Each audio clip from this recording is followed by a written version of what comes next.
Oh, okay. Okay. There we go. There we go. Pre-roll Long John Silver's. Makes sense.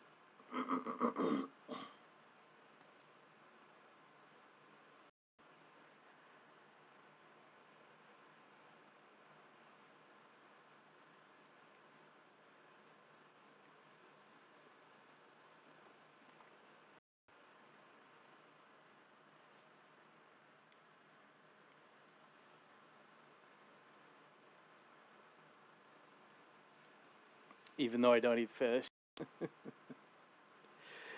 I mean, that's fair, but, like, you could also eat shrimp. Or maybe even crab. It depends. It depends. Right. Chat, we'll be right back after these messages. Don't go away. Don't go away. All right.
I know you like your outfit stylish, any other line but the Gap is childish. Everybody working is your personal stylist, you're falling. Once you hear the Gap calling, you can't resist the shopping, big ballin', not stopping, yes, y'allin'. Jeans popping in every mall in town and city. GAP, gritty, ready to go for us, by us, on the low. G, that's for getting the A for always. P, that's for power and the people that praise. Backwards, P for popular, A for attitude. G, get it going, Daddy, Gap is on the move.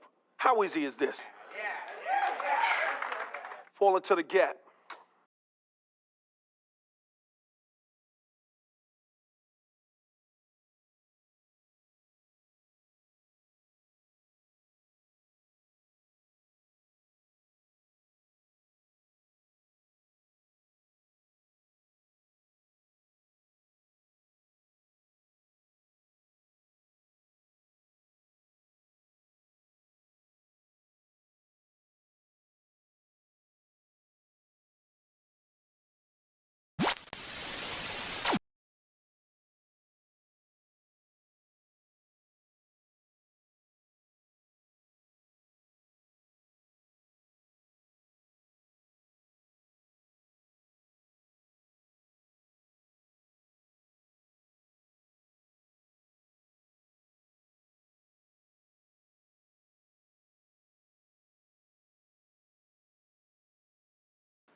Welcome back to the Ad Breaks chat. Thank you for letting me know that I was muted that whole time. Fuck.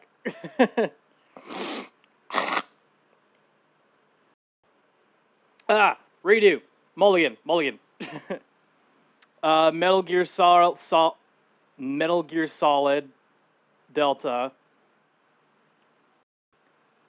Yeah, I need to refresh, mix it up because this is not wanting to do the thing.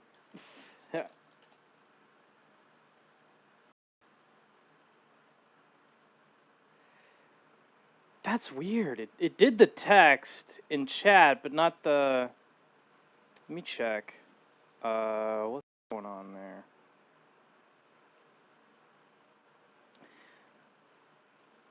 It did the counter, the chat message, but it didn't like reset mix it up when ad breaks. Yeah, and I've just reset it.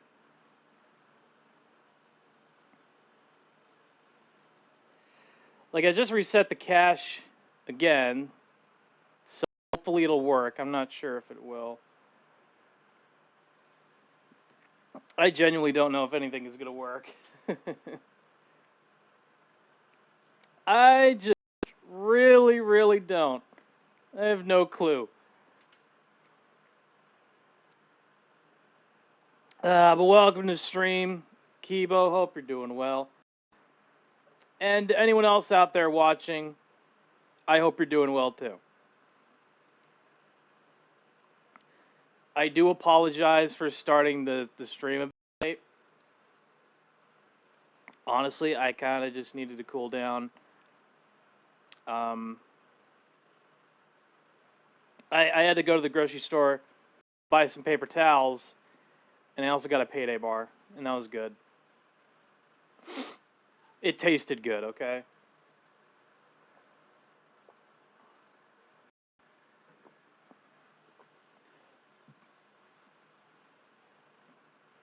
Oh, there we go. There we go. Okay, let me try to...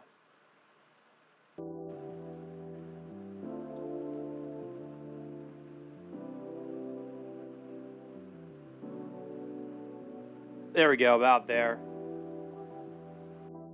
That's right, we got the...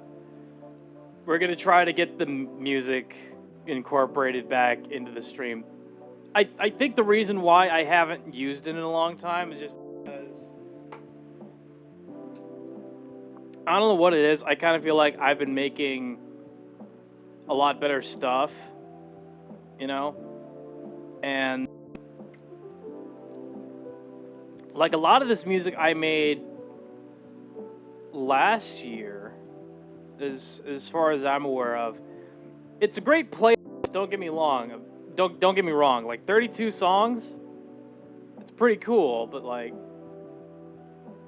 I don't know. I feel like I've gotten better. I've gotten better within this year at least.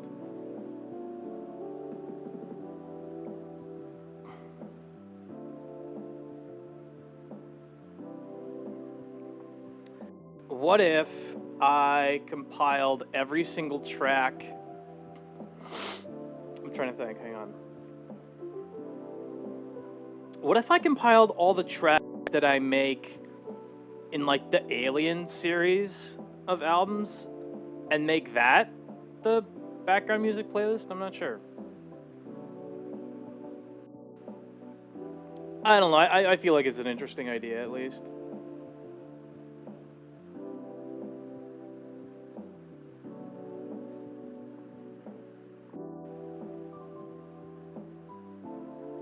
Ah!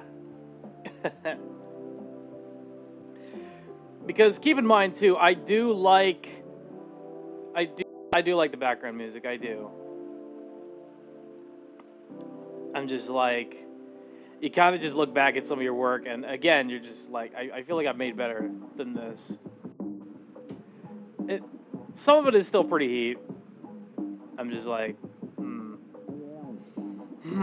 I don't know about that. I don't know. I feel like I did better making that one. Yeah. That's just... That is just little old me. That is just little old me talking.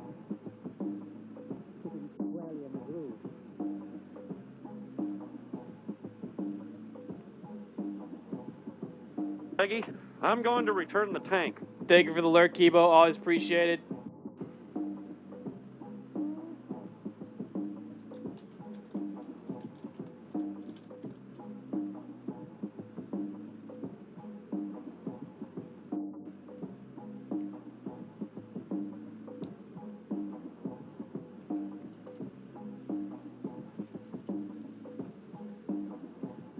There we go.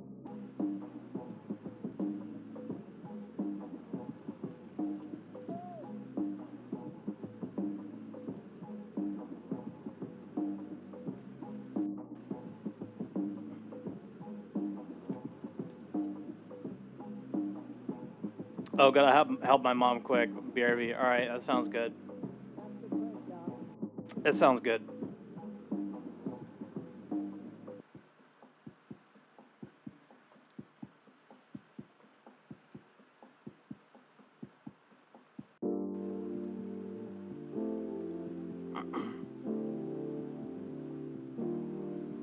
Although a thought did just occur to me, like, what if it's just like the drums in each of the like the maybe not the Frutiger arrow tracks strictly, but it could be those. I don't know. It's an interesting thought experiment. It's an interesting thought experiment to me.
God, I shouldn't have.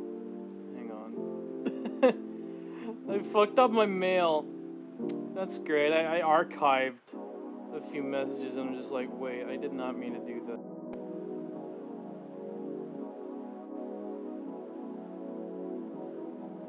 And you know what? It could also be that, like, maybe the mixing? I'm not sure. Because, like, this sounds good in my ears. It sounds really good. But I don't know. Maybe it could be better. I don't know. I need to think about that a bit more.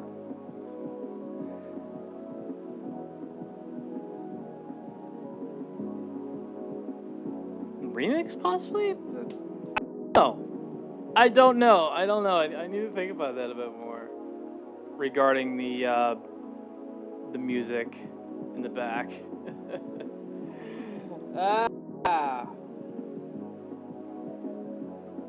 What am I supposed to do, man? Because, like, I could if I really wanted to.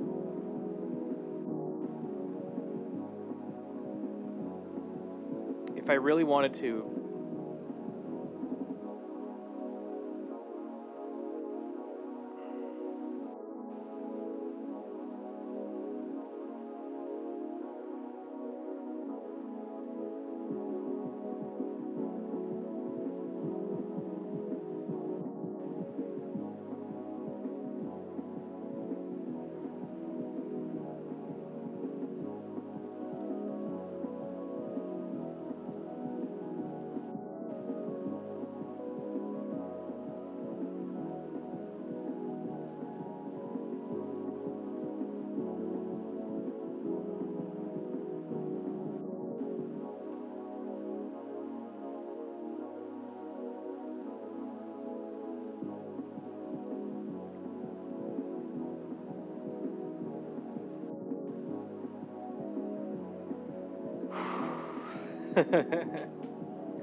What can we possibly, like, watch first?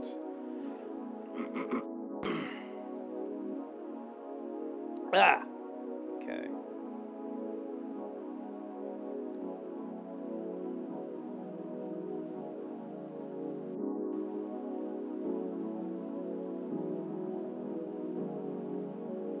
Yeah, like that ending bit there sounds really good. obsessing over my own freaking music. What is wrong with me, man? Shit. You know, again, it all just sounds really good, you know?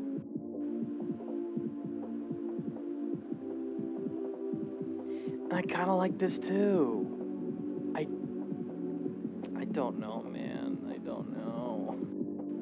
I need to think about it, you know? Shit.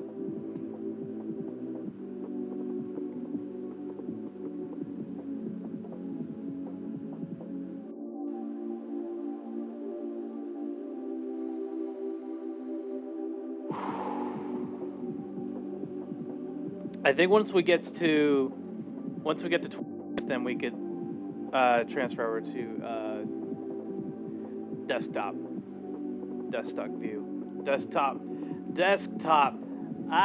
It is so difficult to say that sometimes. God.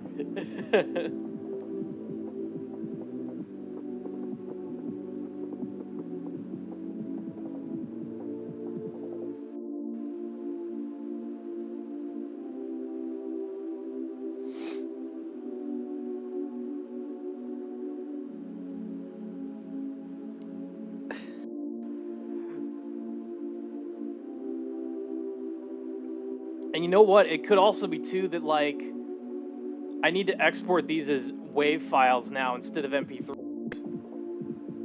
Because I genuinely can't believe that I like exported a lot of these songs as MP3s when I worked on them back then. I need to do like a series of streams where I just rework some of these in like the original project files as well. God, that would actually be really fun. That would actually be really fun to do. Ooh. I need to think on it. I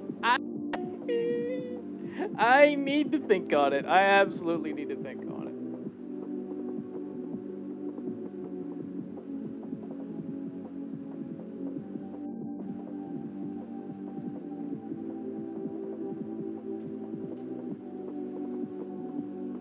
All right, let's go. Let's go ahead, switch. Bingo! Let's also make sure that the web browser capture is on and working. Yep, there we go. And it's FreeTube, so even better. Let's do this one. I just want to make sure that it's working, and if not, we'll just open up regular YouTube. If somehow this is not going to work. Hello. Even though I have never going to the dentist again. I feel this. Hello everyone, this is your daily dose of internet. They went to the dentist to have their wisdom teeth removed. Why are you crying? Oh no.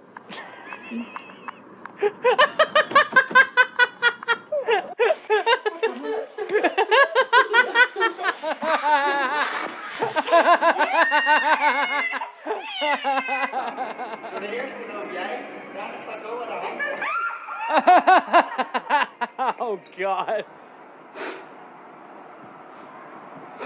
What was that?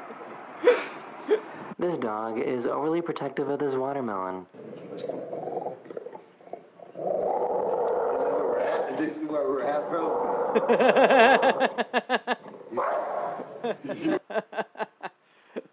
Hello, Murky. Welcome to stream. I hope you're doing well, dude.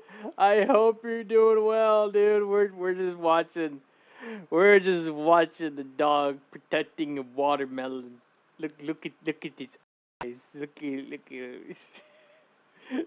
He's so cute.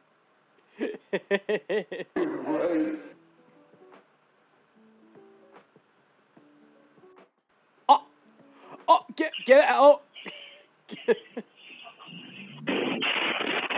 Whoa!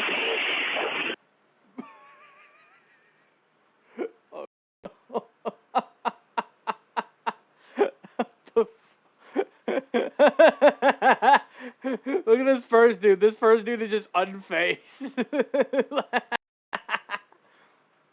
I don't know why this feels like the scene in a sitcom or something, where like one of the side characters or something, like they crash through a fucking.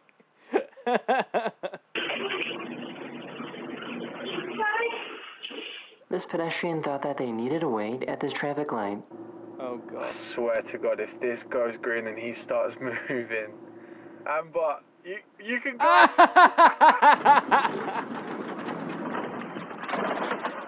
Oh shit!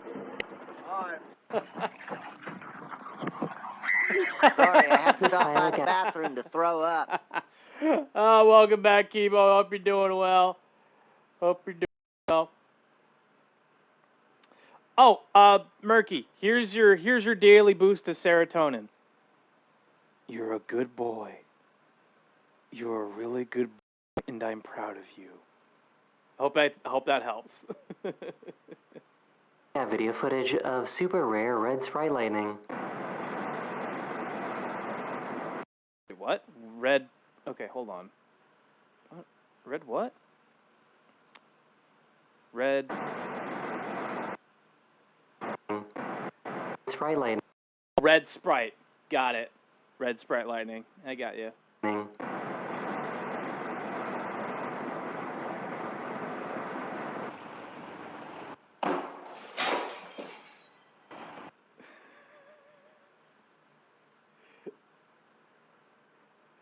I know, right? That line is so cool. That's actually dope, but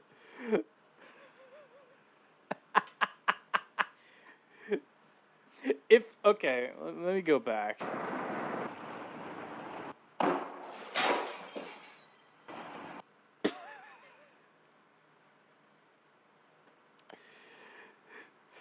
Hang on. This is doesn't fucking love you.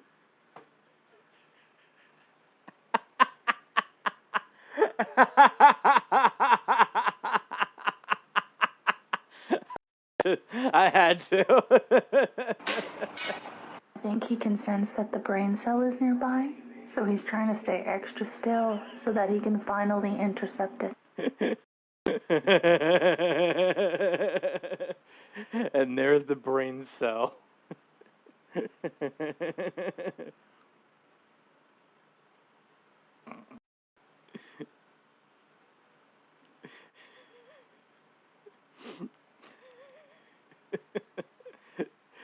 Me every time I start my car in the middle of the night.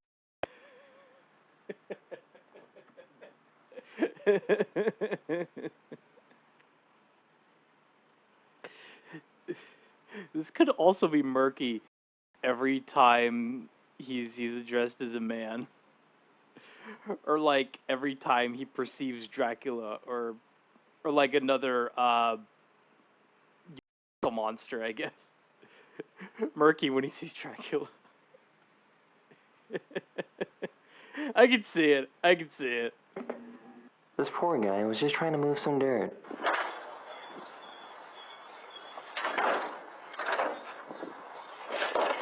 Oh! Oh! He ate that. Footage of me being normal. Very much so. Very much so. A poor guy. He ate shit and mud. He simultaneously ate shit and mud. That's rough.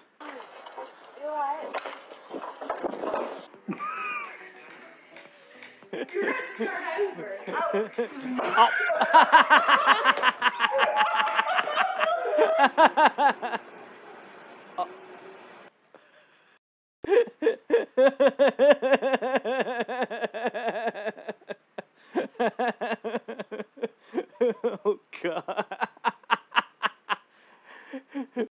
This cat is literally me just trying to figure out what the fuck life even means. or like this is me trying to figure out like the last step in a long-term plan. Okay, so I do this, I do this, I do this, and then okay, I have to do this. Like what's that last piece? What's that last piece? Honestly, everyone trying to be an adult. This cat is everyone right now, just trying to be an adult.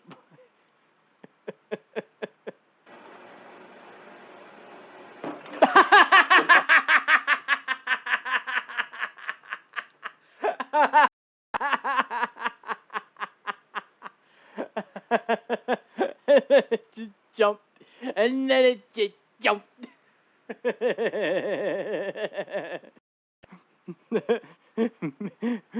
Me after every inconvenience.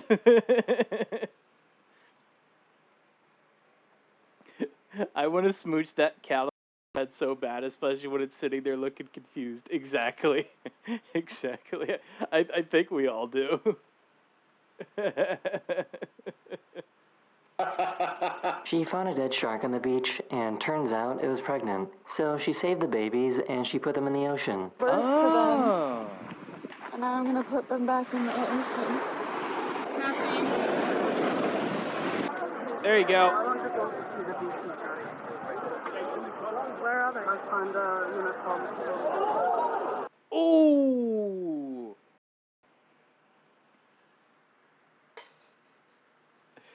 You know what? That's probably the most dignified way you could fall ever. I don't know why. That is literally just like the... like, it's not... It could have been worse. It could have been way worse.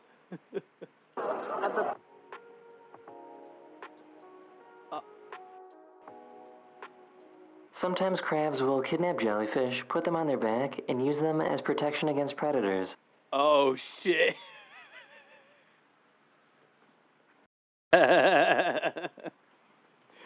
Knowing that these tendrils sting, the fact that like these jellyfish tendrils are gonna sting more than likely, that's...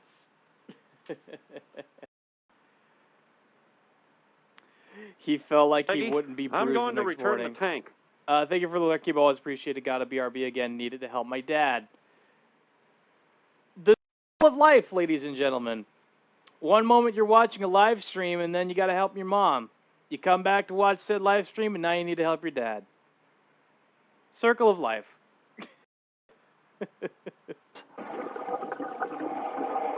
This is actually pretty metal, I'll admit. He managed to finally find the perfect scratching angle. Hell yeah, he did. That is the end of this video. I really hope you enjoyed, and I'll see you guys again very, very soon. Later. No, that's adorable. That's adorable. Okay, let me see. I think it's this one. Yeah, I saw the one that you sent, Kibo, don't worry. I know you're BRB at the moment, but... Good, I found it. What are the best MREs I've ever had? 5 best tasting rations. This should be interesting.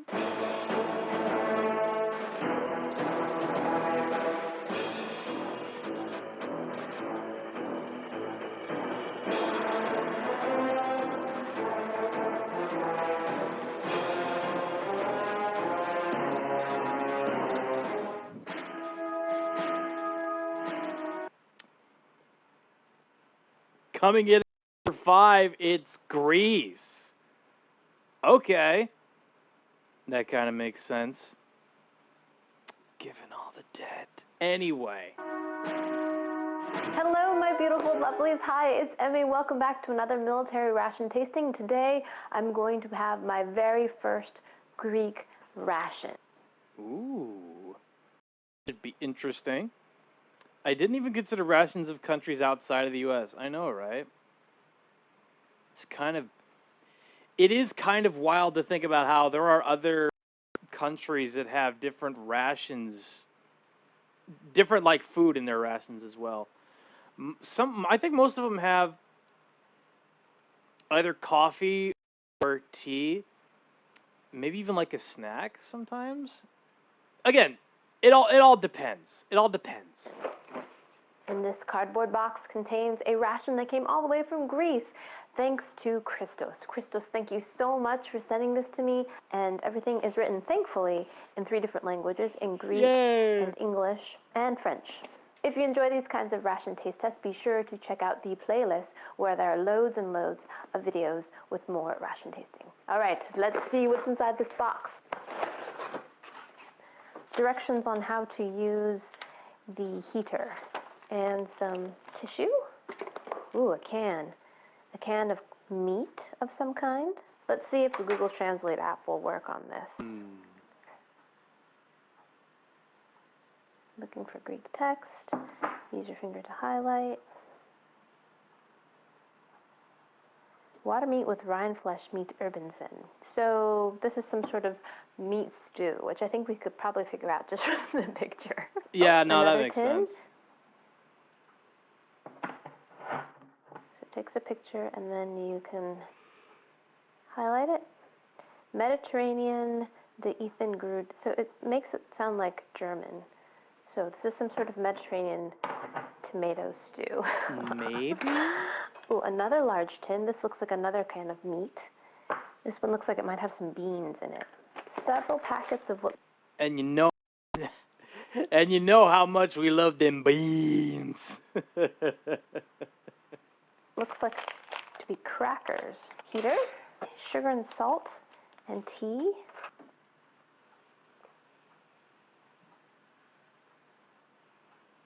Sugar.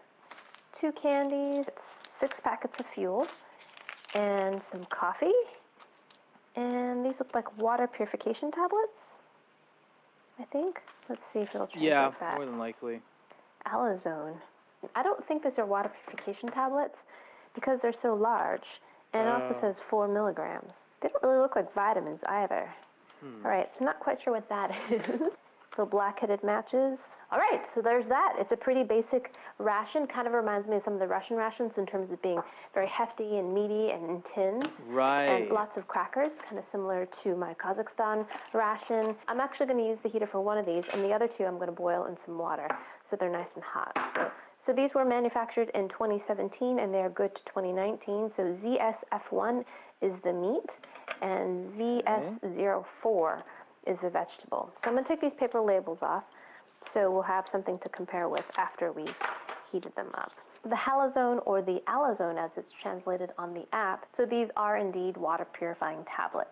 Alrighty, so I have my... Okay, so they are water purification tablets. Got it. Good to know. Canteen here. Put 2 tablets into a bottle full of water. Oh yeah, they smell like chlorine. Oh. Yep. All right, 2. And swirl.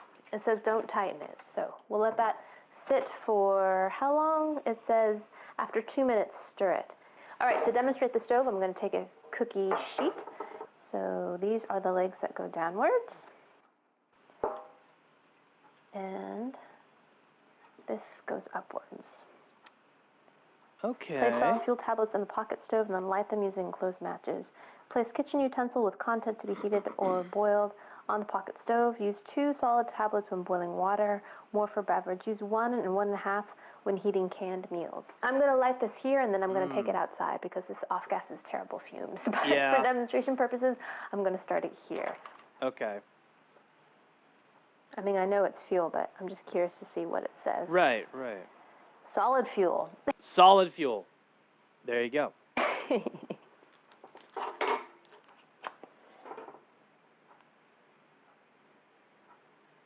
Okay. Yes, it is going now. Now I'll just place this right on top. It is absolutely lit. I'm going to take this out.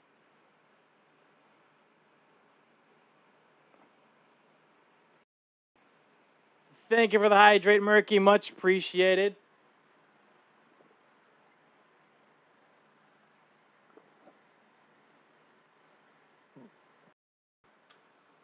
Oh, God, I think you heard that. Yeah, I think you heard that one. Outside and let this cook. So this does feel hot. It's more on the side of warm. I added an additional solid fuel block. On the instructions it said 1 to 1.5, so I did a total of 2. Just to be sure. Ooh, immediately I smell like beef stew. Look at that. Ooh, it's hot. Ooh, that looks good, actually. Ooh, hot, hot, hot, hot, hot. Careful there. Wow, that Careful is with a them lot of food. beans. That actually looks delicious. Great big white beans and some kind of meat. It looks like beef and an orangey oily sauce. All right, it smells great. It smells like dinty moor. It smells like canned beef stew. Itadakimasu.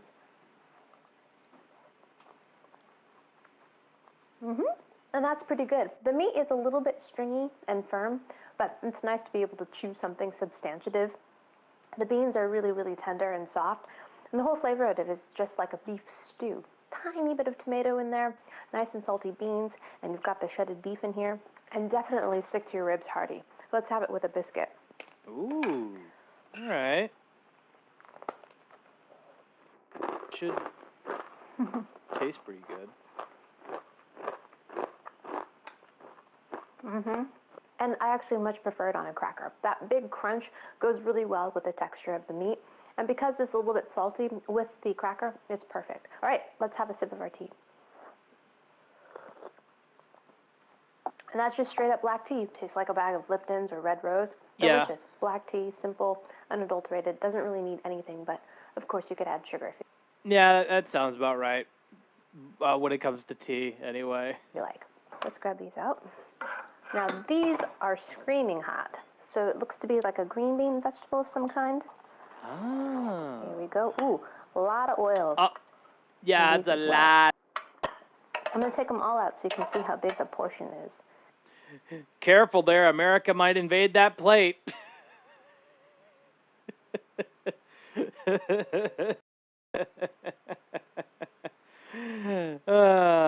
God, that joke is old anyway. This is a lot of food.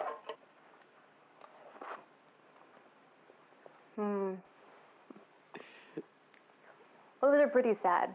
Green beans are very, very soft. Just mushy soft. Yeah. And they don't taste all that much like green beans. They taste kind of tinny and just slightly vegetal or plant-like, but not like green beans. But I am grateful that they include this in a ration. I think it's great that vegetables are served.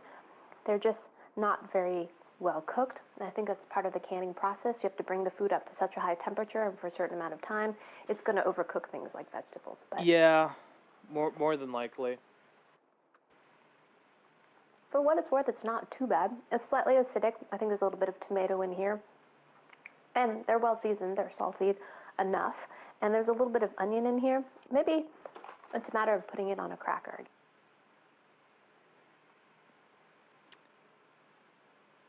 Emmy, I don't blame you for wanting to put everything on a cracker. Like, you don't need to put everything on a cracker. I don't know. Maybe you do need to put it on a cracker. Are your green beans too soft? Put it on a cracker. That's the solution to everything. Oh, what is your stew? Put it on a cracker. Did your wife leave you? Put it on a cracker.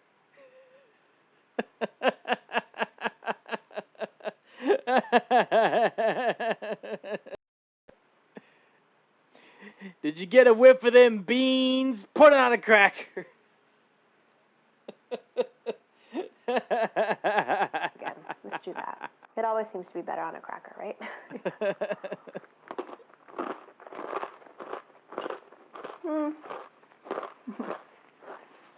Just slightly better on a cracker, and I think that has to do mostly with texture. You get a little bit more textural variety because you've got that big hard crunch of the cracker. So this is another meat stew dish, and I think this time it's going to be packed with peas. Ooh. Oh. Yep. Careful. Oil. Hefty Oil. portions again. Wow, look at that. This must be a 24-hour ration because there's just so much food here. This one, like the green beans, I also appreciate. There's a lot of vegetables in here. Really great source of fiber. I can imagine if you grew up eating canned peas, this would probably be pretty delicious. So this entree is nice because it's not too salty. The meat is very similar in terms of texture and flavor as the first one. Yeah. I think it's beef as well. A little on the dry side, and fully imparted with pea flavor. Everything tastes like canned, mushy peas. All right, let's try it on a cracker. I think that will definitely improve things.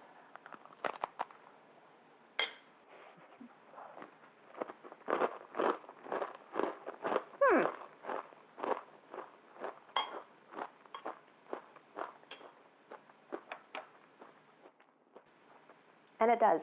Again, it's that texture, that big crunch that kind of enlivens things. It works on a put it on a crack.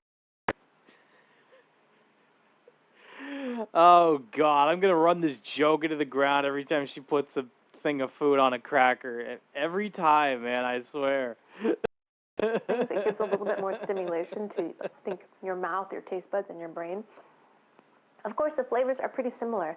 The crackers only add a little bit of salt and a good amount of sugar. It's not really about the flavor. I think it's more about just the texture. Of these two entrees, I definitely prefer the beans and meat to the peas and meat, and that I think has to do with my preference of canned beans rather than canned peas. The canned peas, to me, just taste too much of like cannedness rather than the canned beans, which taste more like beans to me. Peas taste too much like can. Peas just taste a little too much like can. Interesting.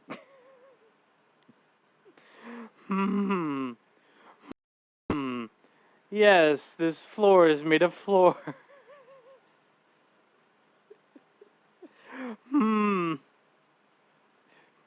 This floor is made of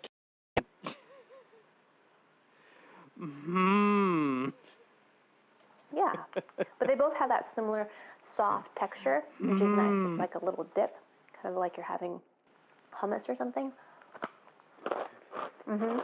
Here are the napkins they included. These peas taste too much like floor. And that way you can reseal them. And while they look like tissues, they're actually napkins. They're a little bit larger than just blow-in-your-nose tissues. Got it. A little bit thicker material, too. So it said after 2 minutes, you can twist the cap on tightly and give it a swirl. All right. Yay. Let's pour some in a cup. Give our treated water a taste. Cheers. Ooh, it smells like a swimming pool. Oh, God. And actually doesn't taste as chlorine-y as I thought. Huh. Surprising. Yeah, actually it tastes slightly salty. Some of the water purifying tablets I've had in the past were just terribly chlorine-y, but this isn't. Yeah. I'm surprised, especially since I put 2 in there. Doesn't sound too bad. Although you can definitely smell it. And then lastly, I'm going to have one of these. And these are one of 2 bonbons that were included. So I think these are actually the same. Bonbons. Oh my God. It smells like strawberry. Here we go. Yeah, that's great. I like that candy a lot. It has a great bit of tanginess to it. It's nice and sour, full of strawberry flavor. Pause them in my mouth. And of course, it's a hard candy, so it's sweet and delicious, but it's nice and tangy. I like it. Not like a sour candy where your like mouth is bleeding, but oh. It's actually filled. When you bite it, it's got like a fruit filling in the middle. Oh. A little bit of fruit filling in the middle of the bonbons. If only I could have bonbons. It's not because I'm allergic. I'm just like, I don't even know where I could get bonbons. You know what I mean? Because like you could absolutely go to the grocery store, find yourself in a particular aisle, and then just marvel at something like, wow, they have it canned. They have it canned peas.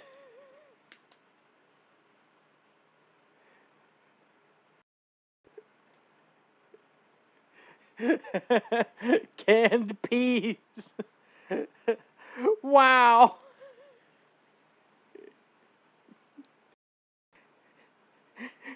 Canned. Canned can.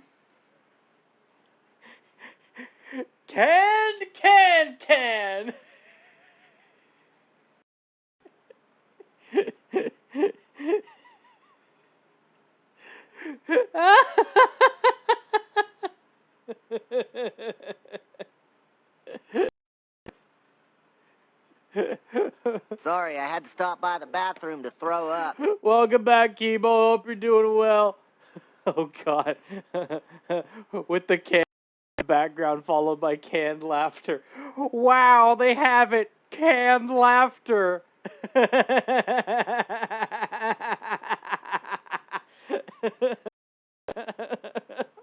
God. I hate that works. Next to the canned bread. Wow, they have it. Canned can and a can.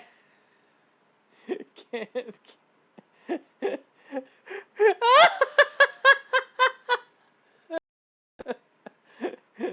Yes, you can. Yes. Yes, Murky. You can, in fact, can. A can.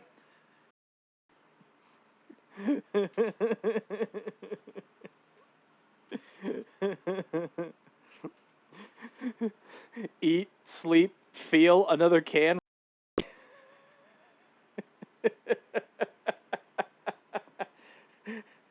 Oh my God. Wow, they have it. Canonically correct can.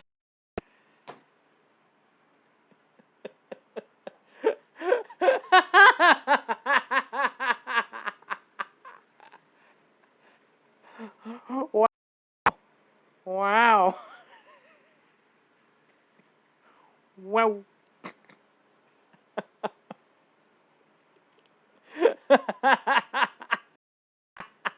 Talk about cannibal.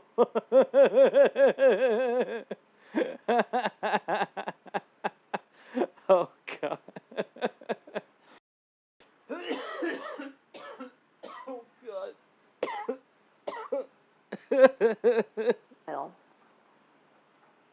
And then it gets kind of chewy, kind of like a Mento. So my final thoughts on this ration, it is a very generous ration. The portions were huge. Definitely sticks to your ribs types Oh, of God, meals. I'm Lots so of protein sorry, with the Kibo. beans and the peas and the meat. But So- all around, very simple. Just have your hardtack accompaniments to go with your entrees, a couple drinks. Very, very simple ration, which I appreciate. Number 4, Denmark. Wow, they have it. Denmark.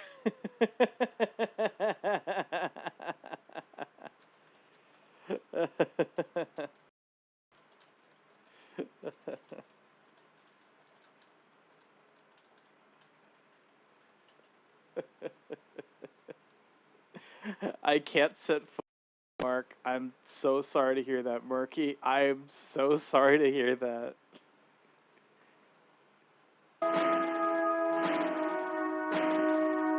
Greetings, my lovelies. Hi, it's Emmy. Welcome back to another military ration. Today, I'll be tasting my first Danish ration. This ration comes from Denmark. Ooh, Danish rations. Oh, God. One place bisexuals like to...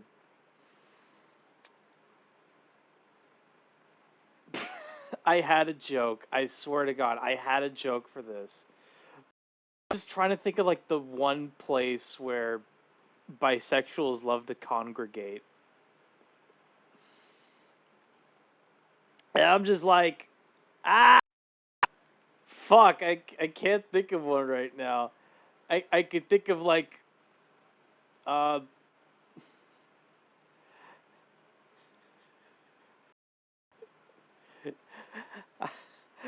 hope he made lots of Denmark. I hope he makes lots of sexuals.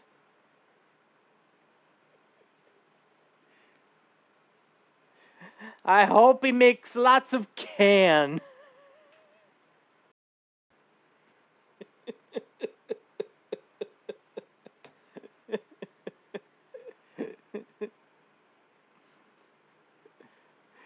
Today we're getting my first Danish bisexual.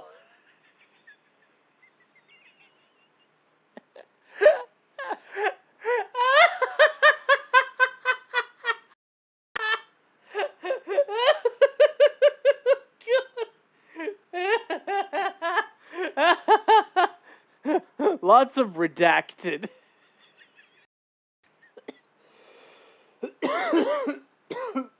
Oh, Oh, God.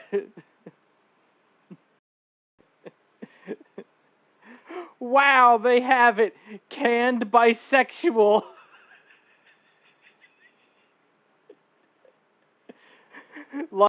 Name and address withheld. Wow, they have it. Name and address withheld.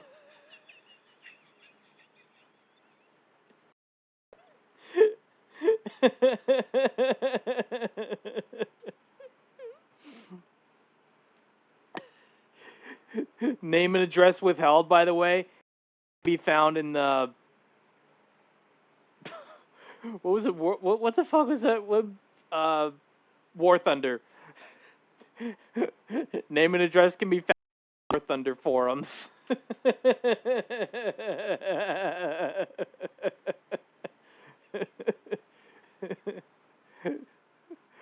Wow, they have canned War Thunder forums.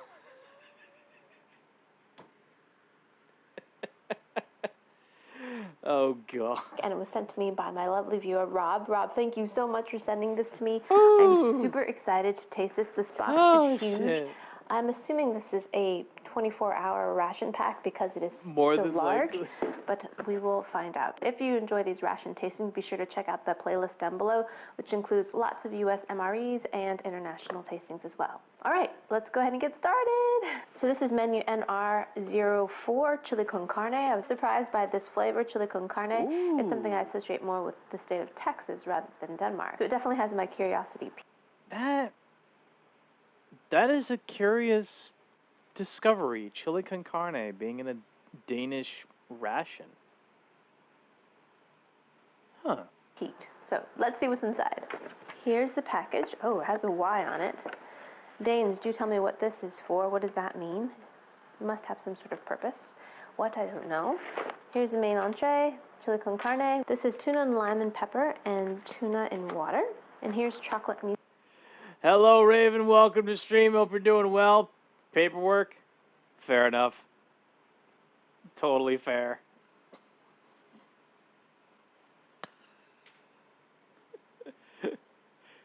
Wow, they have it. Canned paperwork.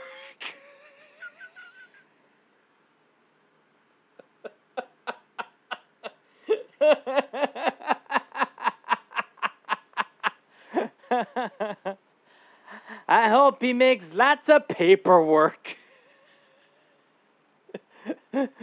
That's just a printer paper sleeve.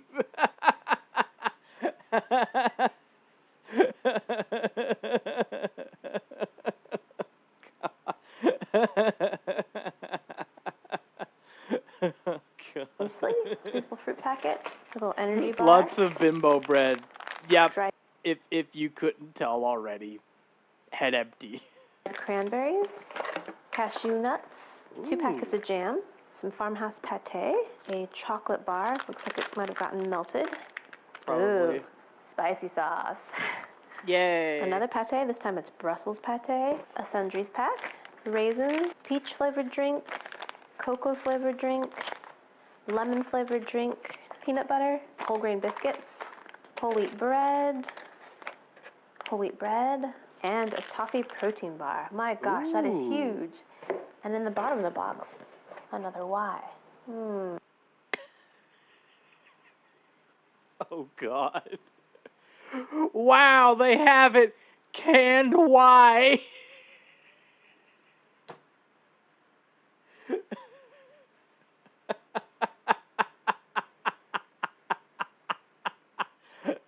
I'm gonna run this joke into the fucking ground.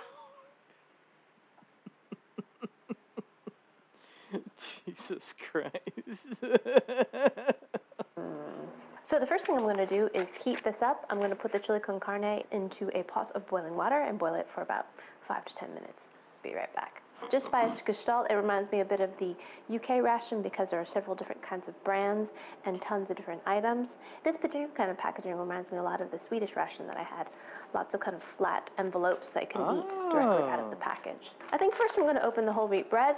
This is made by the Bridgeford Company, and there are 2 Oh yeah, Bridgeford. That's right. The guys that oh god, they're always making that flat flat paper, not not paper, but like condensed bread. Uh, I swear, the first thought that I had saying the name Bridgeford, I was just like, I don't get it. I don't get it. Oh, Bridgeford. I don't get it. Packages of this. If I'm not mistaken, Bridgeford is the same company that makes the bread and some of the kind of instant sandwiches in the U.S. MREs as well. Oh Smells yeah, like that's wheat right. bread. There's the bread. I find if I cut it in half, that helps make it less dense Yeah, and more palatable. remember that. So there's the bread. Looks pretty similar to sandwich bread, but just feels a lot denser. I'm gonna try a little bit of this tuna, and it comes in this packet, nice and flat. And this is tuna in water. I'm gonna grab the spoon out of Sundry's pack. Ooh, tuna in water. I don't get it. God. I've never had a ration pack with 2 spoons before. Ah, a toothbrush. This is great. Nice. I love the idea of encouraging good dental hygiene.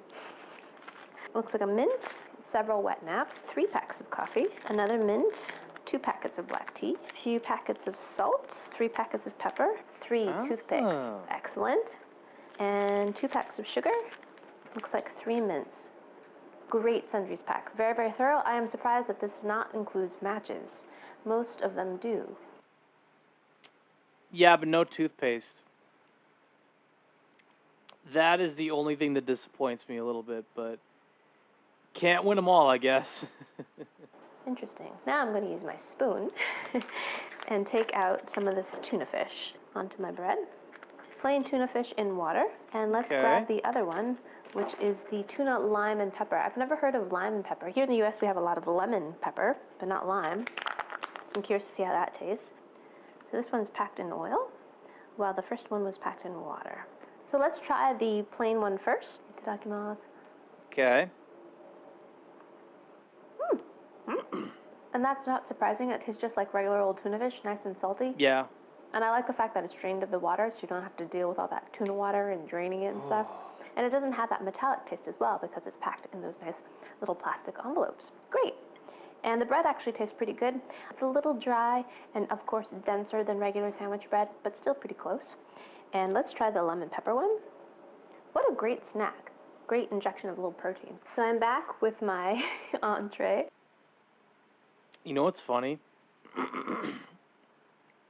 What's funny is I think I have a can of salmon in my pantry, and I'm just like, I'm too scared to open it. I'm too scared to eat it just because, like, I love shrimp, right? I love shrimp, but I'm not a huge fan of. I'm just not a huge fan of, like, fish. I don't know what it is about me. And I have, like, a couple of things of salmon in my freezer, too. I need to get over that friggin' fear and just eat it for the protein. I need to get over my fear, man. Fuck! Take this out. I'll pour it into this bowl so you can see the contents. Yes, it looks like to be rice. Some kind of grain in there. Oh, yeah, it does kind of look like rice. I only like rice when it's grilled, oven baked, and deep fried. Yeah, see, that's the thing about fish, right? I only like fish as long as it doesn't taste like fish. Imagine that, you know? Like if it's grilled or oven baked. Again, deep fried. I like deep fried, fish. But it's just like as is, you know? I'm not sure. I'm not sure about that. Ground meat, some chili beans, some red pepper, and some onion. Let's give it a taste by itself. Here we go. Itadakimasu. That's pretty good. It tastes a lot like a can of chili, but I like the fact that it's not overly salty and that it has some additional grain in there. I think chili purists would be horrified by this because there are those additions to it, but I like it. I find that it makes it more hearty and probably keeps you full. Probably does, yeah. Oh, we got ad break.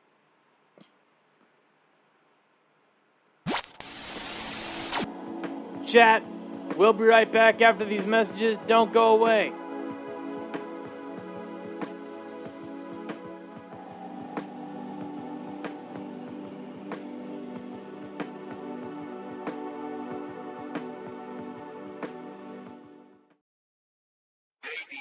Check out the bling. Rip their heads off and suck their guts out.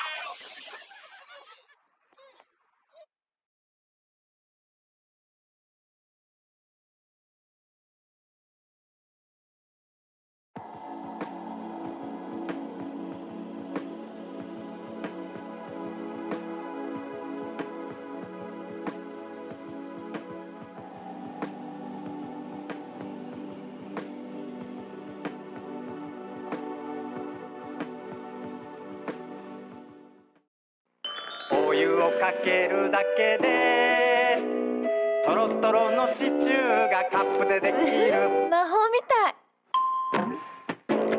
カップのシチューができました。ハウスカップシチュー新発売。へえ、キャンペーンか。あれ？JAL なら国内線も国際線もマイルが2倍。ありがとうの気持ちを込めて JAL 冬のホットなキャンペーン。I am Alexander, founder of CompareTheMeerkat.com, where we compare meerkats. Size, hobbies, you know. But lately we get many people looking for car insurance. People looking for CompareTheMarket.com. I cannot find you cheap car insurance. For Compare Meerkats, come to CompareTheMeerkat.com. For easy way to save on car insurance, please go to CompareTheMarket.com. Simples. Monkey, you know I always say there's no other T to beat PG. Yes? What if you're lying? Like when you said there was an angry owl in the biscuit cupboard. Okay, Chopster, pay attention. PG Tips uses pyramid bags. So if we test one against a regular tea bag... And a digger. Yes, and a digger, you'll see the tea's got more room to move, freeing the great fresh taste for a perfect cuppa. Ta very much. Hey! The student has become the master.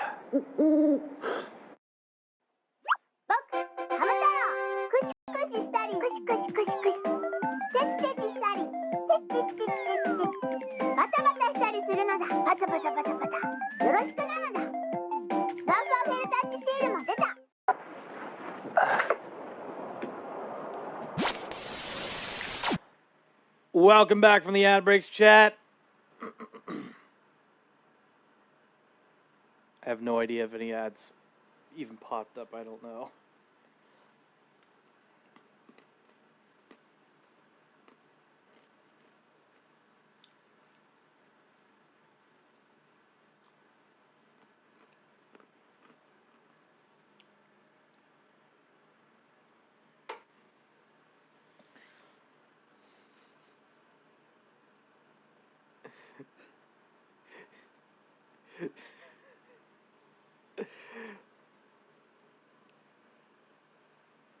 Oh God.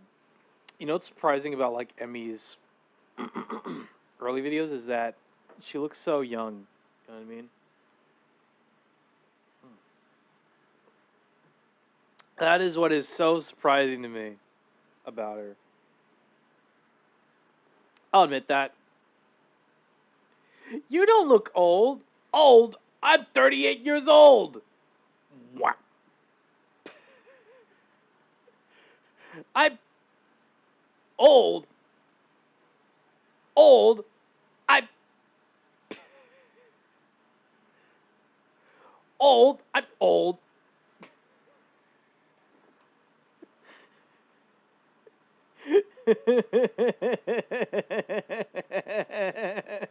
Now let's try it on a piece of bread. All right. Put it on a cracker. No, wait, that doesn't work. Put it on some bread. Put it on a canned bread.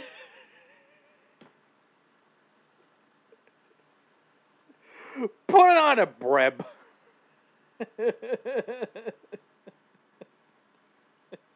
I don't fucking know at this point. A little touch of cumin in there, some tomato, and it's good. I like it. Like always, hot sauce will make it better. Of course it does. The little addition of vinegar and chili heat in there really Yeah, make it better. It works. That's pretty good. Number 3, France.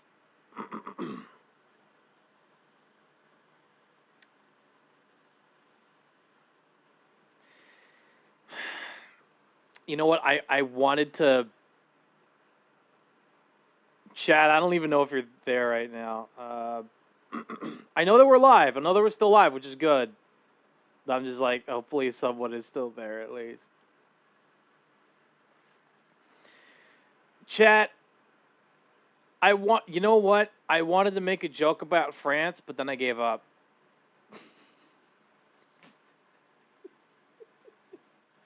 Oh, God.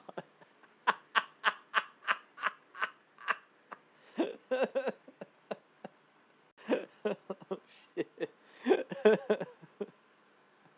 Why is that? Oh, God.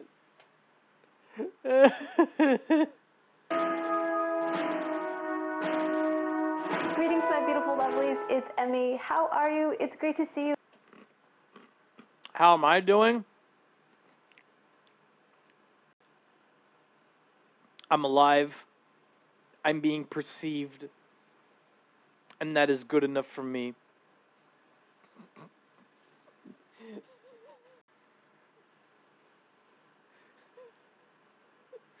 I'm young. I'm horny. And that is good enough for me.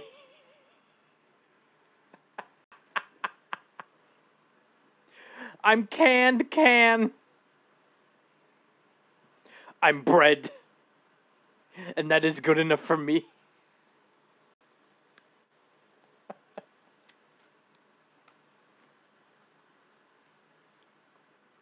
Oh, God. I'm too lost in the memes now, ladies and gentlemen. I am lost in memes. And welcome back to another ration taste test. I have not tasted a military ration in a very long time, and this one has been sitting in my closet, and I thought, why not finally taste it? Because it's actually a ration I've wanted to taste for a long time. It is a French ration that was very kindly sent to me by Alex. Alex, thank you so much for sending this to me and for being so patient to finally watch the actual taste test. So as you probably noticed, I did not take any French in school. And neither did I. I didn't take any French in class either. I'm probably gonna... It's probably gonna stay that way for a long time. I don't know. And I did Google Translate this to try to get an approximation of how I'm supposed to say this. But this is a ration du combat individuel rochefab. Right there. And this translates to a French individual reheatable combat ration. There you go. This is a 24-hour ration pack, meaning this should have enough food for a soldier for 24 hours. So this is going to be a large ration. If you've not seen my other MRE ration taste test, you should definitely check out the playlist. There are many that I've tried, and this one I've been wanting to try for so very long. So can't wait to see what's in this. This is menu 13, and according to mreinfo.com, menus 8 through 14 contain pork, while menus 1 through 7 do not contain any pork. Now that I've said that, translated here it says beef with carrots. So maybe rather than pork, it means vegetarian? I don't know, we'll have to get clarification on that. So this ration comes packaged very compactly in a cardboard box. What was that? Clarification on that. So this ration comes packaged very compactly in a cardboard box. This package comes to us compactly in a cardboard box. It is compact. Yes. The floor is made of compact.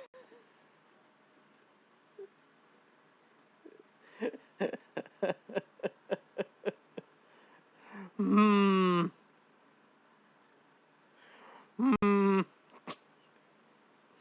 Metal Gear Solid Delta Snake Eater Amazon Prime Omen laptop and Sundo irons. Lovely.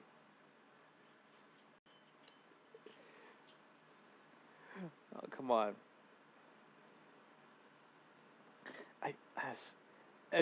Kibo, you probably might not have caught this earlier, but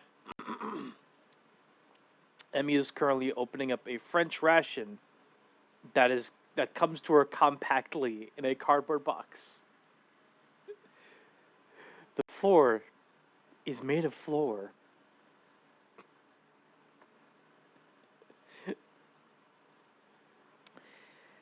I wanted to make a joke about the French, but then I gave up. So take that for what you will.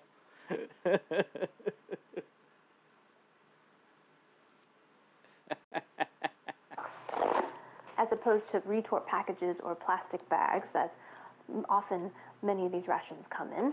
And look at that. Beautifully packaged, very efficiently. We have some muesli, Saint-Georges biscuits. And what's interesting about this ration is it looks like these are actual brand name products. Yeah, it looks like it.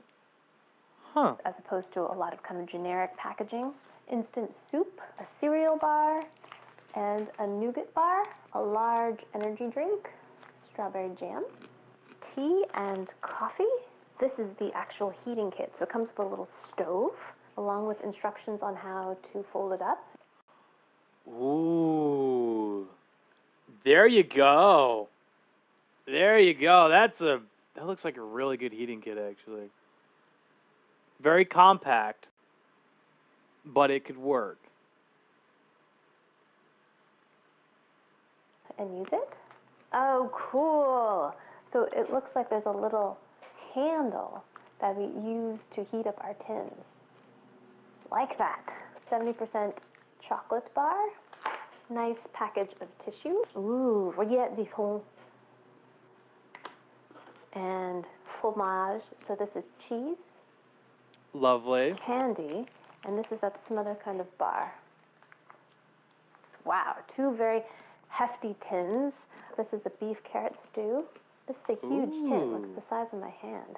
And this one is looks like the tuna fish, I think. Let me grab my handy dandy Google Translate app. Torsades de carbonara means twists of carbonara. I've got a half a liter of water, and I'm going to mix the drink mix into that. Yeah, twisted carbonara. That sounds about right. No color to that, which I appreciate. Here's my electrolyte drink. And this is champignon. This is mushroom soup.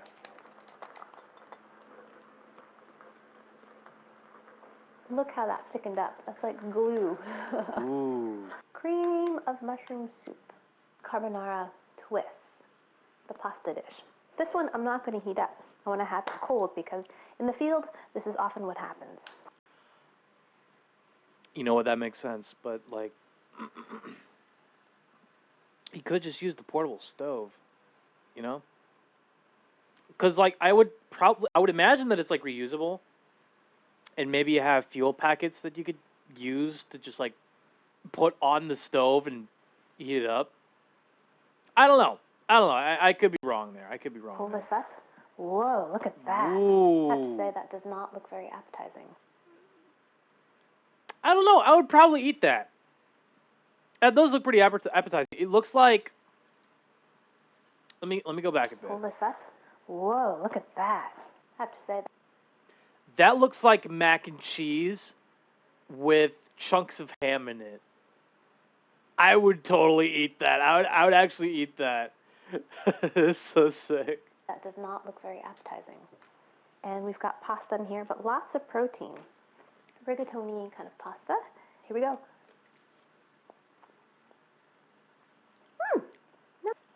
See? Yeah, same. I would totally eat that. Like, it looks that good. Come on. That looked like fusilli. Ah, I could see the similarity. I could see that. Not bad. I'm surprised that the pasta actually has some bite to it. Most of the time when you have pastas in these kind of pre-cooked retort packages, the pasta tends to be very, very mushy. But this actually has some bite. It's not al dente, but it's not entirely mushy either. Yeah. That's good as well. Big, big chunk, tender. The sauce is creamy, but not cheesy or overly rich. And I'm having this at room temperature. This is cold. Yeah. I'm sure this would be a lot better warmed up. But yeah, that's actually It will. pretty good. I'm really impressed with the portion of meat in here. Look at that. Huge. Huge chunks of meat in there.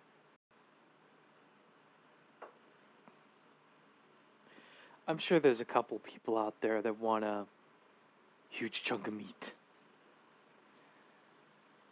I'll just say that. I think this is actually pork. It's got a little bit of smokiness to it. This Ooh. is delicious. Wash that down with some of our electrolyte drink. Here we go. Electrolytes.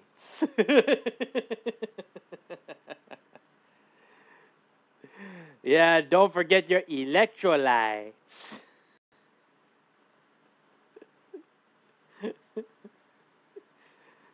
Don't forget to wash down your dinner with electrolytes.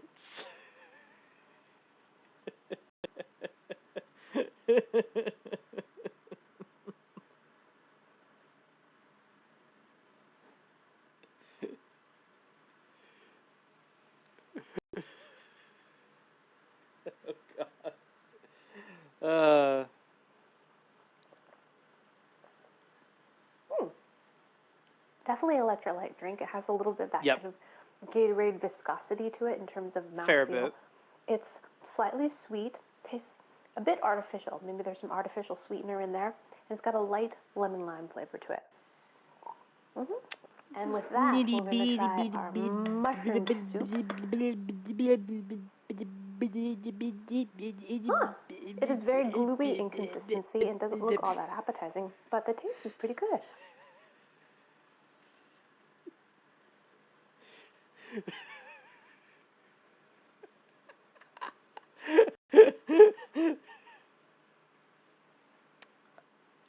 I'm starting to realize something about myself. Do I just sound perpetually high without ever having smoked any cannabis or any kind of drug whatsoever? Do I just sound perpetually high? and then this all just comes out.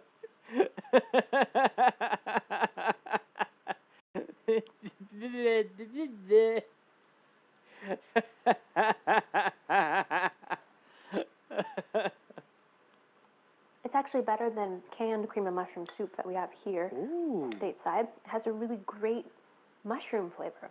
Very intense. Oh, wow. Delicious. Nice. Let's make the stove. Here's our little handle for our tin. Here's the stove itself. A plastic bag for trash or whatever you need it for. So you just open it up. And there is our utensil. Some matches in a plastic bag. There you go. Toothpicks. Keep your teeth clean. Water purification tablets. And we have our fuel. Bring these edges up like this. And it just stands up. Very, very simple. Little tiny legs to elevate it like off that. the ground. There's some vents. Pop one of the tablets on here. These are very touristy box of matches, which I quite like. And get this going. As It's a very pungent smell to it, the fuel tablets. Okay, I think. Well, fire isn't meant to smell great, now is it? It's fire, Emmy. It is fire. It is not meant to smell good. It just burns, and that is it. I think it's going. Yes, I've got a blue flame going. Wow, this is a pretty hefty portion, I have to say. Hook it on like this. And now we've got a little serving. Oh, that is smart. God damn it. God damn it. What? Fucking hell, man. The French are ahead of us in MRE technology. We're fucked.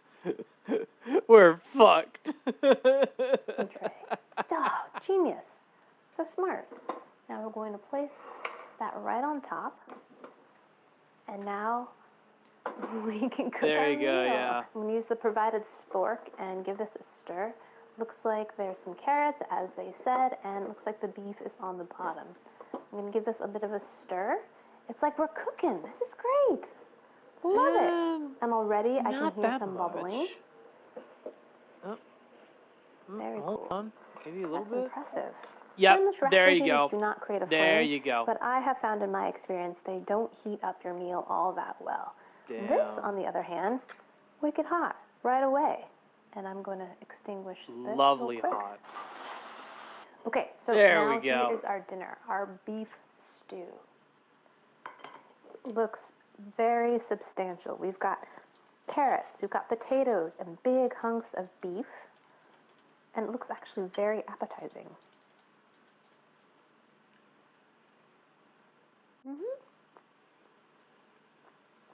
I will say, this beef stew actually does look pretty hearty.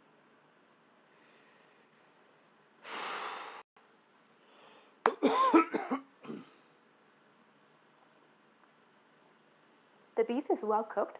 It's not entirely mushy. I appreciate that. I feel like there's a nice chew to it still. It's not just goop. Yeah. It's not overly salty, which I really, really appreciate.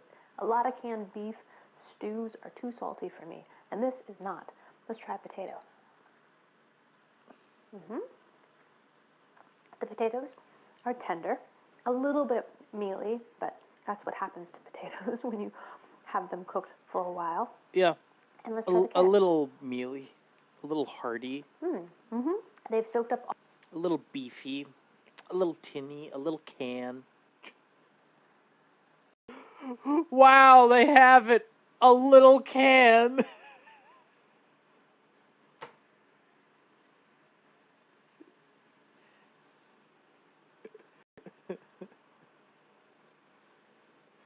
Oh, God.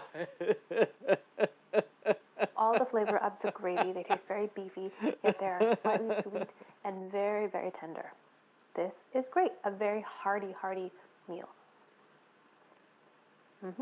Alrighty, my lovelies, there you have it. There's the RCIR, the French ration, and it totally stood up to all the hype. I think what separates this ration from other rations that I've tasted is the sheer amount of variety included in one box. There was not just 2 drinks, there were several drinks, several hot drinks at that. Not just tea, not just coffee, but 2 types of tea, coffee and hot chocolate. And It's a lot in one MRE, especially if it's like a 24-hour portion. So that's impressive. Well done, French. Well done, French. You finally completed something. You finally completed something. What the fuck? an electrolyte drink as well. Biscuits. There's not just one type of biscuits, but 3 different kinds of biscuits. One that is sweet, one that is salty, and one that could go kind of either direction. A couple different entrees. A pasta dish, a stew dish, so there's a little bit of variety in there as well. Big thanks to Alex for sending me this ration and for making it possible. Number 2, Japan's military ration.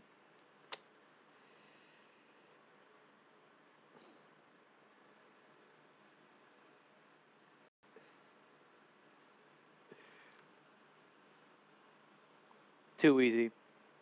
It's too easy. It's too easy. Too easy of a joke. I'm gonna skip the. Let me skip the joke. Greetings, lovelies. Hi, it's Emily. Welcome back. Today, Oh God, this is old. Oh no. Okay. Here we go. I'll be getting another military ration, and it is this. So this is a Japanese Self-Defense Forces ration pack. So this ration pack was graciously sent to me by the kings of military ration pack reviews here on YouTube, Gundog, G. Schultz, and QB. Nice. If you guys don't know them already, I'll put the links down in the description box, but they do all these different kinds of reviews of international military ration packs here on YouTube. So be sure to check them out, show them some love, and thank you guys so much for sending this to me. I'm super excited to taste the Japanese military ration packs. Nice. My other videos, I've done a couple other ration packs. I've done 2 MREs, which are an American version of these ration packs, as well as a UK version. So be sure to check the links below if you missed those videos. So yeah, so this is super exciting. So these are called miri meshi, which is a combination of military and meshi. Meshi means food. So this is a type 2 miri meshi, and type 2 is called paku meshi. Paku meaning packs. So these come in different. Oh, okay. So it's all in like a different pack of like military food. Okay. I see what you're putting down, I guess. Packs, and it includes this awesome thing. I'm so excited to check this out. It comes with this bag, this very long bag, and it has instructions on how to heat the packs up. It also comes with this as well. So this is the chemical pack that you put in here, along with the food, and you add some water. And then that will cause a chemical reaction, which will heat up the packs, which is similar to the American MREs that have a self-heating unit as well. So let's see what's inside this. Once again, on very the back, smart. It says in English, it says Japanese type 2, and it says pork with amakara sauce. So amakara is a combination of amai and karai. So amai is sweet, and karai can mean salty or spicy. So it's like a sweet and salty sauce. So, okay. Yeah. And the contents feel kind of squishy. The plastic is kind of thin and almost The plastic is kind of loud. Hey, plastic, could you turn it down a little bit?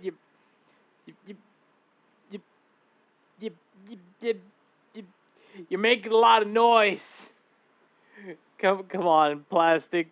Can you turn it down a bit?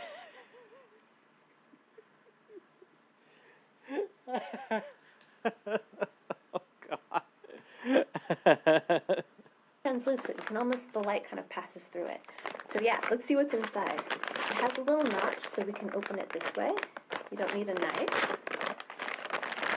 And Yay! let's see what is inside. Oh, okay. Here you go. This is the pork and the sauce. Ooh. And it feels squishy, and I can feel some chunks inside there. And then we have 2 packets of cooked rice. So this is just gohan, which is just rice. And it looks to be already cooked. I think potentially you could just eat this cold if you didn't want to heat it up. I think it would be fine just like this. And then it comes with a spork, quite a bit shorter than both the UK and the American version in terms of length. But again, very sturdy plastic. Doesn't look like it will break on you. Oh, I almost forgot. So Gundam Jushult's 9 and Kiwi Dude also included 3 of these packets, which are furekake. And furekake are seaweed-based seasonings that you add to rice. Super lightweight and adds a ton of flavor to your rice. Smart thinking. Smart thinking there, although why not include it in the ration pack? I don't know. Maybe that's just me. It's very common in bentos, so you could literally just sprinkle this onto your rice to give it some flavor and taste. I'm going to heat these up outside because by the looks of the size of that vent hole, it looks like it's going to off-gas a lot. So yeah, I think it's better to be doing that outside rather than inside. All right, so let's go do that. And I'll let it sit for the requisite 20 minutes, and then we'll come back and taste. Okay, Yay. See you in a bit. Okay, so we're going to open the Morean Heaten Paku, and inside is the heat pack. Next, we're going to take the heat pack and place it at the bottom of the bag. Then place the 2 rice trays and the entree into the bag, forming a triangle. Now using the bag that the heat pack came into, we're going to fill up the water up to the line, which very cleverly is printed inside and says do not overfill. Smart. Pour the measured water into the bag. Pour it into the other bag. And then make sure you have something to prop up the bag, and then allow it to sit for 20 minutes. That's awesome. Okay, so we're back, and it's been 20 minutes since I've put these ration packs into their heater, and it was amazing. Super great thermodynamic reaction. So I was a little bit concerned that the steam and the gases would be trapped in because of the way the bag was structured, but it worked perfectly, beautifully. The entire bag and the heating unit stayed inflated for the entire 20 minutes pretty much. And yeah, it was super great. A lot more reactive, I feel, than the US MRE kits, where it's just much more self-contained in terms of the reaction. So let's open one of these rice packs first. Rice is ubiquitous in Japan. It's like bread, like here in the States. So it's served with everything. So great to have some rice. And here is the sauce pack. Let's give that an open. All right. Oh, it smells great. And it's steaming hot here. It looks like a stew. It's bright.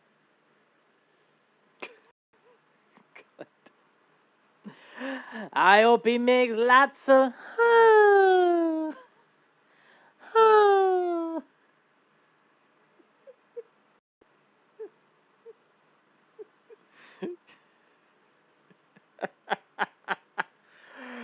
Oh God. What is with my brain today, man? I don't know. Bright orange in color. I don't know. It smells awesome. I'm just going to pour it over my rice. Yeah, there you go. Wow, looks great. Ooh. Yum. I'm going to get a piece of meat along with some rice. Itadakimasu.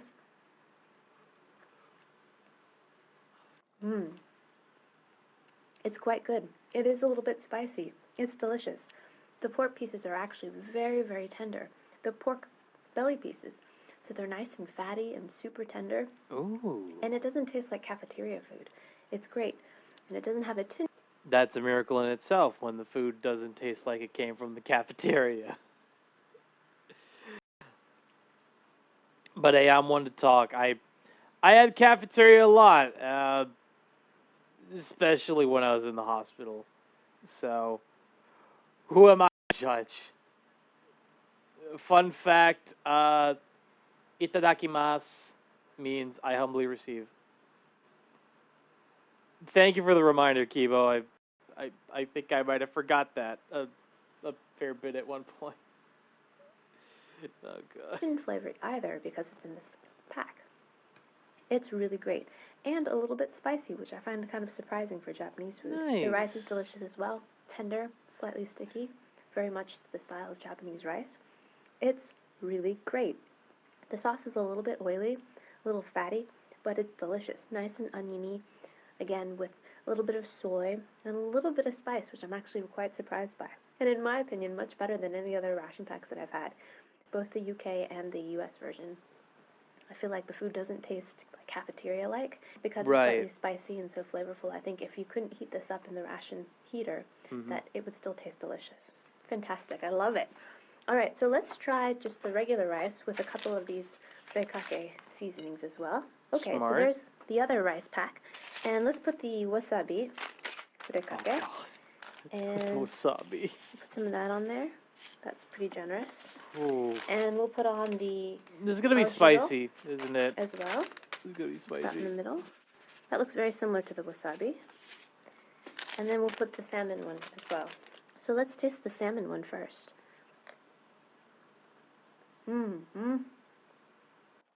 Delicious. Super savory and umami, slightly sweet, and fishy and briny, but delicious. The next one is the aojiso, which is the green shiso leaf. Here we go.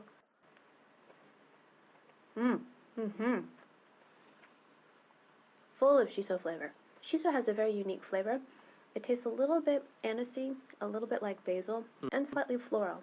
That one also has some sesame seeds in it, so it's a little bit toasty, but nice and salty. Great. I can kind of imagine and the last one that, is the wasabi, which is translated in English as a Japanese horseradish.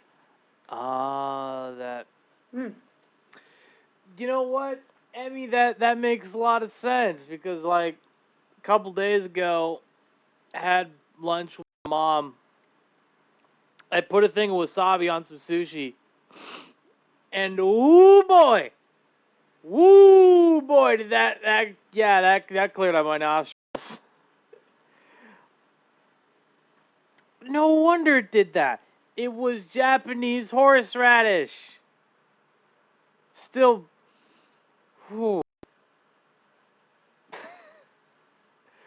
I don't think I would eat it every day, but like, if I had to clear out my sinuses, I probably would. Maybe I'm not 100% sure. But that just makes too much. It makes too much sense now. It makes too much sense.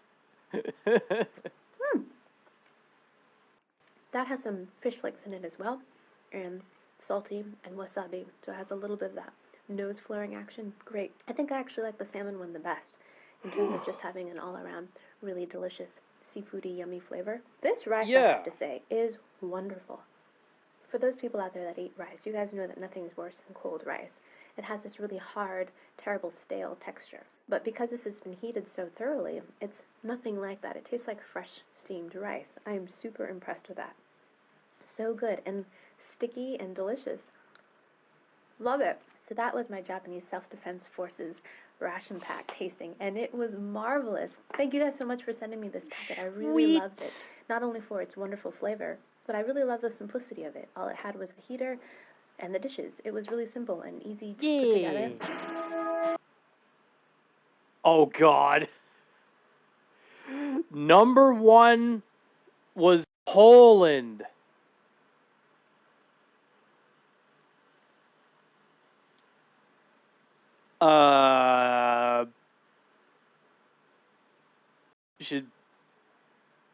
Should we tell them, guys? Should we tell them?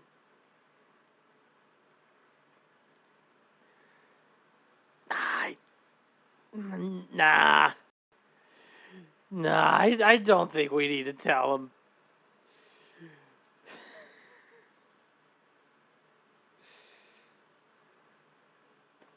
There was like one other meme involving Poland that I was gonna do, but I'm just like, I don't want to risk a copyright claim. So, yeah, Poland.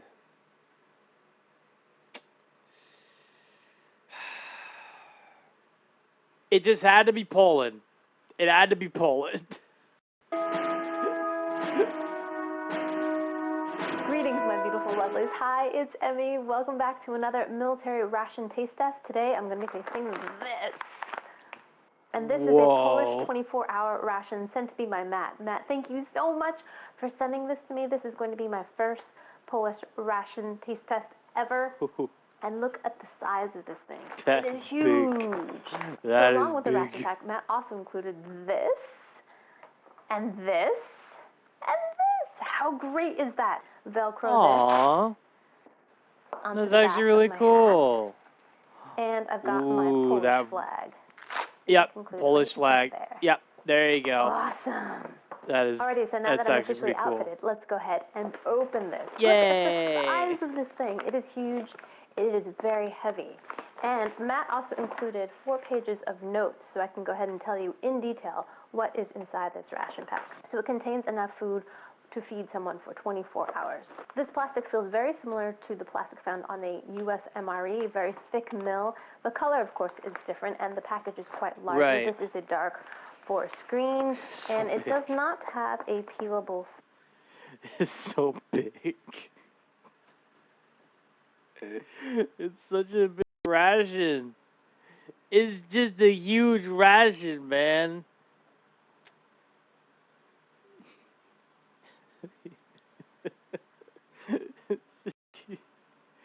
It's big. It's a big ration.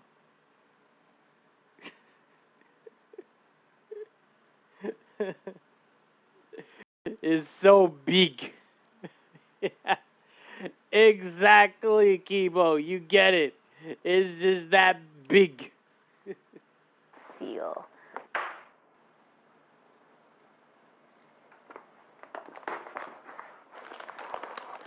Look at this! Paper cups. Awesome. I've never had a ration that actually includes paper cups. What else? Oh my gosh. Here's the official list of items. 2 packets of utensils and napkins. Looks like there is a regular plastic spoon, a fork, and a small spoon in there as well, and a knife. This is very light. I think these are the rye crackers that Matt wrote about in his notes. This is a fruit bar. Chocolate bar. Yes. Some dried fruit. These are some concentrated instant drink pouches. A tin of potted meat. Some jam. Honey. And this is a little hexamine heater. Ooh, another kind of potted meat. Oh, I like that lid. Can save that for later. Very smart. Oh, another package of crackers. Wow, this has a lot of stuff in it. 3 more beverage pouches. Oh, another set of plastic utensils. Ooh, this looks like the main right here. Look at that. Nice tin, another main. And lastly, 2 packages of crackers, or kind of like hardtack. Let's go ahead and see what's inside this bag of paper cups. It's kind of similar to an accessories pack. I have to say, I love the addition of paper cups. It really kind of frees up some space. If you're using your canteen or using your canteen cup to heat up your food, then you have paper cups to have your beverages in. Brilliant! And it's not plastic. Yay! 2 resealable plastic bags. Matt actually says these plastic bags are for customizing your own ration. And 1 okay. plastic bag. So this bag is a trash bag. It's kind of flimsy. So Matt says he likes to use this bag. And yeah, just use the so far, bag I'm really as impressed is. with the quality of everything so far. And we have a roll of toilet tissue, 3 wet wipes, Wet wipes. 2 packages of salt, 2 packages of pepper, 3 vitamin C candies, Interesting. 3 coffee candies, 3 xylitol gums, which is used in lieu of toothbrushing. It contains xylitol, which doesn't allow bacteria to stick to your teeth, therefore keeping things fresh and clean. Package of sugar, instant coffee as opposed to freeze-dried coffee. It's a powder, but it does come together instantly. There's also supposed to be a gusseted bag with water disinfectant, but I don't see that in here. Maybe it'll appear later in the ration. First thing I'm going to do is clean up my hands with the Be Fresh Wet Nap. I hope these are lemon scented and with a little lemon in the corner. I think it's going to be. Those are my favorite. All right, I can smell the lemon already. It smells great. It smells just like the ones I remember. Yep. It's the same kind of material. Just wipe your hands with them. There you go. Nice and lemon fresh. It smells like Lemon Fresh Joy soap. Next, let's open up our little heater here. This is similar to a hexamine stove. I'm not going to be doing this inside because that would be quite toxic, but let's open it and see what it looks like inside. Here's the instructions on how to assemble it. And look how much fuel it includes. That's impressive. I've never had a ration that includes this many fuel tablets. So it looks like there's 2 6-packs of fuel. Great big matches. Those are impressive. Looks like they're dipped in wax. And here is a bag. Ooh, another box of matches. Oh, it actually comes in a box. I love that. How charming is that? Aww. And here nice. is the heater itself. So what they have illustrated here is a can. So I thought there was some sort of piece that makes a little can. But this is actually illustrating the ration itself. Oh. So you take this entree and you bend this around it to create a handle. Okay, let's do this. Okay. We're going to fold the sides of this up. This is going to be so good. Nothing new here. So good. Okay. So those become the legs of the stove. And then we're going to open up one of the fuel tablets. Place that right there. Yep. Because I'm inside, I'm not going to actually light this, but imagine me lighting that. Next, we use this little piece of metal here and bend it into a handle. So this demonstrates a couple different ways that you can make the handle. One being like this. So you can bend it at a 90-degree angle and another 90-degree angle. And you can use it to pick up. Oh my gosh, look at that. Brilliant! Smart. When it's hot, this is very smart. Lift it off like just that. Go like that. So stinking smart. So you can fashion it like this, kind of like a letter C, or you can do a triangular version. Well, kind of like that. Brilliant. So stinking clever. I love that. No need for pots and pans, you just use the tin provided. So smart. Let's go ahead and test these out. Ooh, that lit beautifully and just went out beautifully as well. Let's try one of these. Nice. Ooh, look at that. There you go. There you go. That's a much bigger burn and longer burn. Much more appropriate for the hexamine stove. Look, you can barely put it out. All right, I'm gonna go stick this in my sink.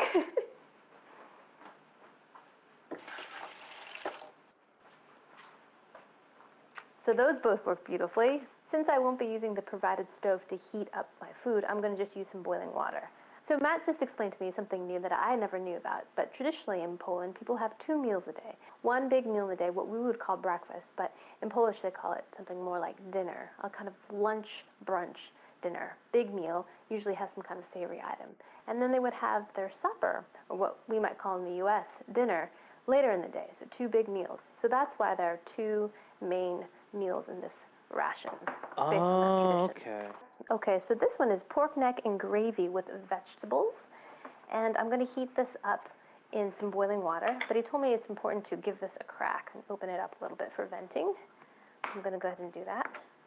Ooh, that looks great already. I've got a pot of hot water. I'm going to place that inside, and then I'm going to heat that up on the stove. And these are similar to baked beans. I have to say, I love these lids. You can save your food that you don't finish. If you're interrupted for whatever reason, you can just pop these back on, place them in a bag, Smart. and be on your way.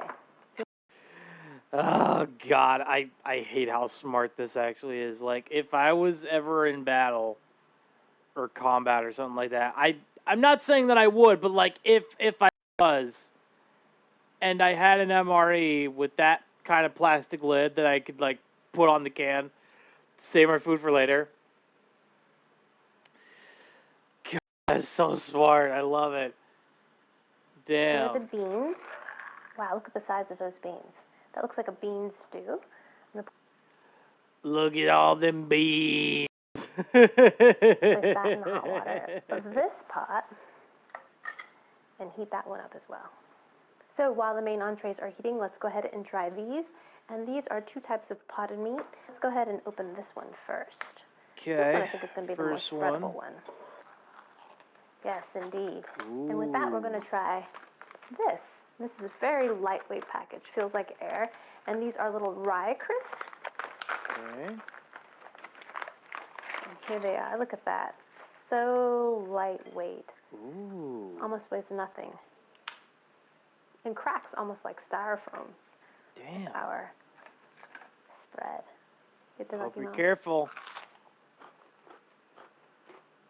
Mmm.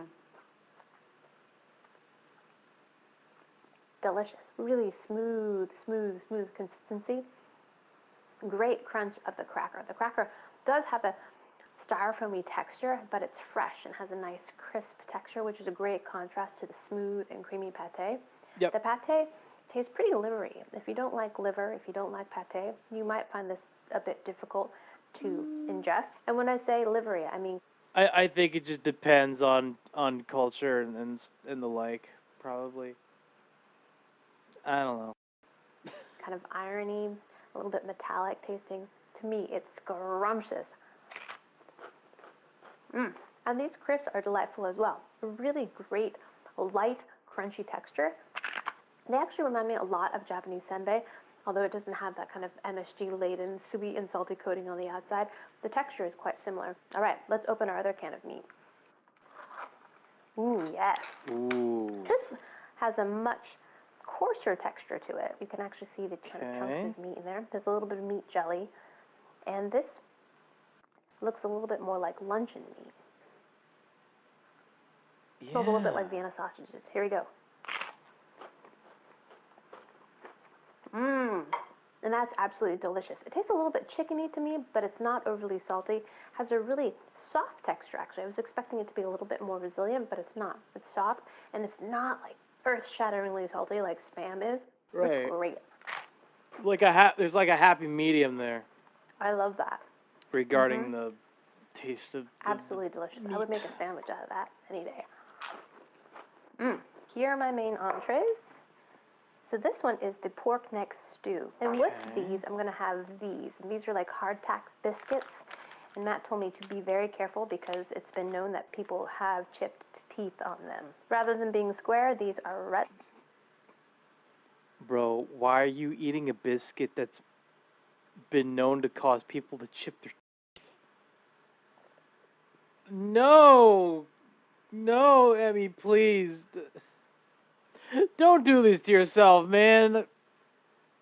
Ah, who the fuck am I kidding? Jeez. The video's already been uploaded anyway. Tingles, and it looks like there's little bits of fennel seed in there. Oh my gosh, look how hard this is.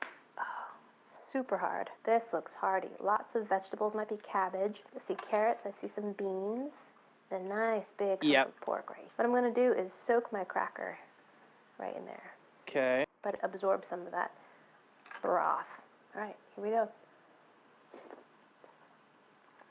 Mmm. That's really good. A nice hearty porky stew, great pork flavor, very tender meat, good strong flavor of celery actually. Lots of celery, a little bit of onion, and the sauce is pretty brothy. It's almost like a soup. It tastes a little tinny, but this is in a can after all, so you shouldn't be surprised. Yeah, and the carrots it is are what nice it as is. well. All right, let's see if we can bite into the hardtack. Here we go. No. I can. Oh. Oh my god. I mean, did that count as a bite? I don't think that counted as a bite. I don't think that's a bite. I'm not sure. Gosh. Oh, it's a little bit sweet. It's kind of like a biscuit. It's a little. Oh, she did. Okay, she did get a bite. She did get a bite in there. Okay, let's go. A little bit sweet. Goes well with the broth in here. Very dense. And it has a little bit of kind of an anise flavor from the, what I think are fennel seeds. I bet this actually would go really well with coffee. So even with a good soaking, these remain very, very hard. Ah. Lovely. But pretty tasty. These are actually tastier than the hardtack that I've had in the past. These have a little bit of that kind of anisey fennel flavor, as opposed to the regular hardtack, which tastes more like saltines. Yeah. But very, very, very, very hard. And this is the bean stew. Look at that. Look at the size of those beans. Those.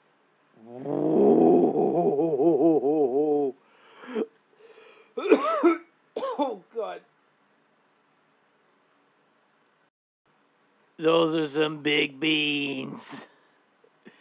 Yep. Damn indeed. Those are some big beans. Those are lovely. This also contains some meat. Looks almost like bacon. Ooh, look, nice big piece of sausage right there. Oh, yes. Mmm. That's really good. It's got a little bit of kind of a oil slick on top, so your lips get all kind of shiny and slick. That has a really great smoky flavor, probably from the additions of this meat in here and the sausage. But it's not salty. Yeah. Beans are really, really tender and plump and soft without being mushy. Delicious. Try the sausage next. I'm going to try that on a cracker. Wow. That looks there like you kielbasa. go. That is much easier to chew on. Smart. Smart idea. This is definitely one of the better entrees I've had in these international rations. Absolutely delicious. So while I have my crisp out, let's go ahead and try some of this jam and honey as well. And honey. Look at honey that looks like this. Just means it's crystallized. It's not bad. Honey doesn't ever go bad. And put that on my crisp. Okay, that's smart. It's good to know that it crystallizes. Doesn't go bad. Honey doesn't go bad. I love honey. Sweet, delicious, wonderful. Let's try some of this jam. It's just so lovely.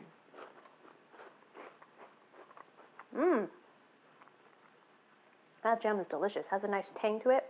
Tastes a little bit like blackberry. Scrumptious. Nice little snack with tea. Big thanks to Matt for sending this to me and for sending me a great gear. Thank you guys so much for watching. Sweet. I hope you guys enjoyed that one. I hope you guys learned something. Be sure to check out the military playlist if you want to see more of these ration taste test. And yeah, hope you guys enjoy that one. I hope you guys learned something.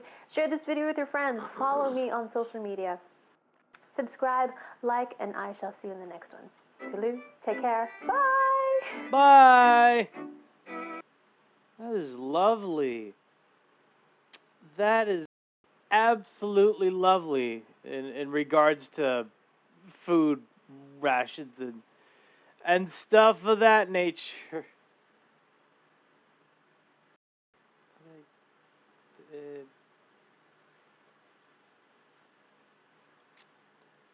The fuck? Hold on. I'm sorry, what? Okay, I clearly missed something here. Okay, okay, fine. Oh, search for it. Clear. What the fuck is happening?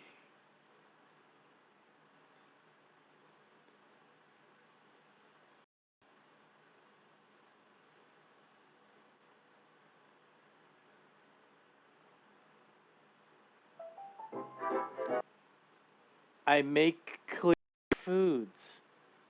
Meringue pie, milk, and raindrop cake. What the fuck is happening? What the fuck is happening here? I don't understand. What? Clear. Okay.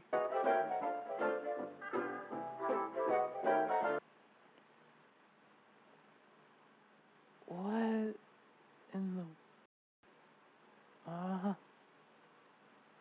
I'm not even like angry. I'm just so confused. That looks like jelly. No, that actually kind of looks like jelly. What? Huh? What? That.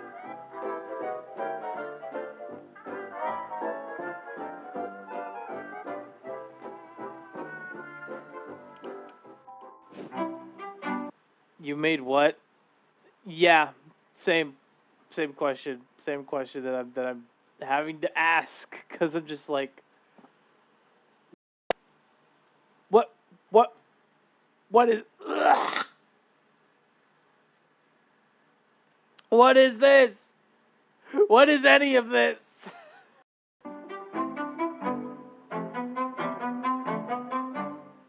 Greetings, my lovelies. Hi, it's Emmy. Welcome back. What is this? Hello, Trax. Welcome to the stream. Hope you're doing well. Yeah, she's making a clear raindrop cake. I don't understand why. Why is this a thing? Back to another You Made What? Today I have a recipe for you that was requested, and it's called raindrop cake. I've never heard of it called by that name before, but in Japanese it's called mizu shingen mochi, and it's a type of clear jelly cake. So I learned about this a couple years ago on my friend Moso Gourmet's YouTube channel, and if you don't know them, I should put the link down below. And so I got the recipe inspiration for today's recipe from them. Okay. Some major tweaks, but I got my initial instructions and inspiration from them. And if you like these kind of fun experimental recipes, be sure to subscribe for more. All right, let's go ahead and get started. Okay, to a medium saucepan, we're going to add 450 cc's of filtered water. Next, we're going to add 1 gram of granulated sugar and mix this really well until it's nice and dissolved. Onto the sugar solution, we're going to sprinkle 1 gram of agar-agar. And I use the Telephone brand, and I found this in my local Asian market. Next, on medium-high heat, we're going to warm the solution up until... Agar powder? Is that what the secret is? Is it? The agar-agar dissolves. And you don't want to stir this too much because you I don't don't get bubbles, so just swirl it in the pan. I don't get it. Oh, agar. I don't get it.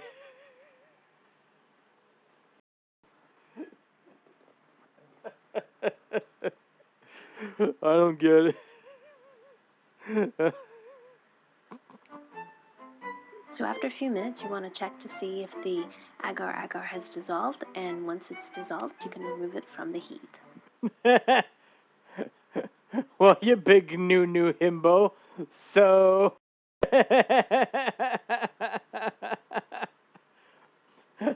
Perpetually high.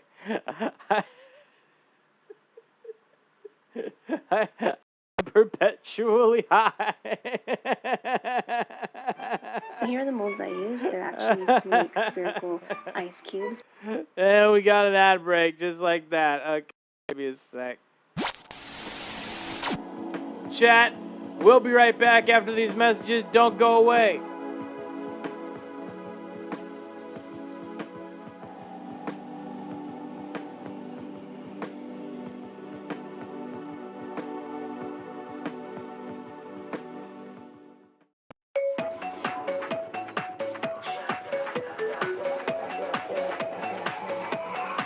I want some crusher, a little crusher, no added sugar, it tastes so great.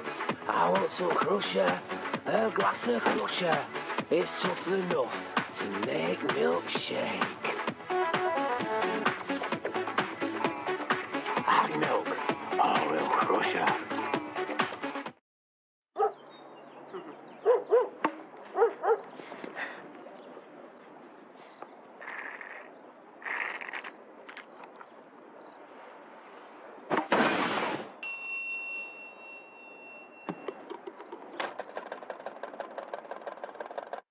Respect the pouch! Respect it! Ouch. Hi, my name is ZG, and this is a Milky Way bar. Now, Jack's mum, right? She's always going on and on that Jack eats like a horse, that he's always starving, always wants more, and it costs a fortune to feed him. But when I asked her why she gives him Milky Ways, right, she says, well, I don't want to spoil his appetite. She's a bit of a radish short of a salad, your mum, Jack.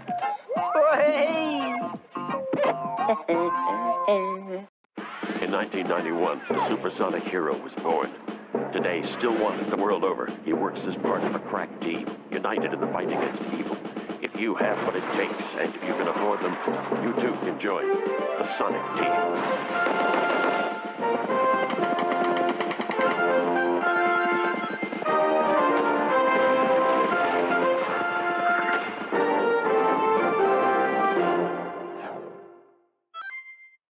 ねえこれ知ってた？何？携帯で撮るだけで、ほら最上に行けんの。そんなの私だって知ってるよ。バーコードをピッとする毎日。携帯でピッと。始まる。ドコモ。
Welcome back from the ad breaks chat.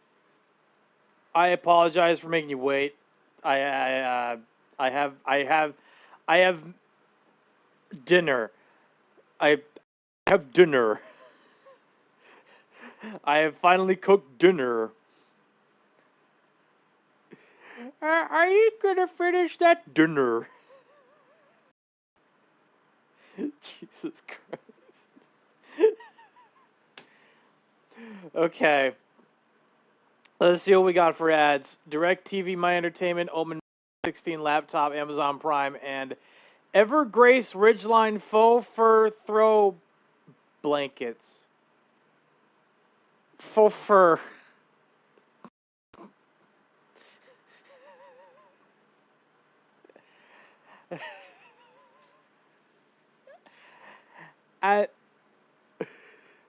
I'm waiting for fur.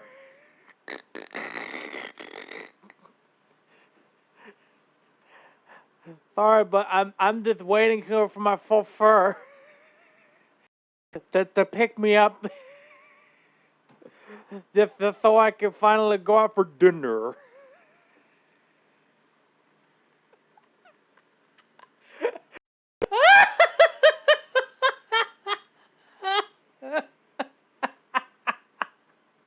Oh God.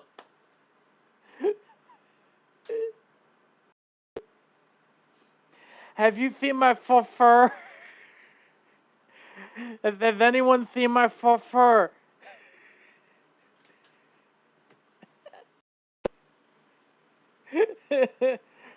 Where's my full fur? Oh, there he is. He's pulling up now.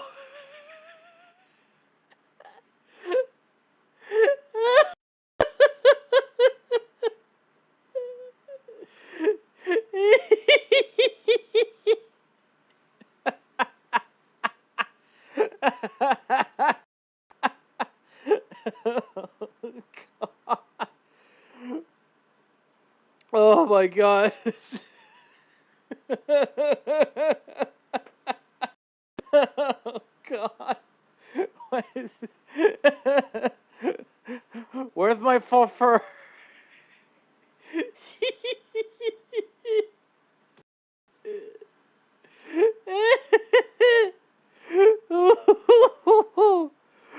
Okay. Okay.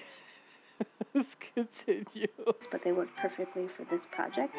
Pour the mixture into your mold, and you can either use a sphere mold like I'm using here, or you can use these half spheres as well. Then place the molds into the refrigerator until the agar-agar sets, and this time will depend on the size of your mold. So it took me 3 times to get this recipe right, and I just wanted to show you the first 2 attempts, so if you have any trouble, you can kind of problem solve with my examples here. So this is attempt number 1 using the Moso Gourmet recipe, and as you can see, not at all clear, and very, very hard. So for attempt number 2, I scaled way back on the agar-agar, and it was still frosty and not jelly enough. Nope. So let's see how attempt number 3 goes. Here is my little mold, and I am going to unmold it and see how this turns out. So here it is. This side's a little concave. Okay. Hopefully this side. And there it is! Ooh. And show you how it rolls. Isn't that marvelous? It's perfectly spherical. Oh God. It's spherical!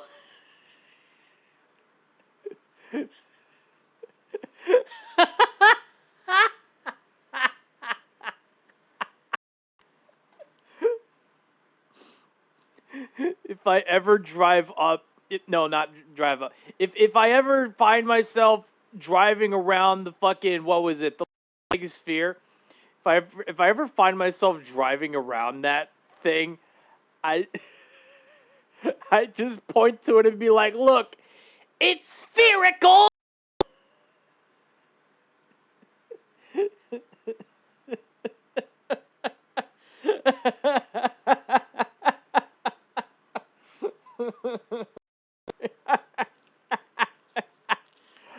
Oh my God. Woo. But it's a game sphere because it's spherical.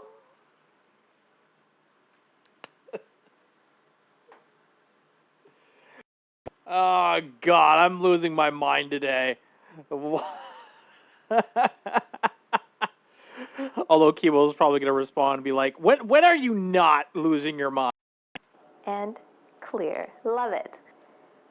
There it is on my tray. And traditionally this is served with kinoko and kuromitsu. And kuromitsu is a kind of dark syrup, brown sugar kind of syrup. I couldn't find it at my local grocer, so I'm going to use this instead. And this is some dark honey. It's forest honey, and it comes from Germany. My little sphere is running away. Took the words right out of my mouth. Exactly. Okay. And I'm going to put a dab of that on the side. So I did find some kinoko, and kinoko is roasted.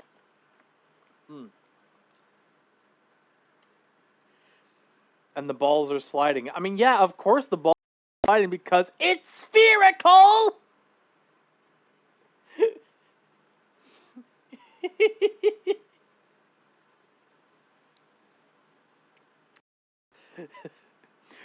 Who do you think you're talking to right now?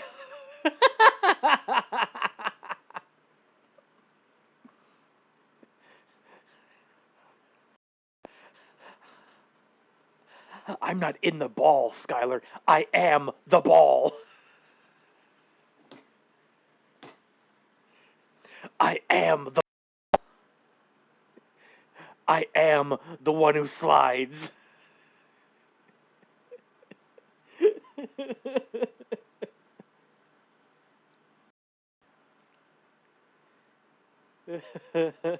Soybean flour, and it's often served with desserts.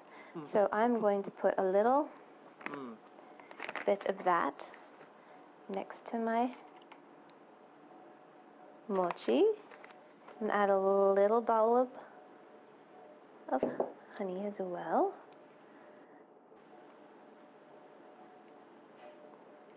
There's that.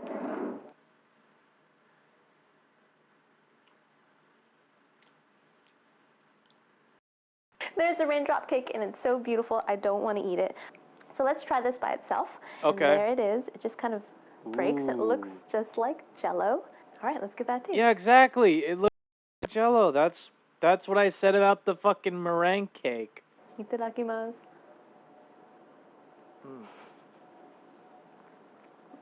And it tastes like water. I put a little bit of sugar in there, but it's practically undetectable. It's water. It has It's a just really water. delightful texture to it. It's a very, very soft gelatin, unlike any kind of gel I've had before, and it tastes like water. So I'm gonna have a little bit with some kinoko, which is some of this roasted soy powder, and I'm gonna have some little honey on there as well. So now it'll be much more like a mochi. All right, here we go. Nice. And it has kind of a little bit of a sweet, peanut buttery kind of taste, and the texture is still kind of very watery and Jell-O-like. It's very, very interesting texture. It's just, for just a second, it's like a Jell-O, and then it just instantly dissolves into water. And in terms of desserts go, it's pretty bland. But a really fun novelty thing to make. And once you get the proportions and the recipe right, it's actually pretty simple to make as well. But definitely a showstopper, definitely gorgeous. And yeah, there you go, raindrop cake.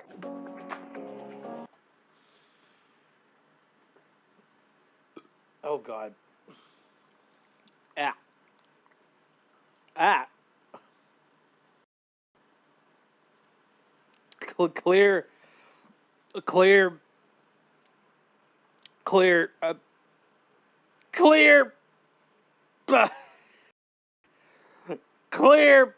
Bah. Clear potato chip. Leftovers, spud, tots. You can't have my tater tots. Gosh. Go get your own. I don't want you to touch my tater tots.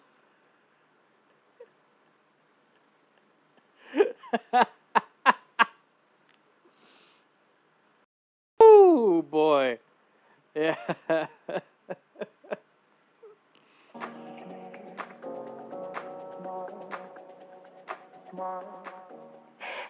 beautiful lovelies. Hi, it's Emmy. Welcome back. Today I'm going to be making the clear potato chip. If you've not heard of this, this has been done, so I'm not the first by any means. Corinne did it, Barry did it recently, and many of you requested it, so here I am to test it. It was in my little recipe idea book. It's only and fair. now I've brought it to the surface because today I'm going to make a clear potato chip. If you haven't heard about this potato chip, it's what I just said it was. It's clear. A clear or transparent potato chip. And it's invented by Hamid Salman at Diva at the Met in Vancouver. So he shared a recipe in the Vancouver Sun, and that's the recipe that I'm going to be basing my recipe off of today. I might make a few tweaks as we go along. The ingredients are pretty straightforward. You're going to use potato starch. I just spilled this.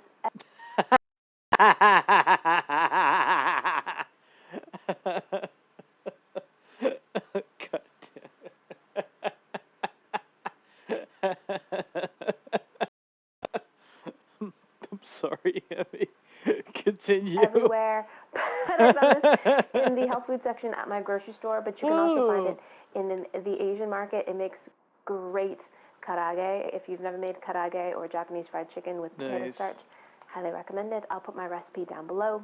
And then you're going to need some potatoes, and you're going to need some salt and olive oil, and that's pretty much it. This recipe is a little bit tedious in that it requires a bit of time. So I'm going to do part of it today, and then I'm going to do part of it tomorrow after the chips dry. We're going to take 8 Yukon Gold potatoes. I'm using 10 because mine are pretty small. I'm going to scrub them nice and clean, and then we take a sharp knife and cut a 1 centimeter slice down the middle of this. Don't go all the way through, just a centimeter. And then we're going to toss it with a half a cup of olive oil. Okay. And a tablespoon of kosher salt. A lot of kosher salt. Coat the potatoes really well. Gotcha. And then place them onto a baking sheet, and we're going to put it into a 450-degree oven for 25 minutes. Come on, After really? 25 minutes, we're going to take the potatoes and place them into a bowl and cover them with very hot water. 95 degrees centigrade, about 200 degrees Fahrenheit. So that's just below boiling. Then we're going to let the potatoes sit in the hot water for 2 hours at room temperature. And then once they cool down, we're going to strain the potatoes out and reserve your stock and place this in the refrigerator and allow it to chill completely. Here's my stock, nice and chilled. Yay. 2 cups of the stock and 4 tablespoons of potato starch. Potato starch kind of has the consistency of cornstarch, but when you deep fry with it, it makes such a crispy, crunchy crust. I love it. Okay. I have potato starch all over my sleeve. Isn't that great? Oh, man. Pardon the potato starch. That's always fun. Oh, look, it's on my shirt, too. Isn't that great? So we want to whisk that in there and incorporate it before we turn on the heat. We're going to bring this to a boil until it forms a clear gel. Oh, yes. Quick. Starting to thicken. I'm reducing my heat. The mixture has thickened. The mixture is thickened. Oh my God. Look at this. That is a jelly, y'all. Yep. That happened fast.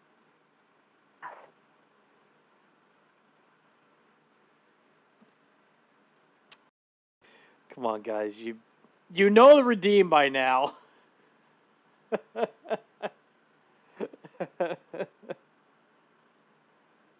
Come. Yep.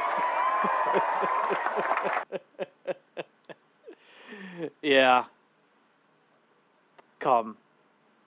So what we're supposed to do is take this beautiful gel we just made and spread it on a parchment-lined baking sheet to a thickness about 3 millimeters thick and place it in a 135-degree oven and cook it in there for 2 hours. So my oven only goes to 170 degrees, and after watching Corinne's video, it is very easy to burn them. So what I'm going to do is do a little test. I'm going to do the 170 degrees and then kind of keep an eye on it, maybe keep the door ajar a little bit. And then I'm also going to use a food dehydrator. This is Rompo Peel's food dehydrator, which I've had forever. I used to dry mushrooms in this when I used to forage for mushrooms when I lived in Montana. Nice. And I'm going to see how well this works. I just have some parchment on here as well, so we'll do a little side-by-side. Sure it's going to work? So in the original recipe, it says to just make an even layer, and then after it dries, to break it into shards. But in other recipes, I've seen people make little chip-like shapes, little ovoids. So I think I'm going to do both of those. Just use a spoon and dollop some on there. It actually says to make them pretty thick, 3 millimeters. So that's pretty thick. In the original recipe, You're not even trying to hide it.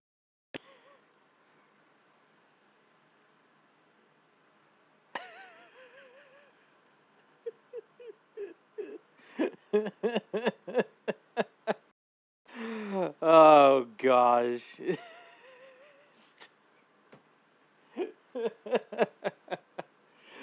Oh god, you just look at this and you're like, oh, fuck, I should call him. I should call him maybe. it says to make one sheet and then to break them into the size of playing cards. So I'm gonna make my chips pretty big. 'Cause who likes a scrawny chip? Oh. I do actually. Sometimes scrawny chips are nice. That's kind of sexy, this gel stuff, man. Ow! I'm gonna test the big version too. There's that. Now I'm going to do the food dehydrator version. Okay. Spread it. Okay. Into a layer. Give it a good minute. So far this is coming out pretty well. I feel like there's not as much stress, say, as something like the jiggly cake. The Japanese jiggly cake, oh my gosh, after seeing so many failures, it's like, that's so much pressure. So I got 3 trays of gel, and now I'm going to plug this in and let it sit for a couple of hours and see how it goes. What we want them to do is to dry completely, nice and firm. We don't want these to burn. I'm imagining that the dehydrator might take a little bit longer than the oven because I think this is going to be at a lower temperature. But I like the fact that I don't have to worry that this will burn at all. So I'm going to let these dry and I'll be back to finish the rest of the recipe. All right, lovelies, I am back and my chips have sufficiently dried. As you can see, there are 2 different sizes. This came out of the dehydrator and this came out of the oven. So my oven temperature only goes to 170 degrees Fahrenheit.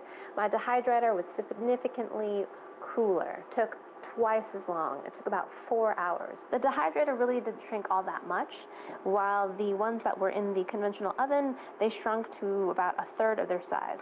They are much harder and much thicker. The recipe calls for frying these in oil at 350 degrees. This is not a huge difference. Although I think it kind of just depends on like how hot your own oven is going to be able to handle it.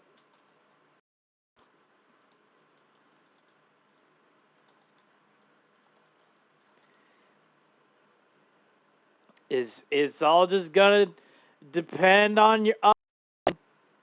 Yay. Degrees, but because these are so thin, I think these are just going to scorch. I'm going to avoid any browning, so I'm going to cook it at a lower temperature. I can always increase the temperature.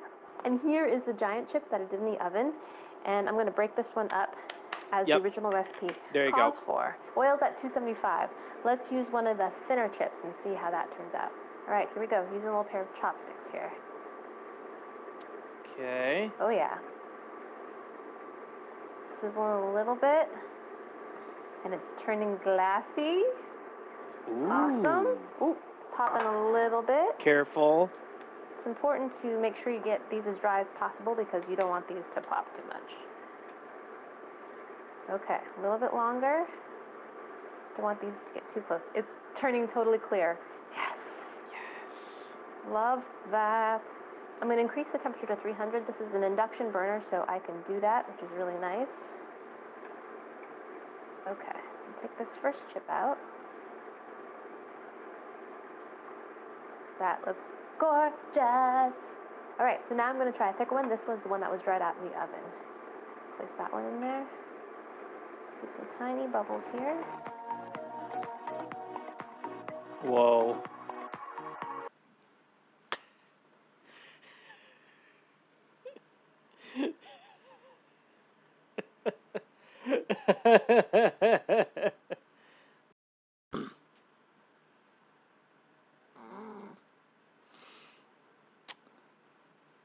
Me when I get into the condoms. they all just end up being they all just look like they've been ripped up. They've all just been ripped up, just like. I know they're meant to be chips, but like.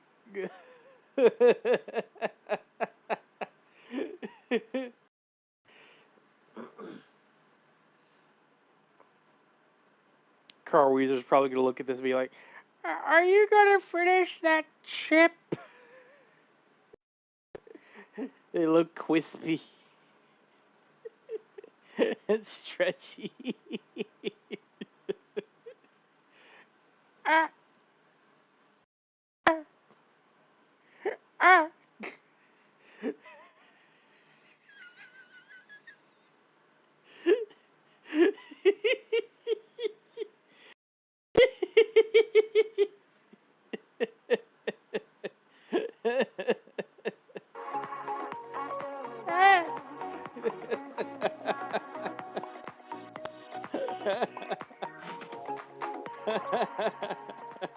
Now I'm going to crank this up to 350. Ooh. Ooh. So while my oil's coming up to temp, I'm going to use the potatoes that I made the stock with. I don't want these to go to waste. I'm going to... Oh, God. I also somehow managed to imitate Trish Takanawa from Family Guy. Oh, God. Oh, no. Oh, I'm not even going to ask.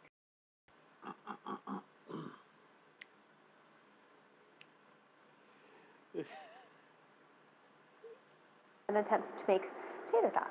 Peeled some of the potatoes. Now I'm going to grate them on a coarse grater here.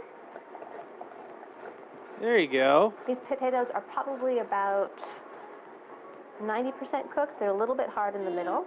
Now I'm going to transfer my grated spuds into there. Garlic powder, black pepper, salt. Just for some added heat, a little bit of cayenne. Not too much. Mix this together. And I'm going to check on the consistency of this. It holds together pretty well. It's probably about a teaspoon of potato, squeezing and kind of rolling into a little cylinder. You know, a tater tot. There's my... Right. Oh, no. How is this going to sound? Wait. Is Discord even... I want to hear this. Oh, God. No, that.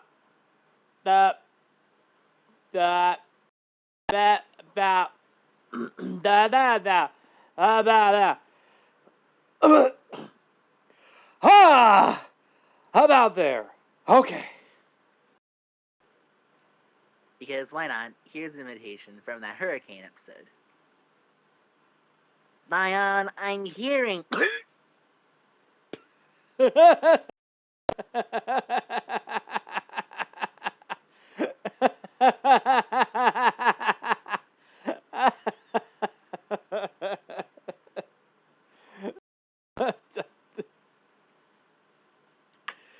I am not even gonna ask. Not even gonna ask. Potato tot. Go. You don't want to overcrowd the smash match because it'll drop the temperature too much. But I don't have too many tater tots. Tater tots. Roll them around a little bit in the oil. Okay, so these are falling apart a little bit. You might want to use... Get your hand off my tater tots. Gosh. Are you gonna finish that tater tot?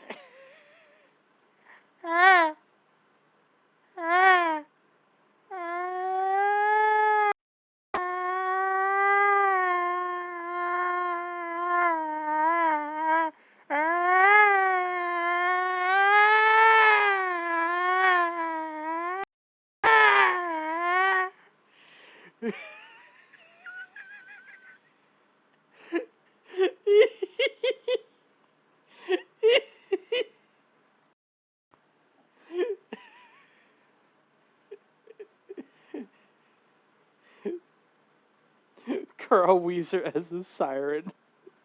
Like...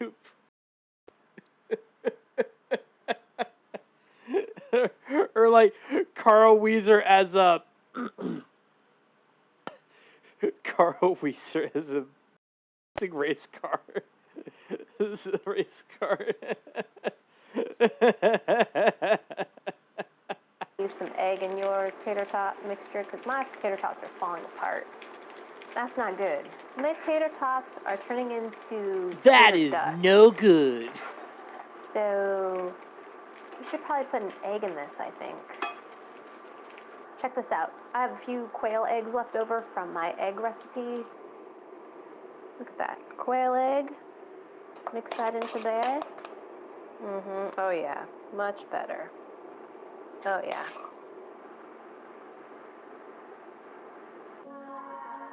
Ooh. Wait, this actually kind of looks good. This actually does look kind of good. Fuck. Here are the tater tots without egg and with egg. So I added one little quail egg to my remaining potato shreds, and they came together much better. So now we are ready to taste. My glass potato chips turned out beautifully. I'm so excited about these. They look so good. Gorgeous. Fuck. Absolutely transparent, clear, peppered with bubbles and salt. Can't wait to taste them. All right, here we go. Itadakimasu.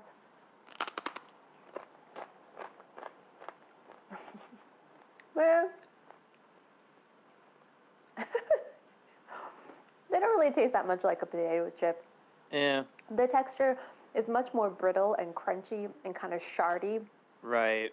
and sharp. Although the thinness is very good. I think that cooking them in the dehydrator really lend it to a really nice, thin, crisp potato chip. It's kind of like a kettle cooked potato chip in terms of thickness, but much more harder in terms of a crunch. There is a potato flavor, but it's lacking that really great, intense potato flavor, which I love in a good potato chip. I think I over-seasoned these. I don't think I needed to put as much salt as I did after they came out of the fryer. I forgot that we seasoned these as well when we made the stock. So, yeah. Gorgeous, stunning looking flavor, not that great. Texture, all right, but stunning presentation. Just beautiful. So here are my leftover potato tater tots, and this is batch number 1, which was made without any binder. And as I was frying, the poor little thing started falling apart. Yeah. I do like this kind of little raggedness that comes with these potatoes because they look a little bit more like tater tots. This batch I added a little quail egg because I only had a little bit of spud left, and it was perfect. And these look a little bit more like dumplings, but they held their shape beautifully. And yeah, let's give them a taste. Let me grab some ketchup first. Ketchup, because you gotta have ketchup with your tater tots. Freaking idiot. Alright. Let's try batch number 1 first without any without the egg. Got it. Those are actually delicious. Soft and buttery, well cooked in the middle, nice and crunchy on the outside, great potato flavor, perfect amount of garlic powder in there too, enough to give it a little bit of complexity but still taste very potatoey. Delicious. I like that a lot. I don't like how it fell apart in my frying pan though. So let's try this one that has the egg in it. With the egg.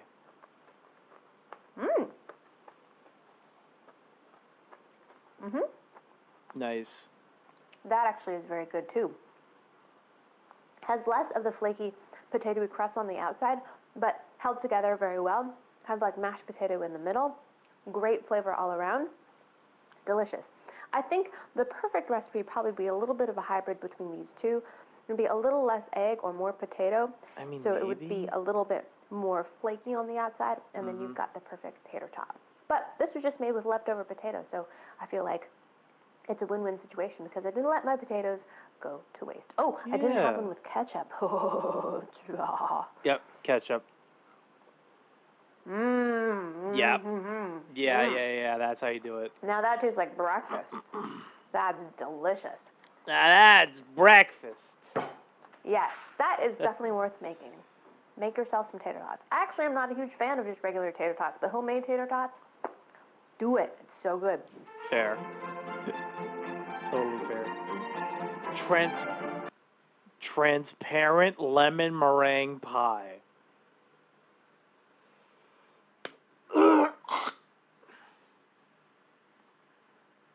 Ah! Sorry. Ooh. This should be fun. Looks a lot like gelatin. For sure. Look at that. Greetings, my beautiful lovelies. It's Emmy, and welcome back. So today I'm going to be making a transparent lemon meringue pie. Yay! So many of you want me to make this, so here I am today. I thought this was a trend from a couple years ago, which it was, but it came back to my memory thanks to Helen Rosner's tweet, and I did a little bit of research, and apparently in Yep. Clear lemon meringue pie.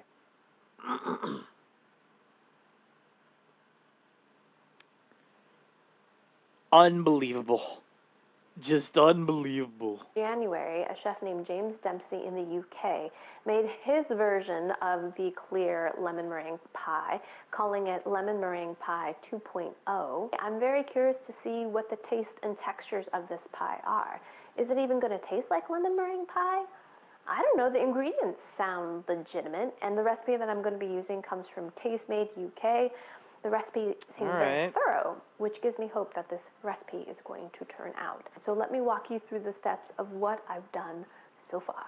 So first we're going to make our pie dough. So in the bowl of a food processor, add 350 grams of all-purpose flour, 2 tablespoons of powdered sugar, and a half teaspoon of salt.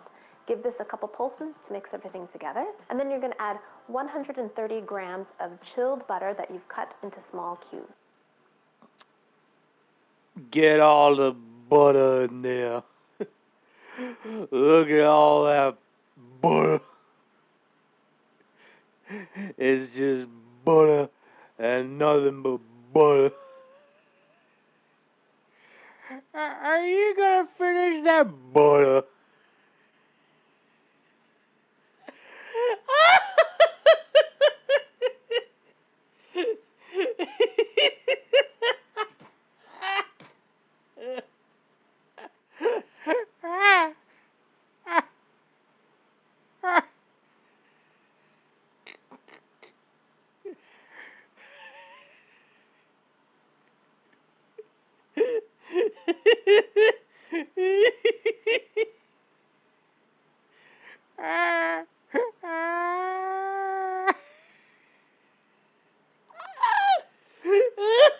Oh my God.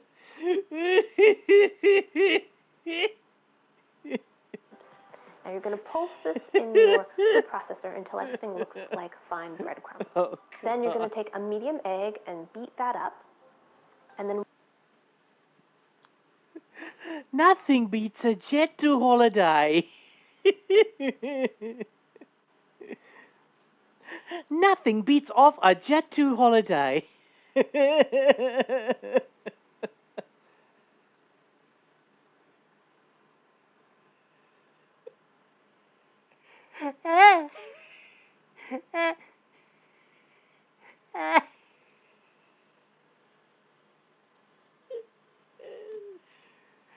Are you going to finish that jet to holiday? And right now you can save 50 pounds of butter. Of butter. You can save 50 pounds of butter.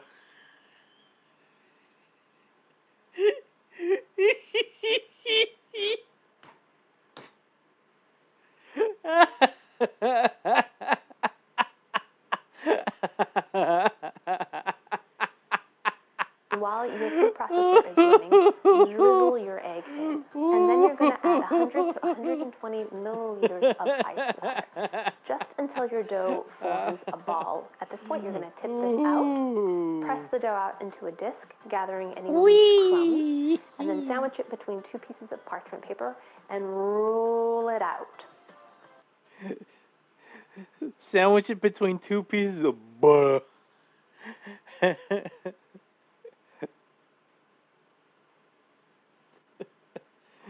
Oh, God.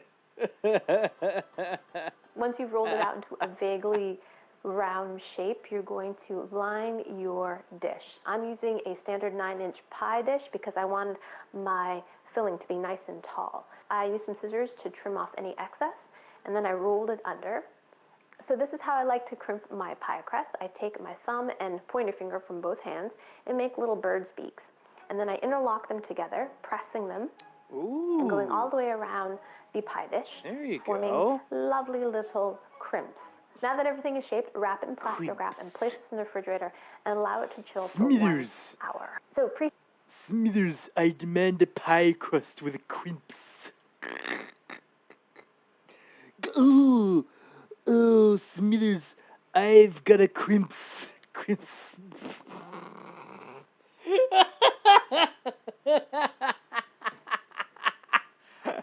I've got a crimps.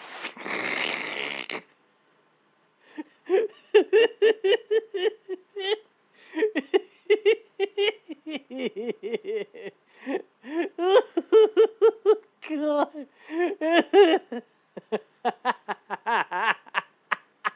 Preheat your oven to 400 degrees. Take your chilled pie crust out and use a fork to prick the bottom of the pie crust. This will keep it from bubbling in the oven. Then take some foil and line the pie crust, and then you can add some pie weights. In this case, I'm using some dried lentils. Then place this whole thing into the oven for 15 minutes. After 15 minutes, take the pie crust out, remove the foil and the beans, and then you're going to take an egg wash, which is just 1 egg beaten up, and you're going to brush that liberally on the inside of the pie crust and on the edges. Now you really want to fill this in, make sure that it's completely covered, and all those tiny holes that you made with the fork, you want to fill those in with the egg wash. And place this back into the oven and bake it for another 10 to 15 minutes until the crust is golden. The crust is complete.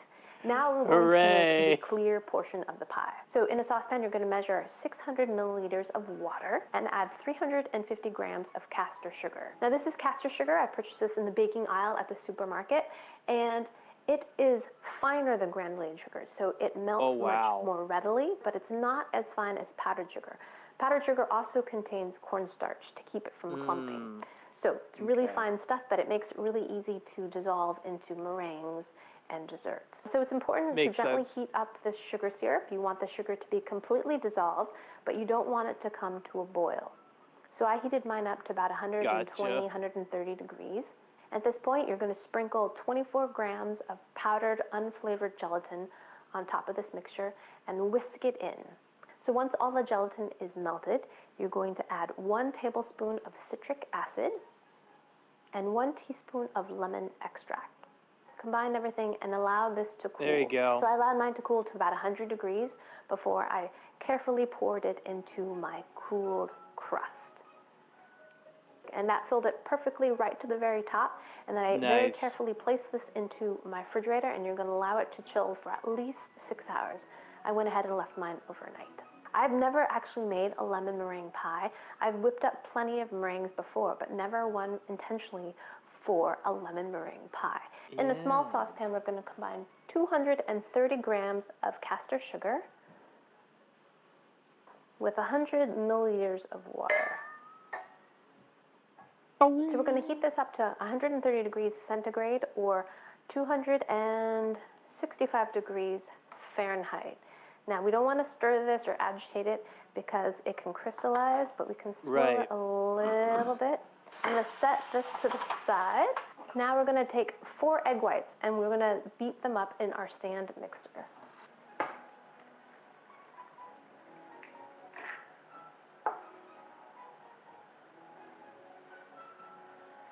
This is how I prefer to separate my eggs, with my impeccably clean hands. You choose your method. Now we're going to squeeze in about a half teaspoon of fresh lemon juice. Plop those in there. There you go. And begin whisking. Wait, is this plugged in? No, it's not. I always do that. Okay, here we go. Okay. So we are at soft peaks. Is at 267 degrees.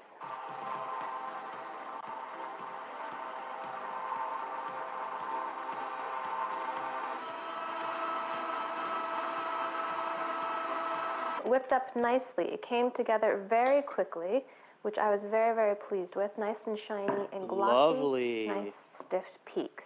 Isn't it wild? What is it about transparency and glossiness that is just so lovely? I don't know, but I love it. It's beautiful.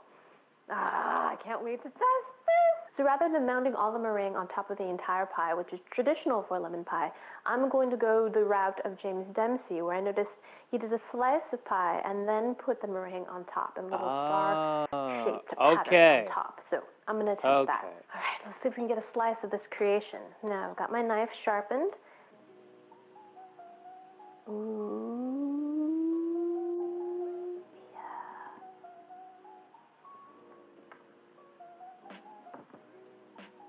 Oh, wow, that is unlike any pie I've ever sliced before. I noticed that it's catching a little bit. It's tearing my pie, which I'm not happy with. Careful. So I got this little butane lighter. Ooh, let there be flame. Heat that a little bit.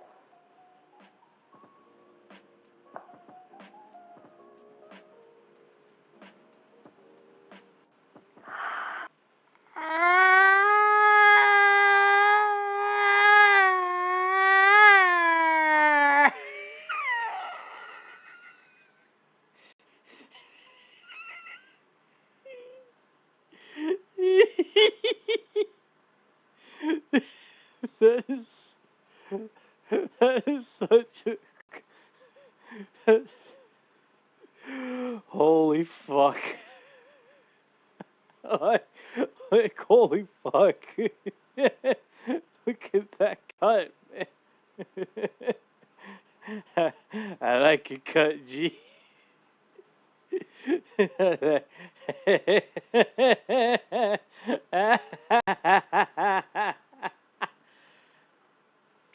Oh God. Look at that cut, man. I did it! I did it! Wow. I did it! There it is! Oh, wow. The clear pie. Oh, yes. Yep. And it jiggles so beautifully. I haven't gotten the meringue onto it yet, but there it is, jiggling. So I've got a big pastry bag fitted with a 1M tip, I believe. Woo. Boom. Yes. Holy shit. Boom. This is making me so happy. Can you see that? Oh, that's gorgeous. That is gorgeous. That is absolutely gorgeous. Doop. Doop. There you go. I'm gonna put another layer right here. Yep. Doompy. Doompies. Doompies. Always wanted one of those little creme brulee torches. I found this one I really liked because it uses the same type of canister butane cartridge as my little stovetop burner. Oh, nice. So great, I don't have to buy extra cartridges. Yay. This is made by helps. Iwatani. Just lick that, just a little. A little bit, yep. Wow. Alrighty, finally, I get to taste the clear lemon meringue pie. I'm so pleased with how this turned out. Now let's see how it tastes. Okay, here we go. Oh, I don't want to cut into it, but here we go. Whoa. Ooh. It's very jellied. Ooh, yep. There you go. Look at that. Oh. Oh. It's totally clear. Amazing. Okay, my crust popped off. I'm going to put my crust right here. Alrighty, here we go. Itadakimasu.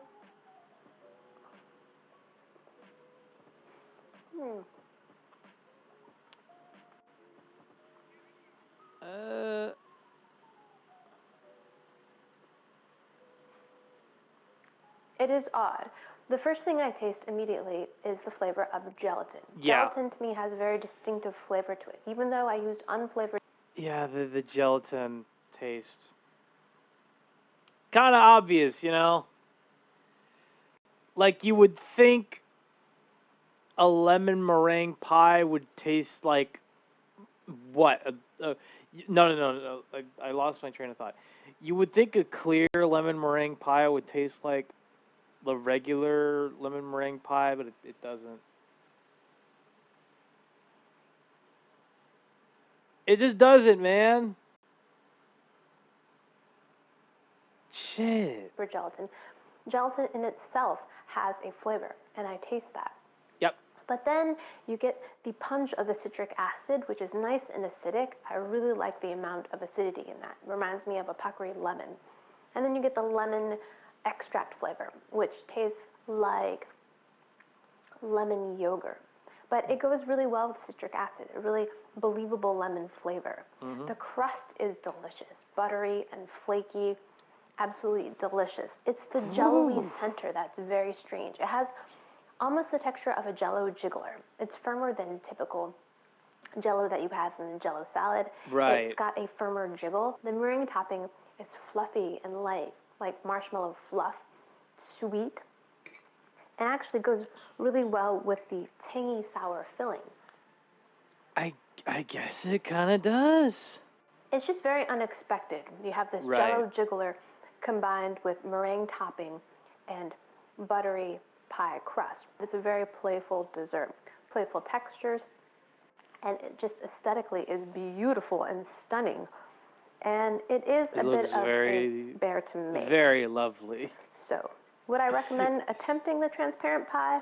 Perhaps, if you've got some time on your hands. Otherwise, maybe stick with the typical lemon meringue pie. Maybe. I don't know. Clear tomato soup. Oh my god. No. No. No.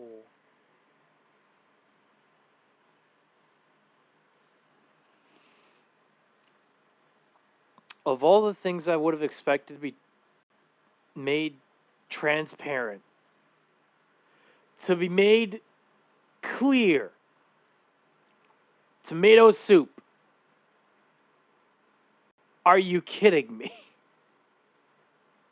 Am I getting punked? Am I getting punked right now? Huh? Anyway.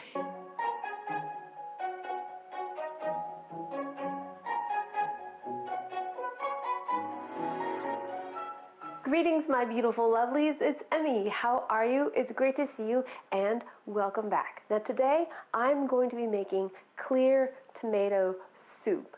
So many of you got in touch with me via social media to make this clear tomato soup. The clear trend was probably a couple years ago now. I've got a little playlist. I'll put a link down below. I've made clear lemon meringue pie. I've made clear potato chips. And in that hubbub was the clear tomato soup, which I never made. Now, my friend Barry Lewis has made this, and I looked at his recipe, and I also found a recipe from Epicurious for tomato consommé, which is what we're going to be making. Consommé is a French term for a clear broth that is clarified with a very specific technique. What? Huh?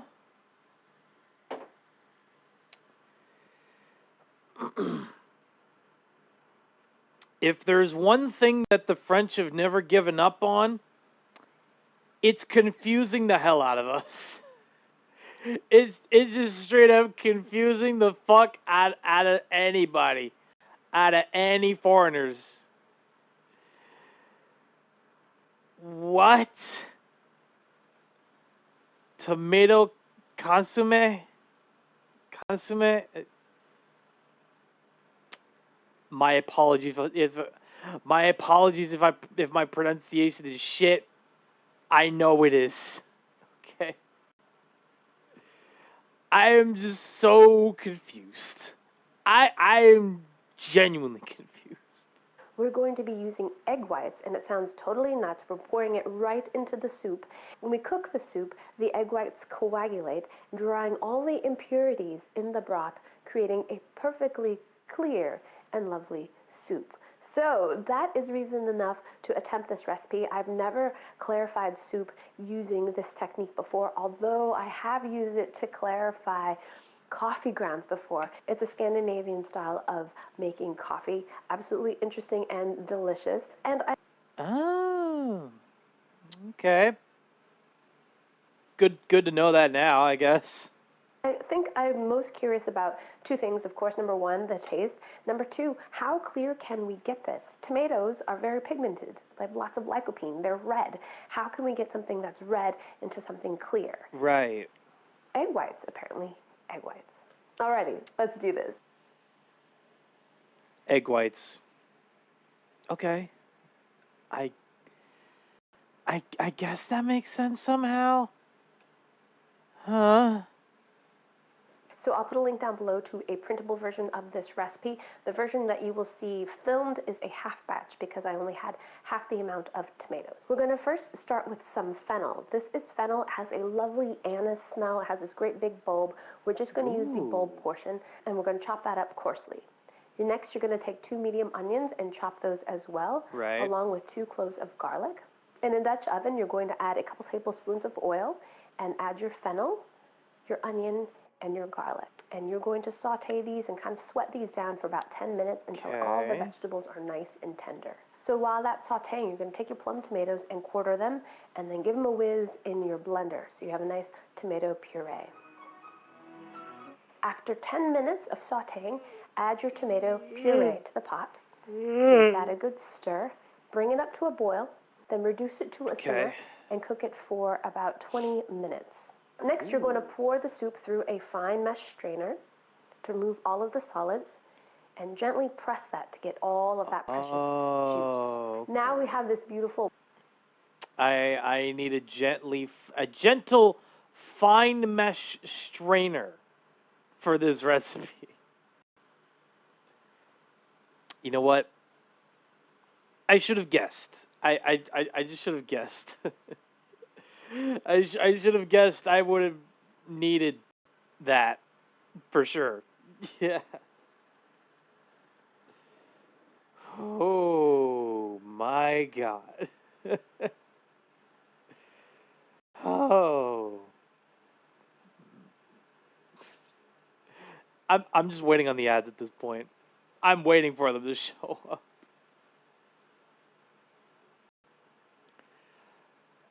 There it is. There it is. Chat, we'll be right back after these messages. Don't go away.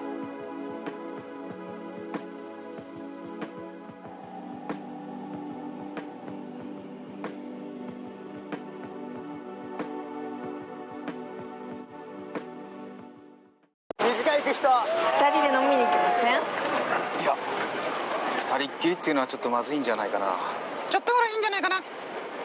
スーパー部長がそこまでおっしゃるなら。スーパーチューハイサントリー。飲む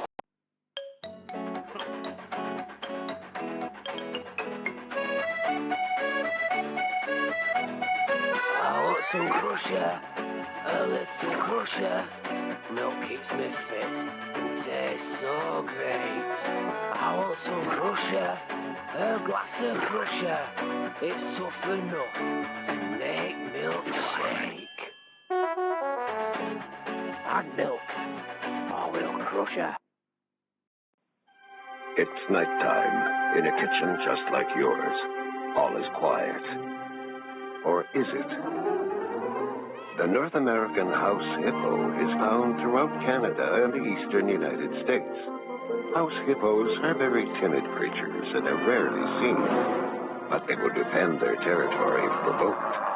They come out at night to search for food, water, and materials for their nests. The favorite foods of the house hippo are chips, raisins, and the crumbs from peanut butter on toast.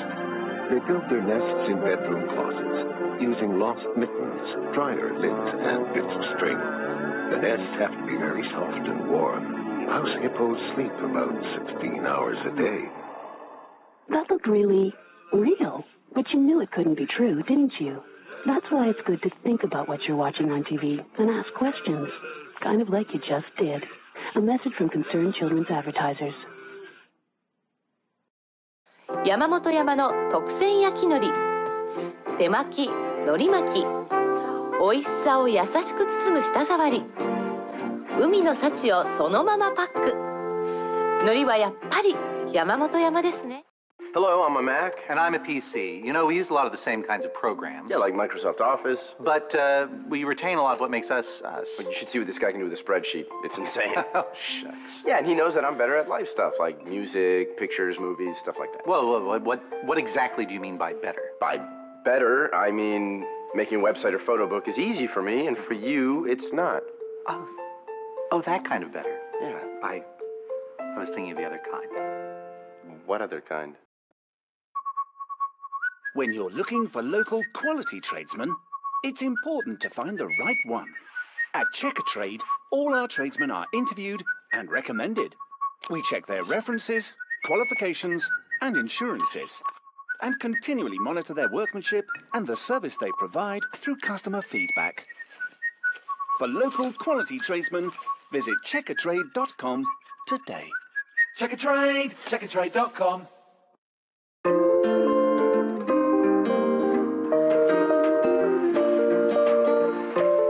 1% low-fat milk, chicken McNuggets made with white meat, and crisp ripe apple dippers.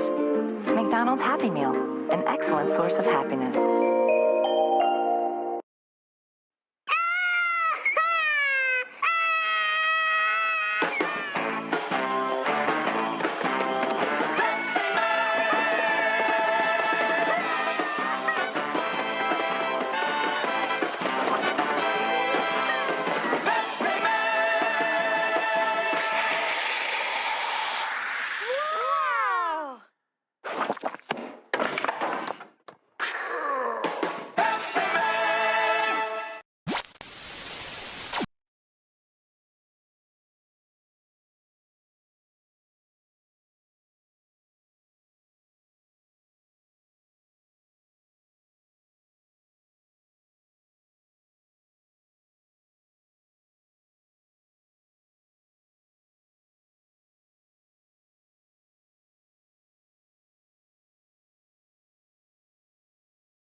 Welcome back to the Ad Breaks chat. My apologies for keeping you waiting. I had to shave. I just had to shave. That's on me. Okay, let's see what we got here for ads. Amazon Prime and Audible. That's it. Okay. It's not a ton of ads. Not a ton of ads to work with, but, you know, good enough.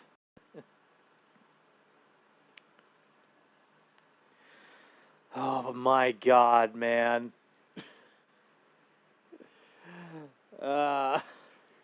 Clear tomato soup, or like a clear broth with using egg whites. Okay, then. Broth. Now, in the Epicurious recipe, they said to Oh, God, I forgot my water bottle. Hang on. I forgot my full water bottle.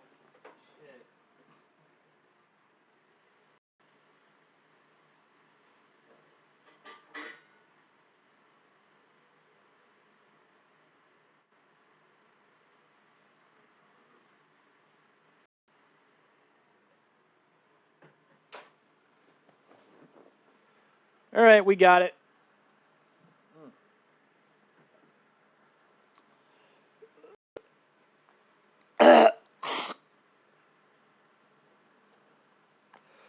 Whew. There we go. bring this up to a boil and then add your egg whites.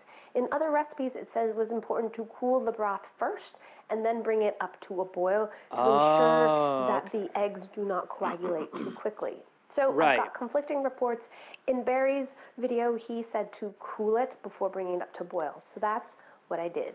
Well, here we are. Here is the cool broth. Okay. It's not nearly as red, but it's definitely not clear. See that? Still have some tomato particles in there. And it's about to get even more cloudy.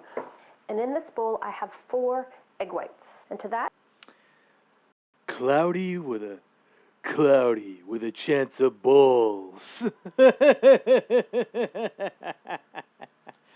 Oh, God.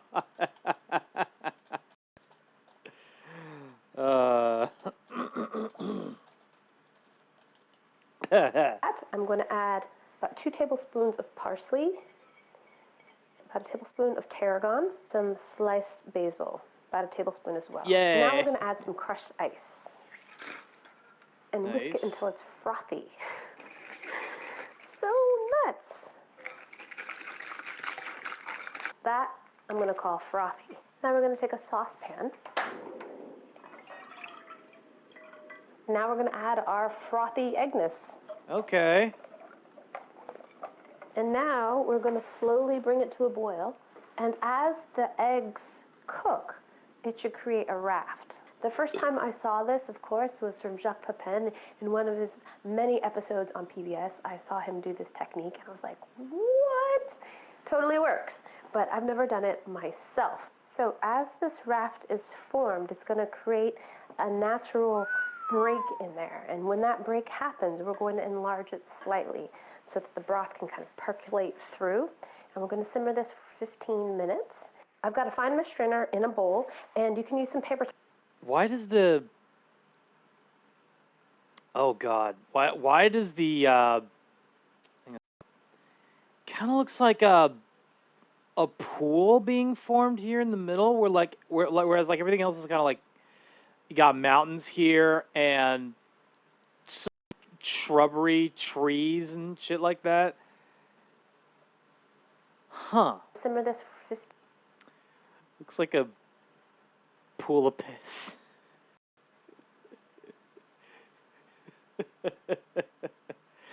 Oh, God, that visual. Oh, boy. 15 minutes. I've got a fine mesh strainer in a bowl, and you can use some paper towels, but I'm going to opt to use And these. it's especially I found this last time I rancid. went to H Mart, which is a Korean supermarket, and they are specifically for filtering soups. But you can also use them to steam breads and such, but they're very fine mesh. So don't have these, it's okay. You can just use a couple layers of paper towels. So I've never used these before. Why does it look like a booty hole with gangrene?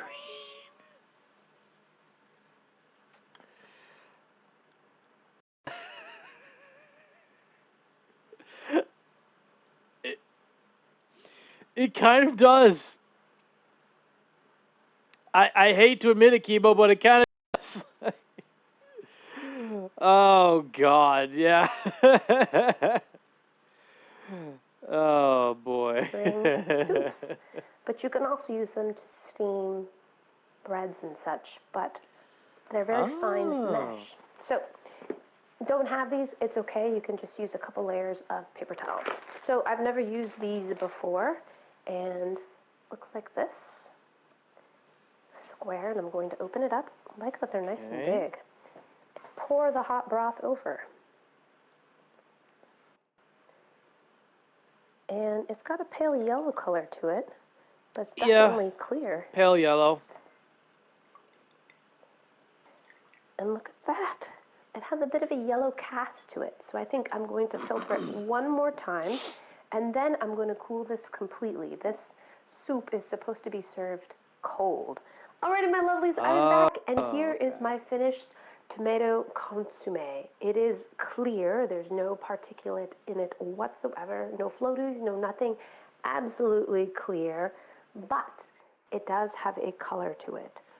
And there's definitely from a color what to I it, yeah. have researched online, this is what tomato consommé is supposed to look like.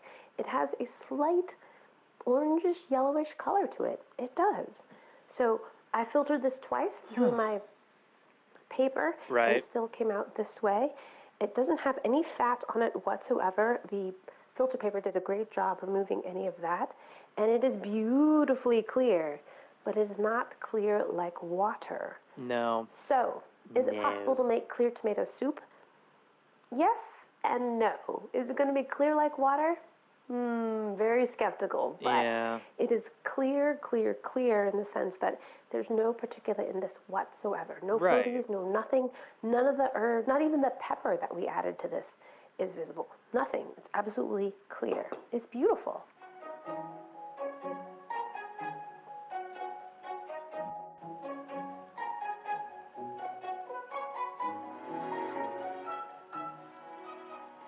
So now let's serve up our beautiful consommé, our clear tomato soup.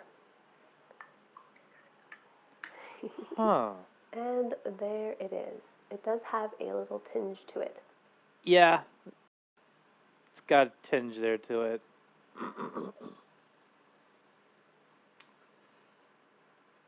And honestly, this is not as...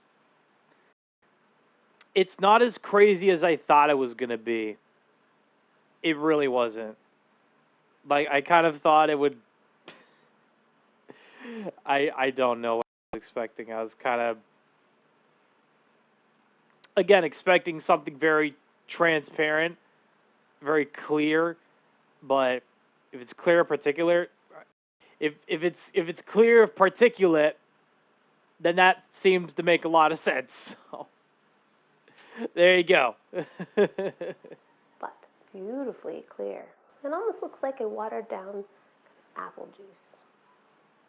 A little bit. Wow. It has a very clear tomato flavor to it. Wow. Very concentrated tomato flavor. Yep. Which makes a lot of sense. We added no water to this whatsoever. This is just tomato concentrate. It's kind of nuts. From 2.5 pounds of tomatoes, I probably have about a cup of broth here. Yeah. Very, very concentrated. We did cook this for quite a while. It's been reduced, so there's a nice mouthfeel to it. It's almost like chicken stock. It has that kind of body to it. Yet this is completely vegetarian. I also taste the onion and the anise. The anise from the fennel and the basil are pretty subtle. It's there and it's infused, but it's not strong whatsoever. Right. It's very nicely seasoned in terms of salt. A very refreshing, light soup. What happens when you drink it like a drink? Still tastes like tomato soup. Yeah, of course It's it amazing. does. It tastes a lot like vegetable soup, but it doesn't have any chunks in it, and it's not as thick. It's got no chunk. There's no chunk in it. Amazing. So there you have it. Mostly clear tomato soup. The answer to our question, can you make clear tomato soup? Yes. Will it be crystal clear like water? Not quite. Not quite. Will it be... God damn it. Emmy, I just said that. I literally just said that.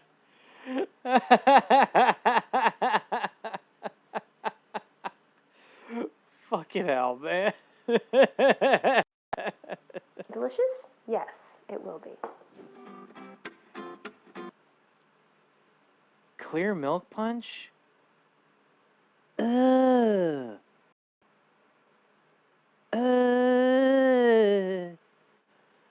Brother,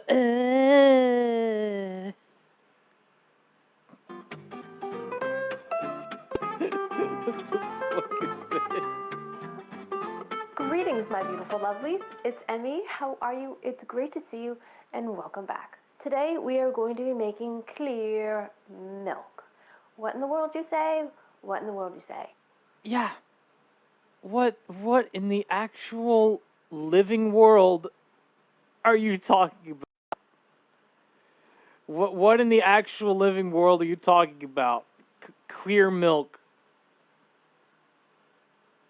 I'm fine with my regular milk, thank you very much. Although I do like...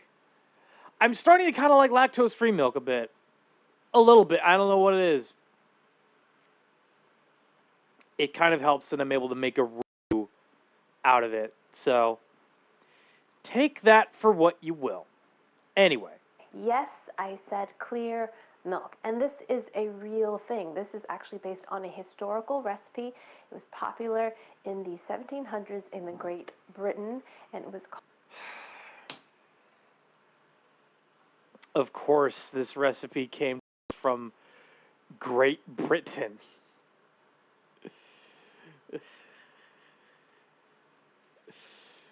God damn it. Of course we'd make a clear milk recipe, yeah. Of course we'd make that kind of shit. In 1700s, we had nothing to look forward to except for fucking tea. Anyway. Called milk punch. Now, from my understanding, there are a couple types of milk punch. This is a clarified milk punch. There's also a milk punch that's made with milk. I think it's popular in the south of the United States. And the milk in that recipe lends a nice milky, creamy quality to the drink. While in this drink, the clarified milk punch, and it creates a crystal clear beverage that's alcoholic, but still has a very nice silky quality to it.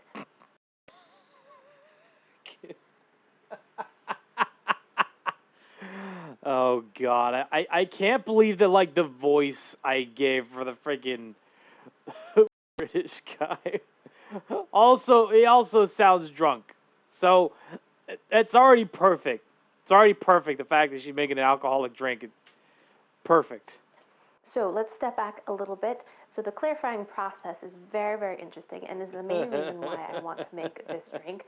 Making milk clear, but more than that, I'm very curious about the science about how the drink gets clarified. And after reading about it, it is very similar to how you would clarify a soup, like a consommé in French cookery. If you missed my clear tomato soup recipe, I did a very similar technique. I'll put a link to that video down below.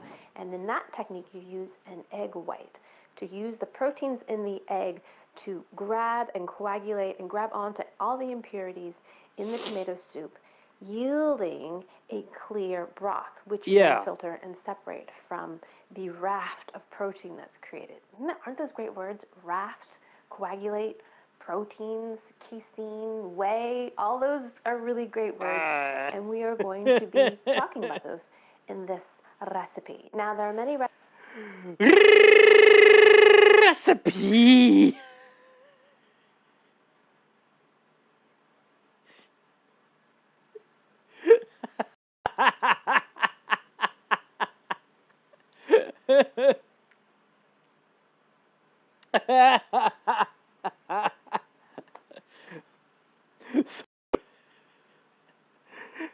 So someone's probably watching this stream and they're just like, whatever kind of drugs he's on, they need to lower the dose.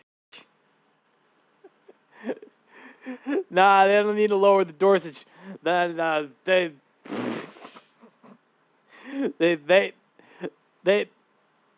don't need to lower the dosage. They need to give me more. They need to give me more.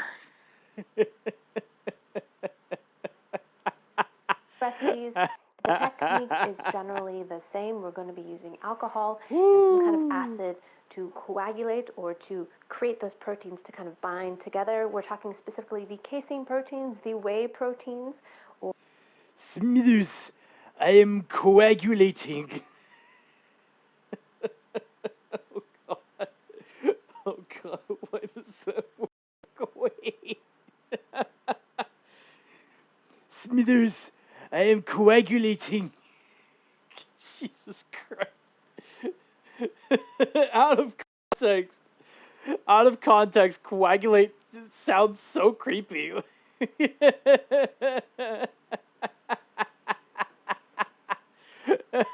Or the proteins that are in the liquid of the milk will remain, but those are clear. But the casein proteins will bind together just like they do in cheese making and grab all those impurities and create a raft, and then we'll separate our drink. I chose the simplest recipe that I could find, and it is based on the oldest recipe of clarified milk punch that we can find from the 1700s, and it's Mary Rocket's Citrus Milk Punch. It was originally published in Dan Woodrich's book Punch, and it's been adapted by Dan Sousa over at America's Test Kitchen, and I found this on the Splendid Table. But I will put links down below to everything that I'm referencing in case you're curious. So the first thing we need to do is to flavor our brandy. So in this jar, which doesn't need to be this large, I've taken some brandy, and it has the zest of 1 lemon and 1 orange. And it's been soaking in the brandy and infusing it with that citrusy flavor.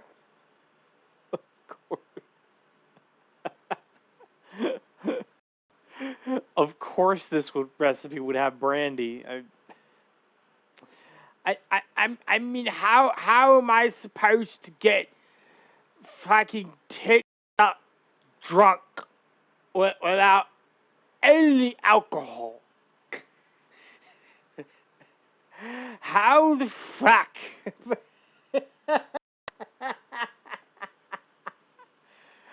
I want to get tits drunk while getting my daily dose of calcium and shit. I want to be drunk and have my calcium.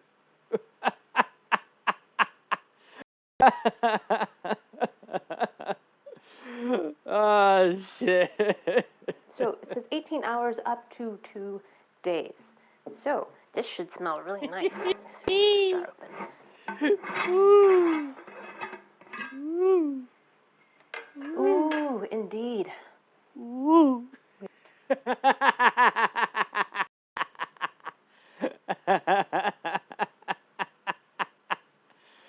Oh, God. We've got the perfume of alcohol tinged with a lovely fragrance of orange and lemon. Oh, it smells so good. We've got the perfume of late night benders.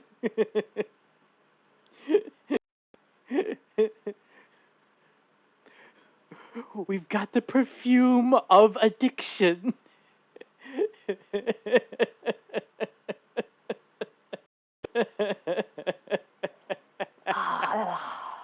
Okay, we're going to strain our brandy and get the peels removed.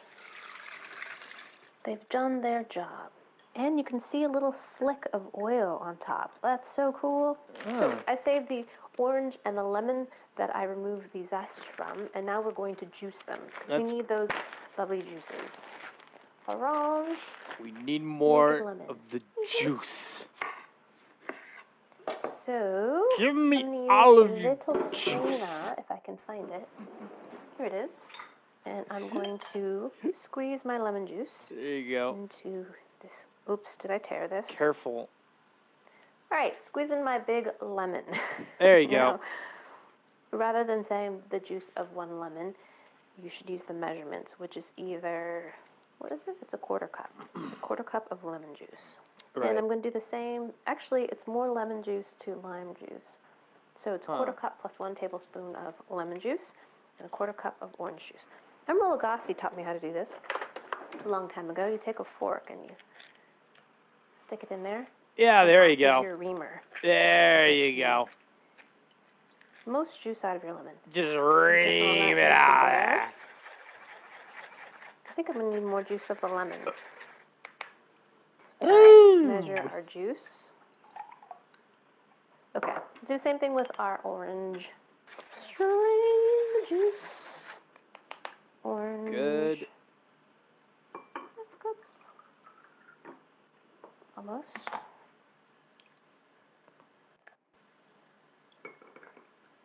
I'm going to go grab another lemon because I need a little bit more lemon. Oh, God.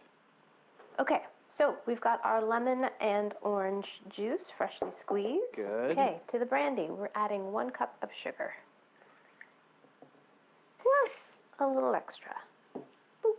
And whisk that together. We want to dissolve the sugar along with the orange juice and lemon juice we squeezed. And some water. Oh, boy. Mmm. This looks lovely. This will help dissolve the sugar.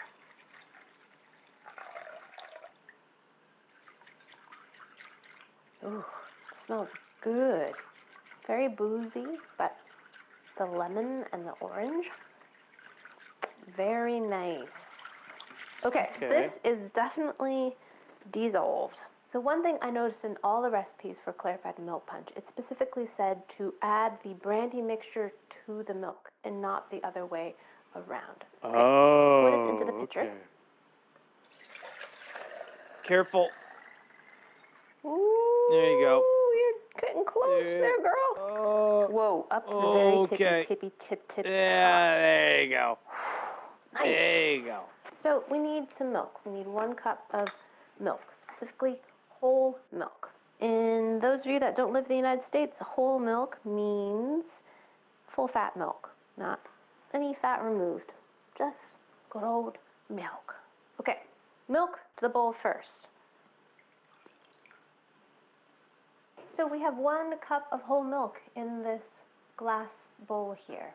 Now we're going to take our brandy juice mixer and add it to the milk slowly. Here we go. Whoop. Okay, it's sputtering and splashing. Oh, and it's thickening. 1 cup of whole milk, all alcohol. Everything, it's just alcohol. Oh my God.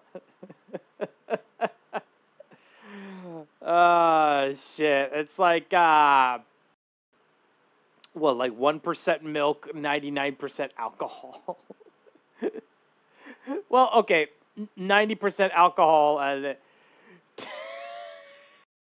2 shots of vodka.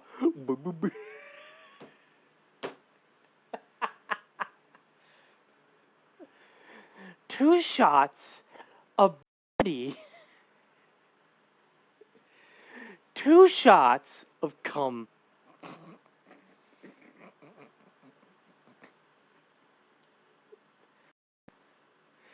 2 shots of canned can.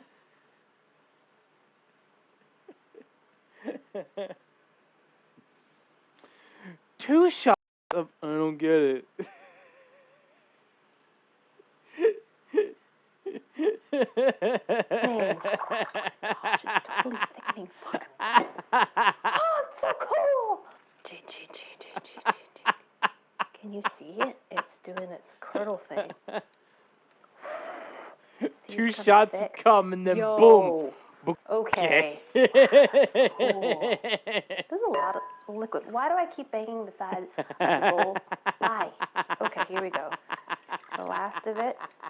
And we definitely have curdles. Now it says to gently stir it, although I think it's pretty well mixed already.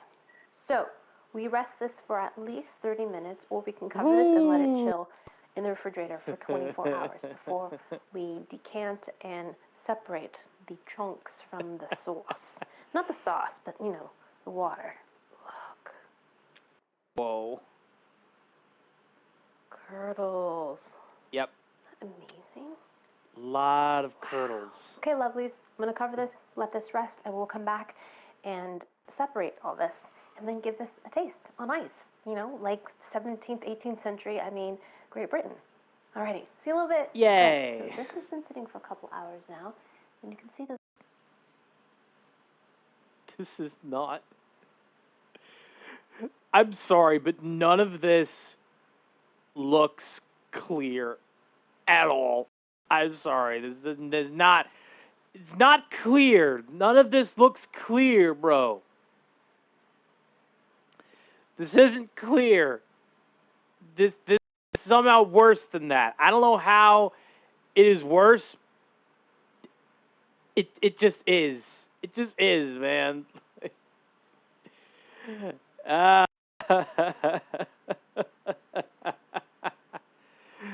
Yeah, look at that. Yeah, that is appetizing. This beautiful curds. So now we are going to filter it. So, got a bowl here, and it said to filter it through a coffee filter. When I did the clear tomato soup, the consomme, I used these, and I found these at the Korean grocery store, and here they are. And these are filters, kind of like paper towels. And these are all the different ways you can use them. You can use them to steam food, right here. Here and here. Oh, They're God. also used to filter out your broths. This is what it looks like. It looks like a fabric, but if you look closely, it's knitted kind of material, a bit stretchy. And what I like about this particular material for my setup is that it's going to fit inside of my strainer. I have these coffee filters. These are for a pour over coffee situation. So you open it like this, and you put it inside a cone holder. Got and it. Doing this for this would not be ideal because this cone cannot hold the volume of liquid I need it just can't. So instead, I'm going to use this filter cloth on top of my strainer. Okay, so I'm going to ladle this mixture into my filter and let it slowly clarify. Let's see what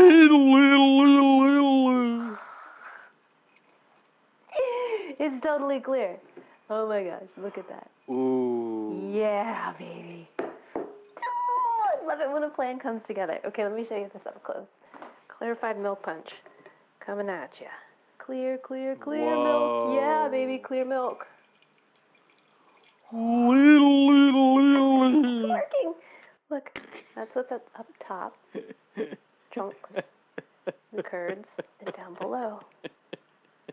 Beautiful, clear perfection. Oh, this feels great. This is awesome. I mean,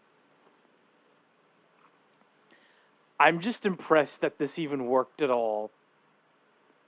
I'm impressed that this even worked. Okay, there you go. Wow. So I'm going to pass this through twice. And then I'm going to get some ice and serve this up and give it a taste.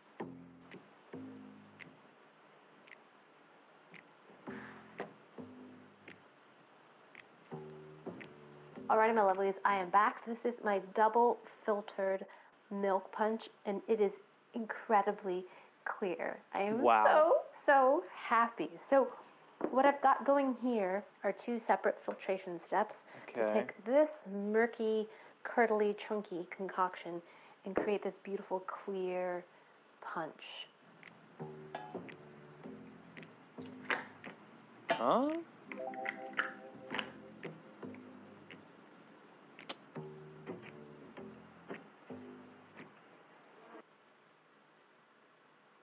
It has a slight tint to it. There is a slight tint with the liquid and then the glass, but it is technically clear. It counts. It counts.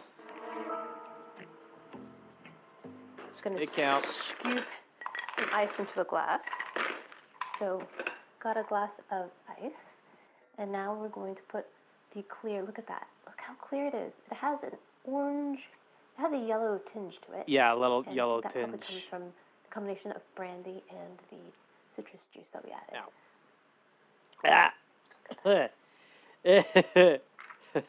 That's milk. Wow. Look how clear. So That is- beautiful. Alrighty, my first taste of clear milk, or milk punch. Clarified milk punch. Alrighty, here we go. Cheers. And Happy New Year to all my beautiful lovelies. I hope this coming year brings you all that you hoped and wished for, and that 22, with its trials and tribulations and good things, taught you something about yourself. So far, 2025 has taught me a lot about myself, so at least there's that. At least there's that, I guess. As well. Alrighty, my lovelies. Cheers.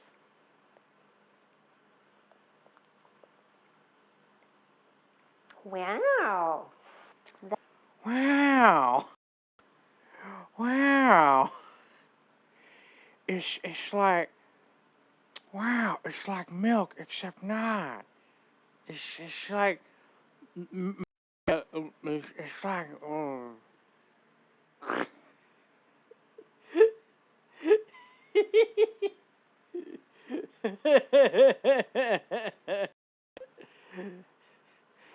wow.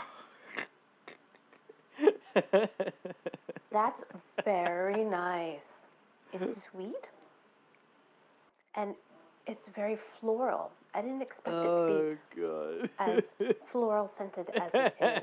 It has a citrus flavor to it that is present, but it's not sour at all. It's actually quite sweet because of the amount of sugar we put in there. So this is kind of reminiscent of a dessert wine or a dessert cordial, but it has a really great viscosity and mouthfeel that's not syrupy, but present and full-bodied. And yes, silky, smooth, delicious. I love it. Does it taste of milk? No, I don't think it tastes milky or dairied in my opinion. Maybe simply because it is clear. Yeah. I don't have those associations, but it doesn't feel creamy, but it does have a very nice smooth mouthfeel to it. It's lovely, and served on ice, it is so nice. I love it. And I'm not a cordial drinker at all, or much of a drinker, but this would be lovely. This would be actually really lovely for a New Year's party. Yeah. I could see it. I could definitely see it being useful. Or any little kind of Festivus, for that matter. Beautiful, and very easy to make. Alrighty, my lovelies, I hope you enjoyed that one. I hope you learned something. Please share this video with your friends. Follow me on social media. I love so much from hearing from you. And check out my website. Have a happy and safe New Year, and I shall see you in my next video. Toodaloo. Take care. Bye. Bye. That was lovely. Whew, that's a lovely. What? Okay.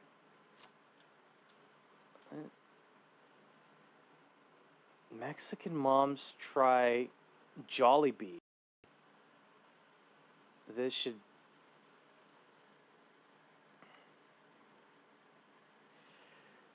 should be interesting.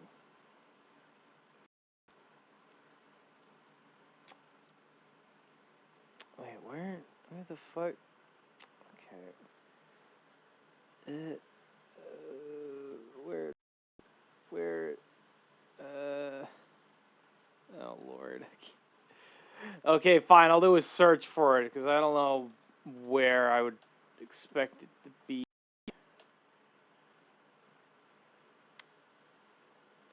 Mexican moms try Jollibee, so that one. Okay. Got it. Here we go.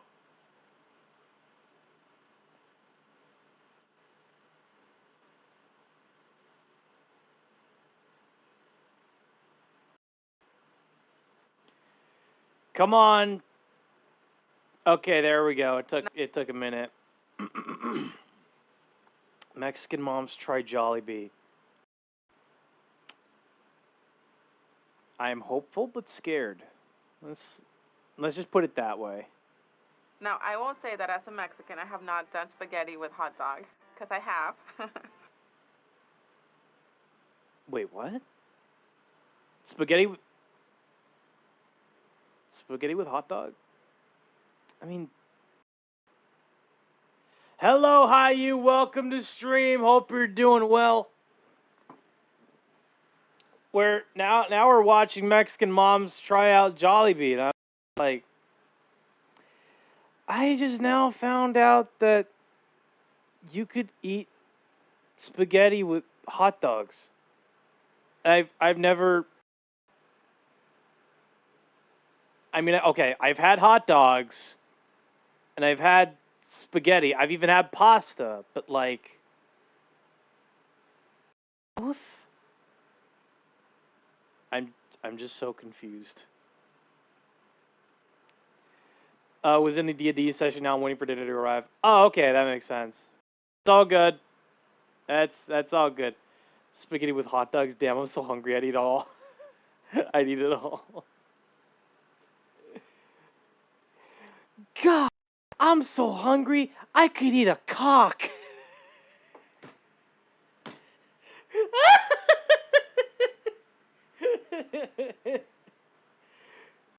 Oh boy, I'm so hungry. I could eat a canned can.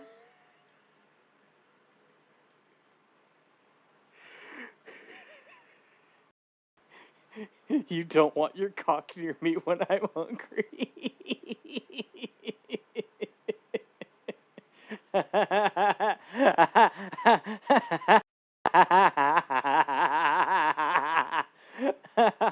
I will take your word for it, IU.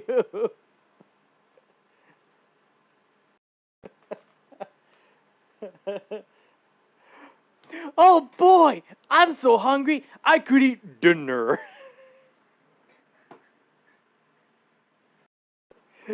That makes too much sense. Oh boy, I'm so hungry, I could eat a croissant. Are you gonna finish that dinner?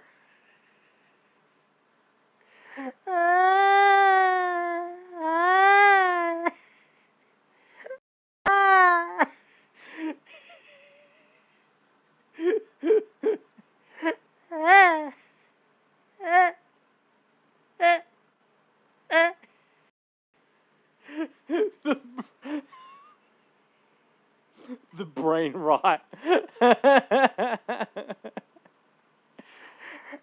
Are you gonna finish that cock?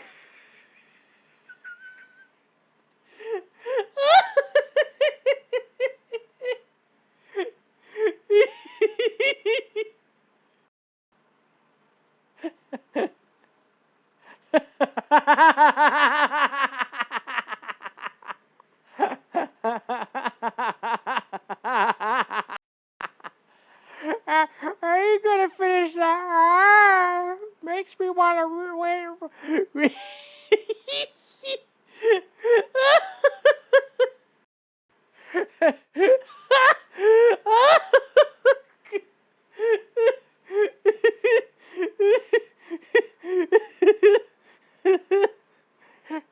Are you gonna finish that? It makes me want a real hot dog, real bad, real bad, real dinner.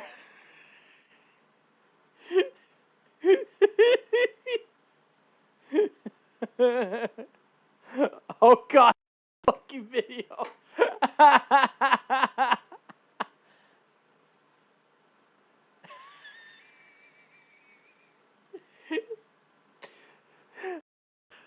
Are you gonna finish that talk. Please give me dinner.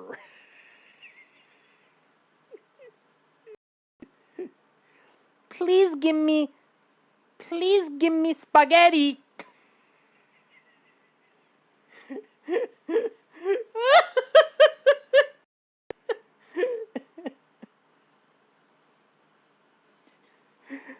Please give me Denmark.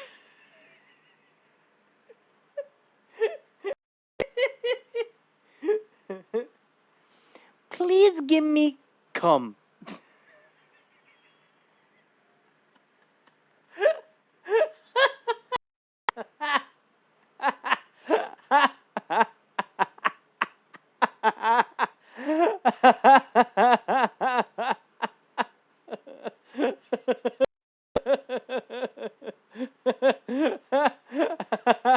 Oh God. Oh my God. Oh great.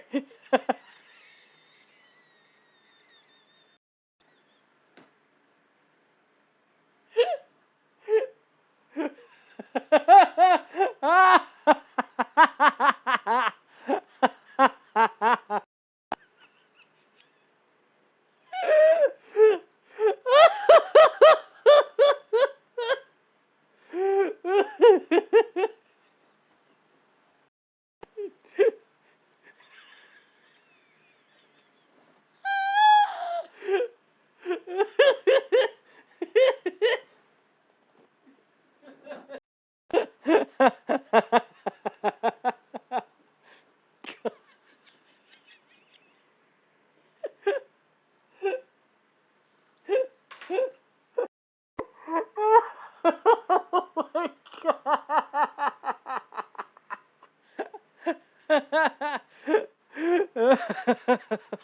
God damn it. God damn it. Oh. Oh. Oh God.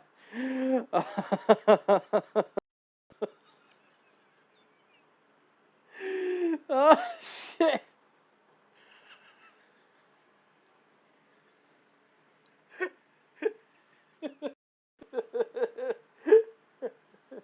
Oh God. Come. Come. Come. Oh, I want some cum.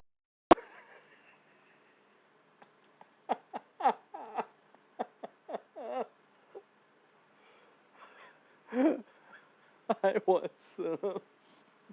We will be right back, folks.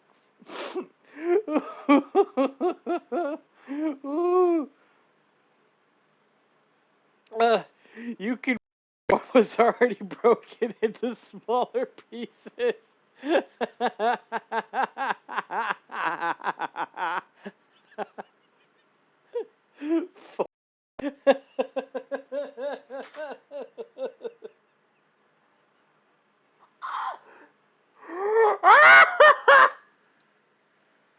Oh, oh God.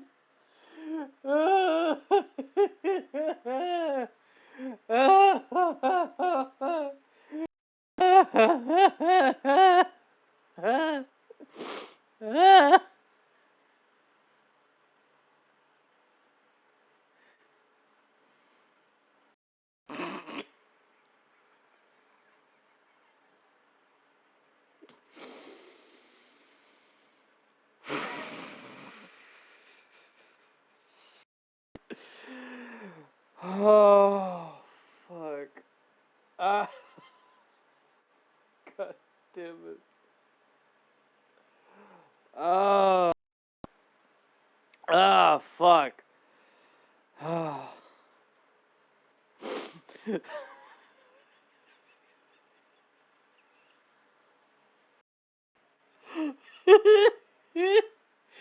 Oh, God damn.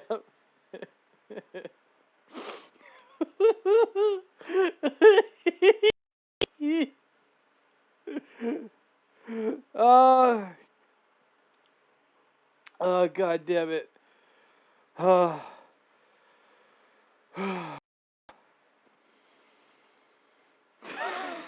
Fuck. Ah.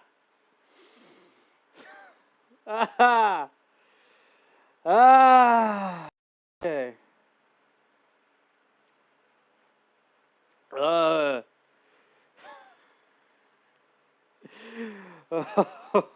God. Make sure you don't choke on air. Take deep breaths. I'm trying, Raven. I'm really trying.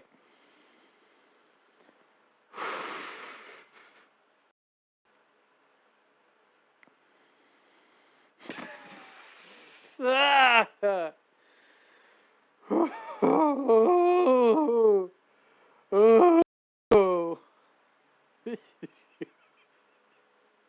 This is you and me right now.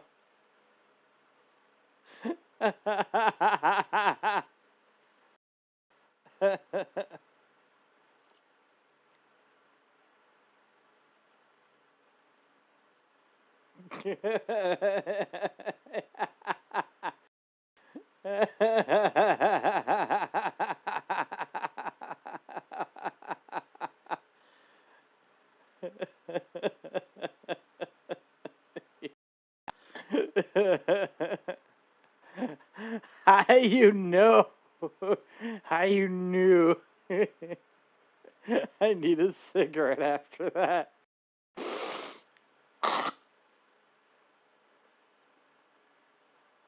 Ah. Oh, God. I was literally just thinking of that fucking that Band Geeks clip of like Patrick where he's just going kicking. Oh, I want to do some kicking, but it's just like cum. Oh, I want to have some cum.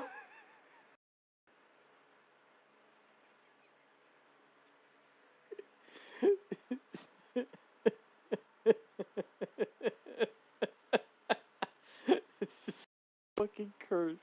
It's just... Oh, God. There's the ad break. We'll be right back after these messages. Don't go away, please. For the love of God, don't go away.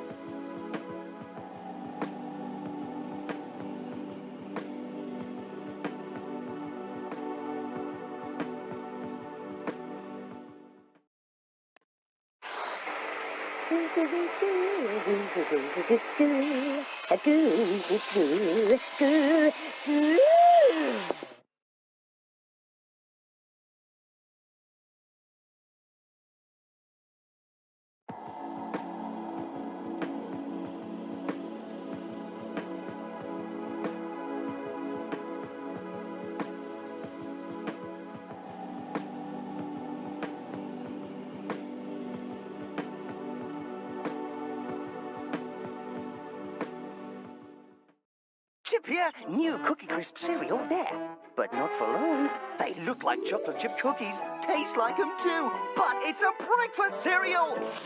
Yes, I'm coming for delicious Cookie Crisp!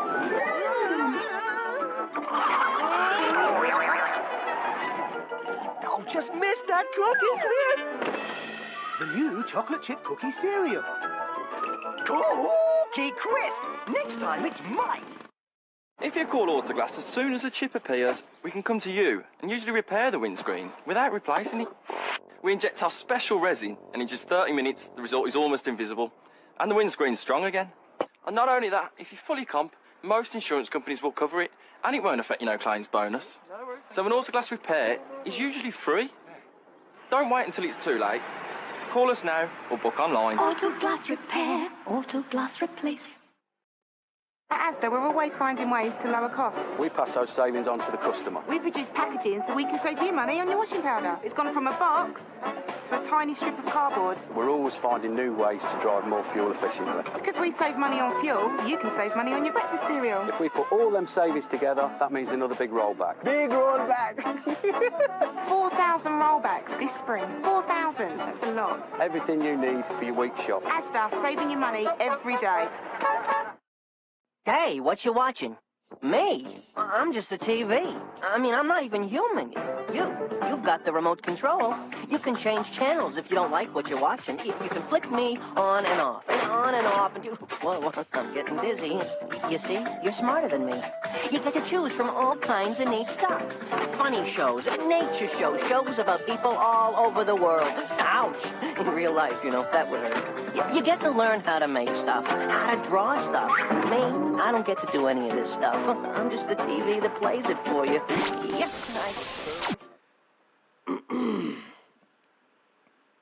Welcome back from the ad breaks, chat. Okay, I think I've finally managed to recover from that that fucking laughing fit. Oh, okay. I think we're good. I think we're good. Oh my god. Yeah. That. Mm.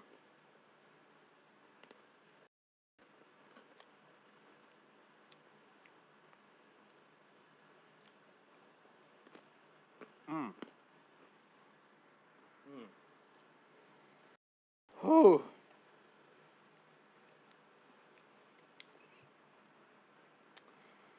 But will we recover, though?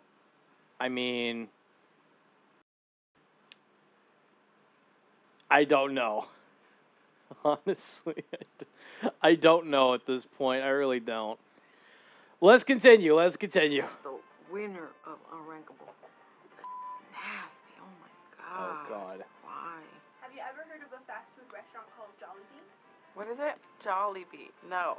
I heard of it. Just the name and the little B or whatever it is. But Jollibee.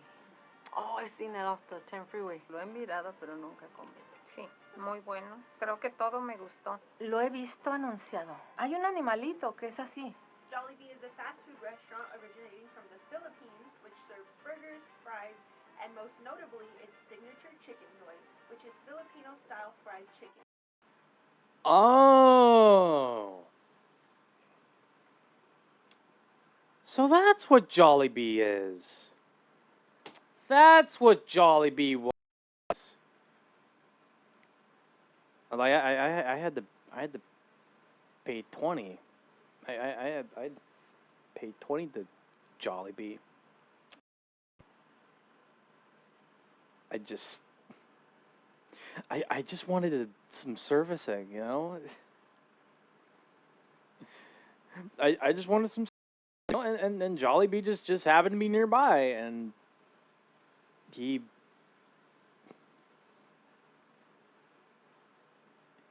serviced.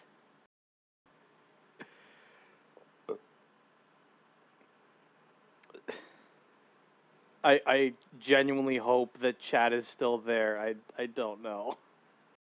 I don't know. But okay, Jollibee is a restaurant that serves burgers and style. Oh, I'm here. Okay, good. Just wanted to check. It's all good. But yeah, I mean, I've Jollibee. I had to close my laptop. Why? Because you were laughing too, Kibo? Was that it? Or I mean, if not, fair enough. But oh god. Whew.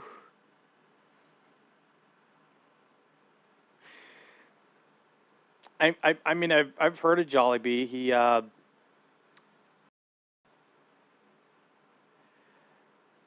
I personally overheated. Oh, okay. That's fair. That's fair. So I'm sitting in front of a fan. Got it. No, I got you. Okay.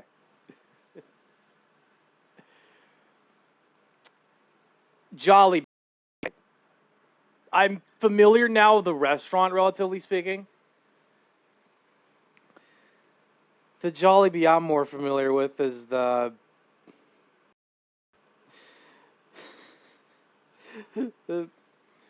one, the Jollibee I'm familiar with is of the male prostitute at the truck stop. I had to pay 20 for a full service, and God damn it, I got serviced like a king. Anyway. Anyway. Today you're gonna try some. Are you ready? Oh, that's what it means.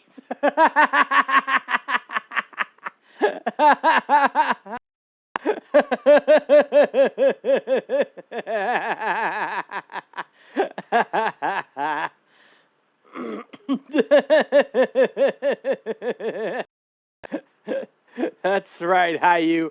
I got serviced like a king. Yes, I'm ready. Estoy lista.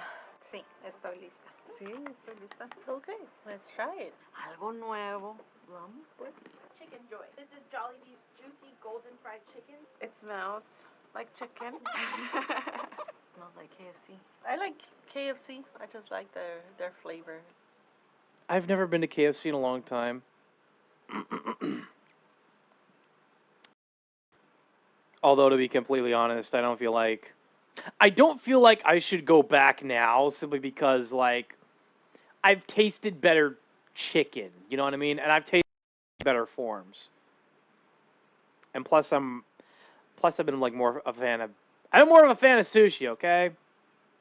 Get off my dick. Like the little crust that's kind of sweet. ¿Ha comido del Yeah. del Kentucky Fried Chicken? Del viejito. Y el gravy es de pollo. A mí casi no me gusta el gravy de ninguno, pero it looks juicy, the chicken. It smells like KFC though. Are you sure it's Jolly?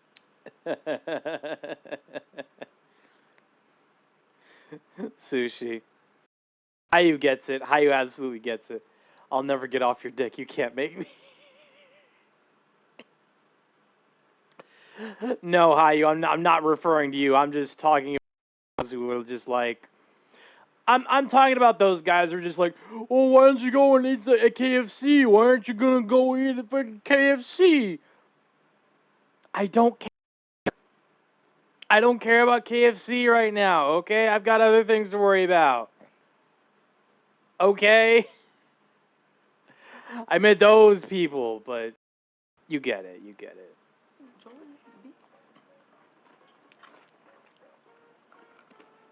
Está muy blandito, suavecito. It tastes very I fresh. feel that, like yeah. a fresh fried chicken. I had KFC before, but it's like smushy sometimes when you get it. And this has a different flavor. It's good. It actually tastes like chicken. a mí en realidad me sabe casi igual. Actually tastes almost the same to me.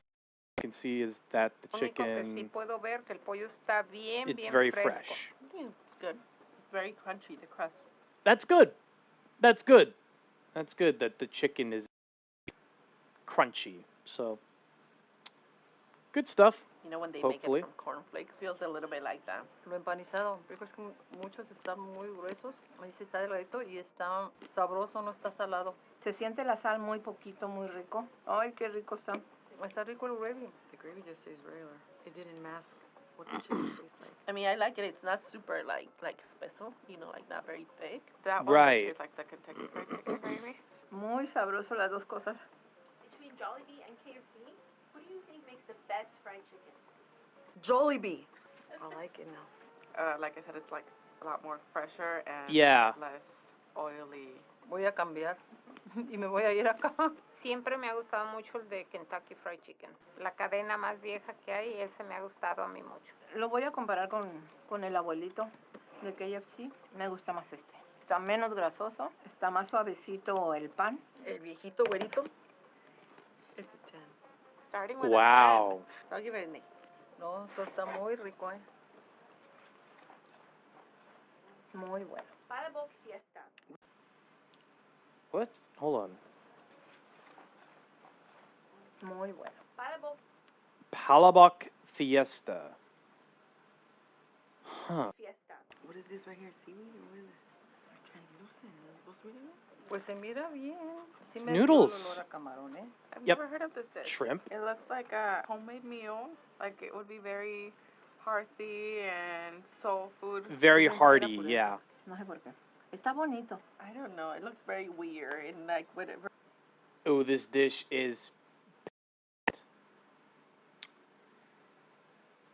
pan.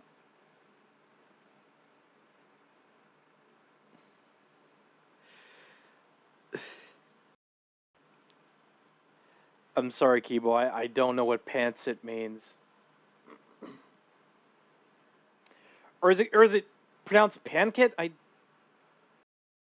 And batter ads for Durex Intense condoms. Oh, I'm gonna absolutely shred through those. I'm absolutely gonna shred through those. Whatever this orange stuff is, it doesn't look like something that I would want to eat. I'm still not sure what this orange stuff is. The noodles seem very soft too. Fideo has color. This thing is see-through. It smells garlicky. Very colorful.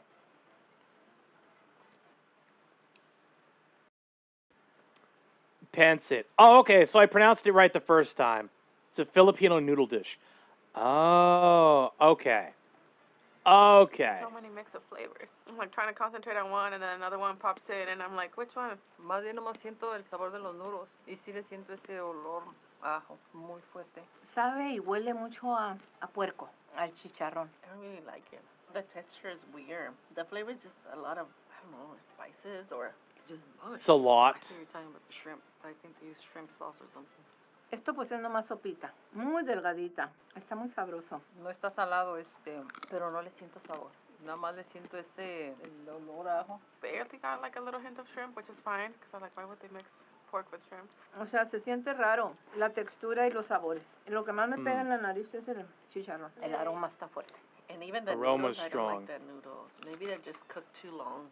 So mushy. I don't like this combination for sure. Oh god, it's nasty. They use a lot of shrimp sauce. No estoy enojada, pero no me gustó nada. Didn't like it at all. Give it a 7. Well, there's a couple people Maybe liked there's it. people out there that like it. I'll give it a 6. Just too many flavors. Damn. They should have just stuck with the chicken. Adobo rice. I could smell it. Huele a salsa de soya. Abodo rice. Huele bueno, Or is it adobo? Hang on. Adobo rice. Okay, so I was right the second time. Adobo rice. Got it. Smell it. Huele a salsa de soya. Very soy This is sauce. steamed white rice with bits of flavorful chicken. This reminds me a little bit of like rice and beans. It smells very spicy.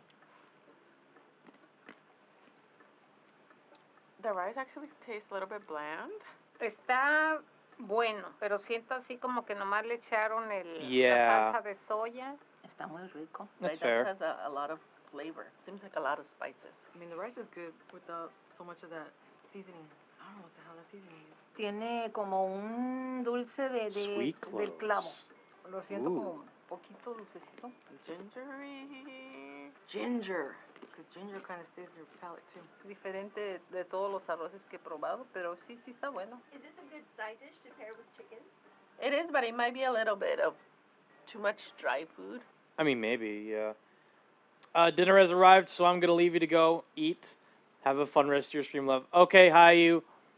Hopefully, I'll see you soon. I'll see you soon. Sí, es un buen acompañamiento. Yeah, that would go well together. I'd Yo even hasta le add echaría some of that gravy.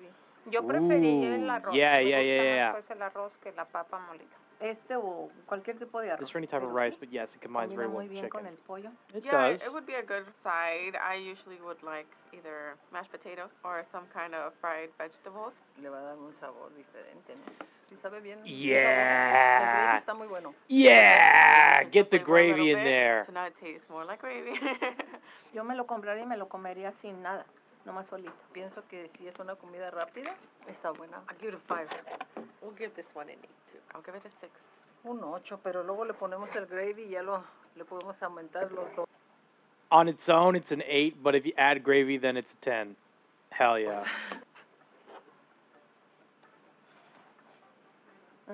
Jolly spaghetti. What Jolly spaghetti.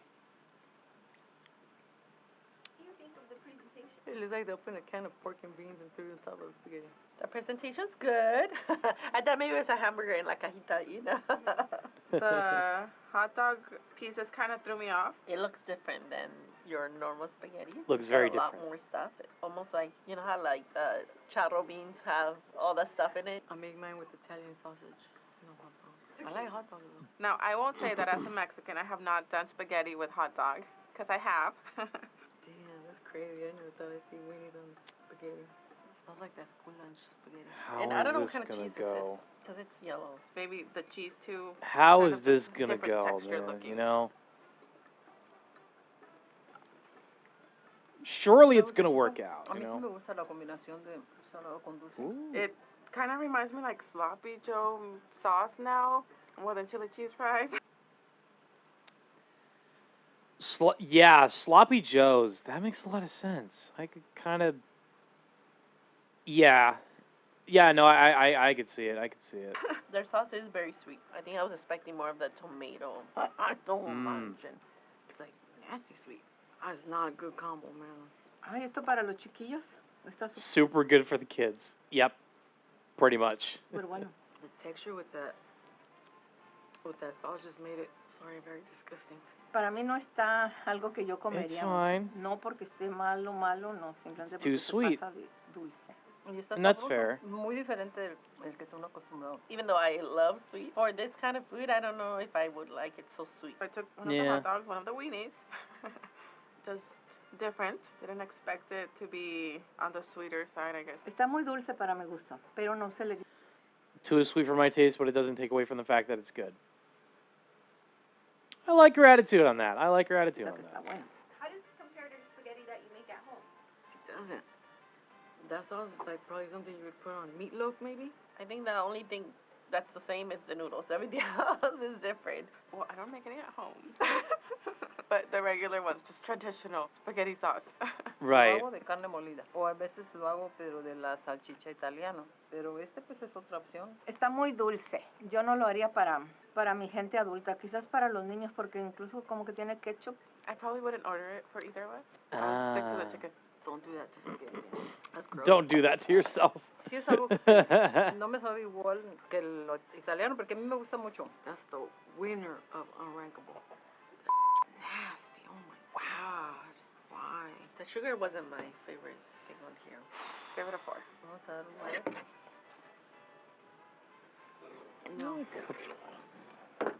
I don't think there's anything here. No.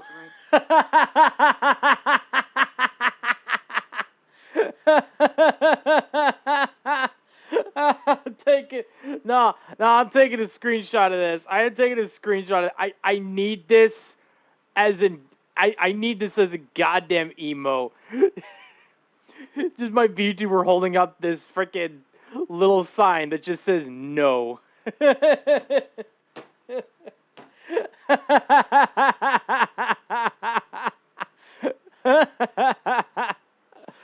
Oh my god.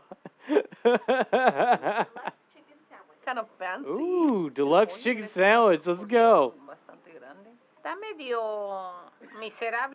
Tomato looks sad, but that doesn't matter. Look, all of the vegetables in any given burger, they're always gonna look sad. Doesn't matter if it's tomato, doesn't matter if it's lettuce. It's just all gonna look sad. Okay? Especially if it's a chicken sandwich. Ah. El jitomate, pero no importa. Ah, pero el pollo está bien grueso. Chicken is very Qué thick. pedazo tan grande de pollo. Big piece of chicken. Ooh, wait. Look at that. That's why it's called umami. Umami. That's a big ass tomato. Yep. The They went chicken overboard piece on the was actually tomato. very thick compared to other ones. There's a lot of that sauce. It's just too much. I mean, it's good, but it's just so much. A lot of It, like, sauce. overpowers Yeah. everything. Oh, that's good. I don't know what that mayo is, though. It doesn't taste like mayonnaise. Sabe diferente, tiene un poquito de limón. Lemony pero flavor, lo que but le what hace makes más it good, agradable es parte del trozón de carne. apart from the big es old que piece of trae la chicken, is the verdura fresh muy vegetables. fresca. Tomate, Tomato, lettuce, todo. everything. Está muy bueno. So it's a bit dry. I couldn't really taste the sauce. So I was like, does it have anything in there? I didn't really taste anything different about the mayo, though. Sentí que era Damn. mayonesa. No sé si me engañaron o no It just tiene doesn't have a mucha lot of tampoco. Pero tampoco le sentí el sabor. Didn't taste very strong fuerte a mayonnaise mayonesa flavor. Porque mucha mayonesa I do a mí not no me like it with a gusta. lot of I couldn't mayonnaise. really taste much of the chicken. All that was coming out was the sauce or mayonesa or What do you think is the best chicken sandwich? Jack in the Box. Jack in the Box?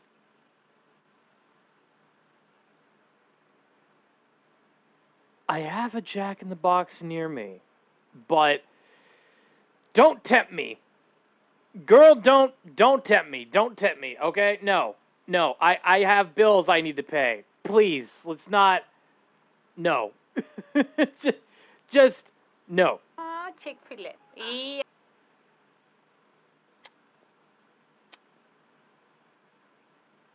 Homophobic. If I'm sorry, but like, if you unironically like Chick-fil-A, you're homophobic. I don't make the rules. I just. Y aquí he probado el Popeyes, todavía no voy a... Oh, she tried Popeyes as well, but like she's not gonna wait in line, and that's fair. But like, the craze around the Popeyes chicken sandwich, I think that's died down a little bit. So I mean, I'm assuming you could just go into a Popeyes and order chicken sandwich there. I don't know. All right. Ser línea, pero está bueno también, pero sigue ganando el Chick-fil-A. No lo voy a comparar, I'm not going to compare it, but I yo would lo make haría it one of uno my de mis favorites. I think this one's better than Chick-fil-A's. The chicken's Based. Fucking based.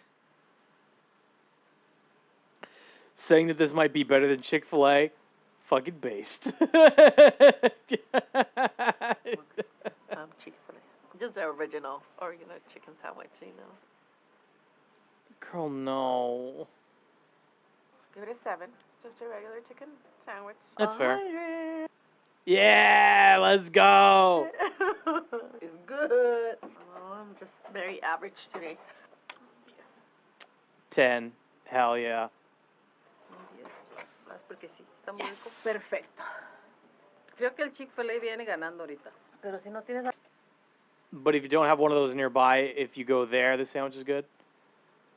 I mean, I guess, but again, I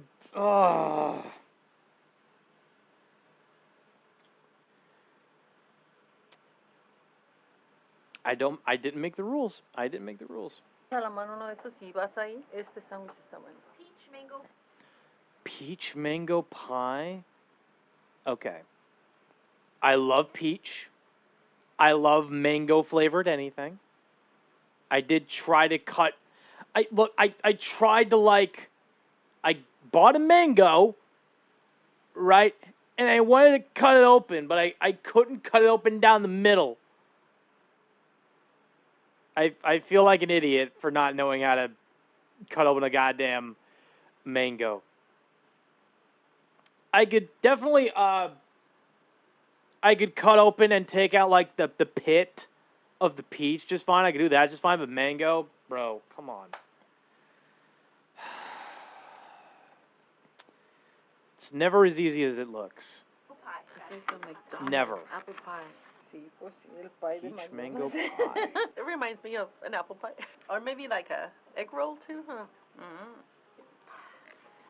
Huele bien bonito. Could be dang. Do you ever get dessert when you go to a fast food restaurant? Usually not so much, because that's because I take my kids. And they don't need dessert. That's fair. And it's so bubbly. Peach and mango. Ooh. Smells good. Smells like apple pie. Very warm, and it looks very golden and like honey-ish. Vamos a ver qué sobresale, si el mango See o what el stands out, the mango or the peach. Como que me sabe más a durazno. Kind of tastes more like peach. I wouldn't mind that.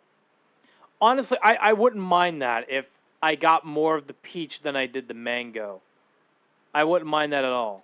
Está bien rico. It's very delicious. Está bien crujiente. Very crispy. It tastes a lot like mango. I think maybe the sweetness a little bit like the peach, you know? 'Cause Yeah, it's so sweet, a but little El bit. peach. Sabe a durazno. Tastes like Está peach. muy bueno, pero It's very good, but it tastes like peach pie. That's the flavor of that.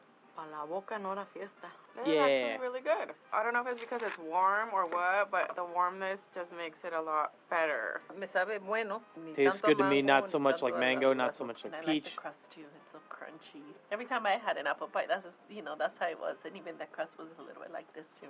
This is very good and sweet and flaky. I feel like the mango stood out a little bit more than the peach, but the combination of those two it's great. Yes, so it's like not an overdone dessert, just enough. It's warm, sweet. Es como algo que ya yo comería. It's something ya I would con esto eat. tengo This is enough for bastante, dessert. Como postre. Yeah, I think one of those would be enough for dessert, absolutely. Pero está muy bueno. Anyway, sin comida, lo compraría como un I postre. would buy it as a Y me dessert. encanta cómo los empacan, como que me dan memorias así. Yeah, memories of the apple pie. Oh, God. Yeah. If you're ever driving past the Jollibee, will you be stopping to order something that you tried today? I mean, maybe not the food, but I was definitely stop by for the pie. A drumstick, well cooked. That sauce on maybe 4 of these. I didn't know it existed, so now I'm very curious to go and try more of their food. The chicken was great. This one was great. And then the other dishes I tried were just a lot of flavor. Yeah. I need to ease into them, I think. My kids need something else than Kentucky Fried Chicken. Pediría el pollo. I would order the chicken with the gravy. That's fair. That's fair. Con el gravy. Pediría el sándwich. Order the sandwich and the spaghetti. Bueno, definitivamente que no se me olvide. And that Porque one, the pie. sí, claro, Yeah. me fascinó el pollo, Fascinated by the chicken and the sandwich. el sándwich también, nomás al sándwich I would just add a little jalapeno pepper to the sandwich to add more flavor. That's fair. sí le pondría poquito chile jalapeño para que dé más saborcito. Está diferente. It's different with that chicken sandwich. Wow. Nice. Pero lo que es esa chicken sandwich, wow, me sorprendió. Got Lo me bueno que surprised. está. 10. It's very good. The peach and the mango, I love those too, so great. And then it's just enough, not too big. A 10 plus for the pie, because I do like it. Thank you for ending my day. And of course, a yes with a smiley face. Oh, my heart. My heart.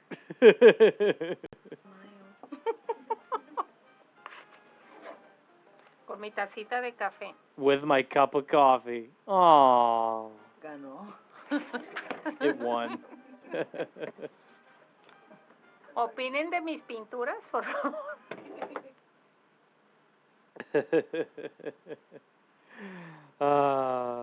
That is lovely. That is actually lovely. Okay, udon noodles with pork, carrots, cabbage, beans, sprouts, green onions, and eggs. Oh, okay. So yeah, it is like a rice noodle, basically. That makes sense.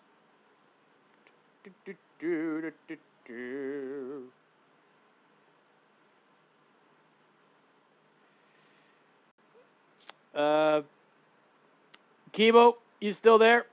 Still there, buddy? Still there?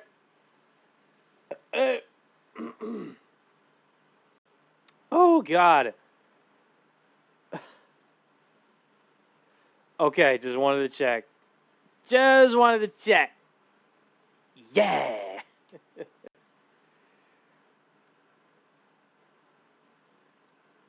Trying some stuff, finding stuff. Honestly, do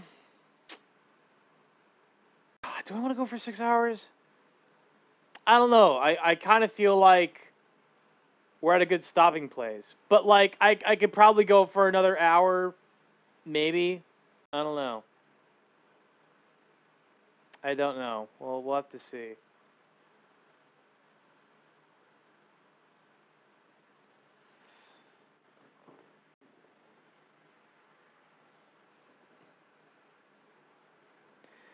Yeah, that's kind of how I'm feeling right now. Just like, I feel like we're at a good stopping place, but I could go for another hour. Depends. Depends on what you find. Depends on what you find. Yeah.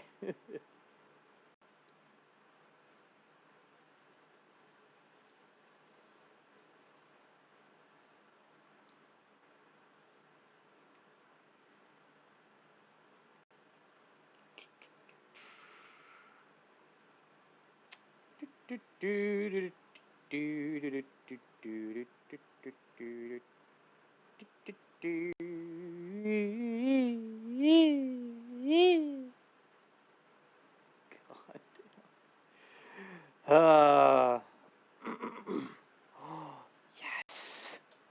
Yes. Let's go.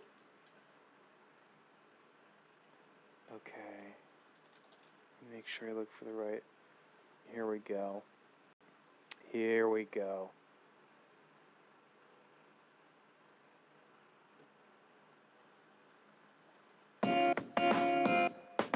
Ah, come on. Let me do the thing here. There we go.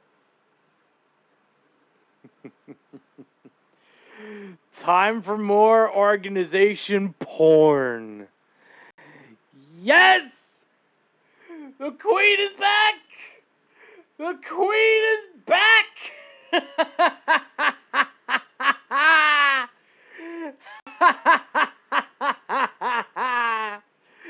Yes! Yes! Yes!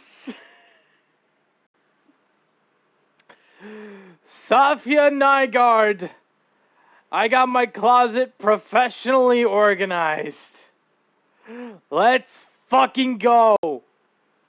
Let's fucking go.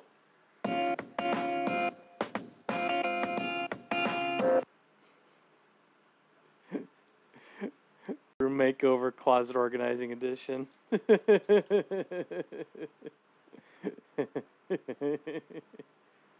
Hello, friends, and welcome to another video. This week, I'm gonna be getting my closet professionally organized. That's right, we're gonna Marie Kondo this biatch. Oh yeah, we're about to Marie Kondo this beach.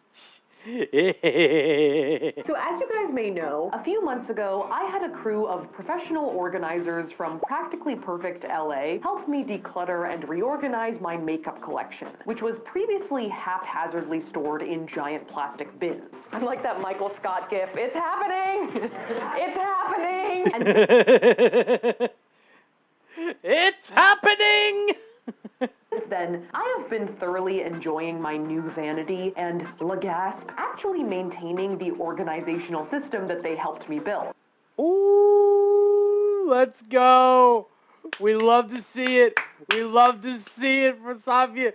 We love to see her just like maintain all of this organization. Let's fucking go. Well, I did add an entire new cabinet for more lipsticks, but that's not against the rules. You're not wrong. Not against the rules. I will give you that. It's okay. You can have that. All good. All good in my book. As long as it's labeled, it's fine, right? There you go. I decided it would be fun and also actually very useful to have the professional organizers help me tackle other areas of my house and, let's be real, life that need a little TLC. So this week, we're going to be taking my clothes head on. It's going to be a lot of black shirts.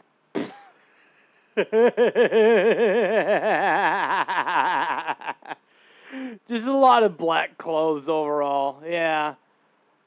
No, that sounds about right. Fuck. Now, the total number of clothes that exist in our house is substantial, but it is split into two categories. Personal clothes and clothes we get for videos, or like prop clothes. And to be fair to myself, I have kept my prop clothing pretty well organized. Prop clothing doesn't look too bad. I'll admit, she got the organization with that one on lock, so props to Safia for that. I have a bunch on display downstairs in this big room that I eventually want to be able to film in and maybe Instagram more, and all of my other video clothes are filed away in wardrobes in our garage. What the fuck is this?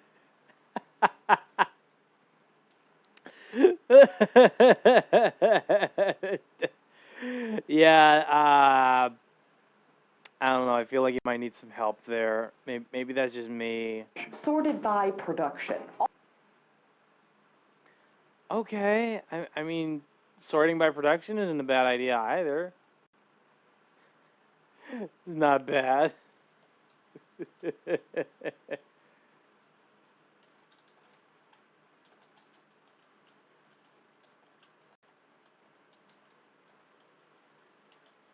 All of our shoes are also on racks down here.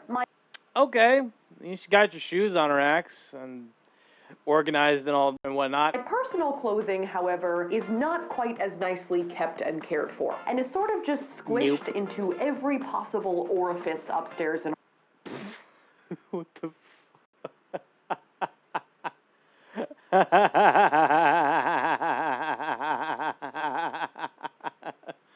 Oh God. What the fuck is this? There's just not enough clothes to justify this much use of space. Come on. In our bedroom. Cabinets, armoires, drawers, closets, hanging, any way you can imagine. We've got clothes there. So for this organizational session, I think we're going to be focusing on personal clothes because those need the most help. Yeah, that's totally fair. I would say we're surviving, we're not thriving. We're survival swimming through piles of laundry. Now my wardrobe has sort of slowly grown into the black hole that it is today over the last 5 years. I moved down to LA after college with a fair amount of clothing, and I have acquired a lot more since then. Simultaneously, I have pretty much got rid of none of it along the way. So if my closet were an infographic, it would be like a barnacle, growing slowly but steadily. Yeah. No, that sounds about right. There's a lot of clothes in one fucking pile. Shit. And it's time to start scraping some off. Now for this video, I think we are going to tackle Tyler's closet as well, because it's also up here in the bedroom, and I feel like if we want to optimize the room and its overall system, we have to do his stuff too. He has fewer clothes than I do, but still a lot of stragglers that he hasn't worn in years. Yeah. Yeah, that's fair.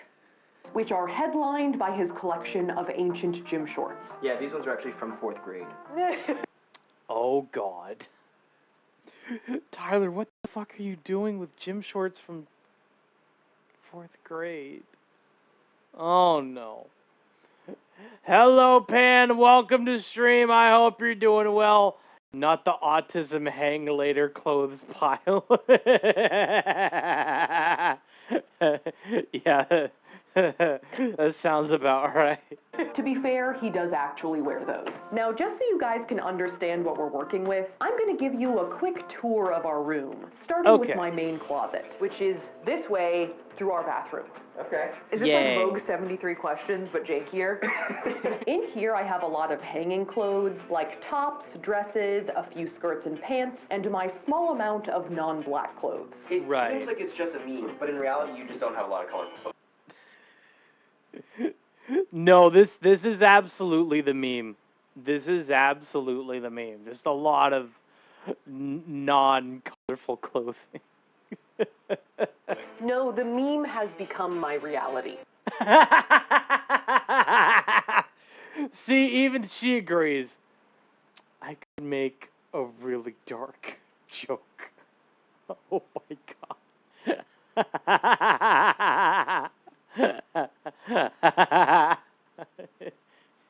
Oh, trust me, Pan, you absolutely could. You absolutely could. Fuck. Okay. Give me a sec. Pan, I'm gonna... Wait, hang on. I'm gonna try to send you... something.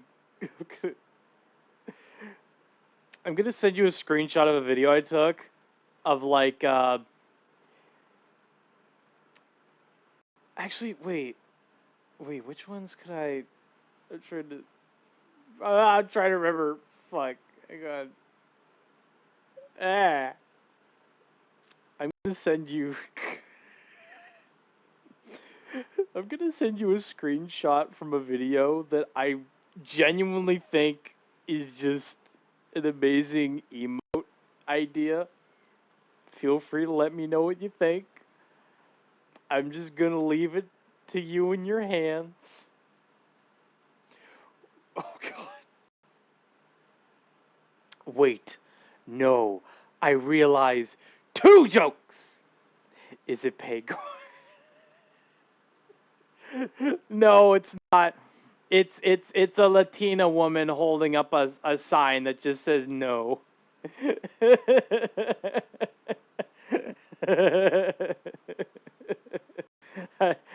As much as I wish it was. As much as I wish it was. Consuela. Yeah. Yeah. I live in a meme. Now, I have I live in a meme. Yes, you do. Oh, yes, you do. I've attempted some systems in this closet, but there's just too many items squished in here for me to actually see my options. Yeah. Yeah, Sophie's got a point. She has a point right now.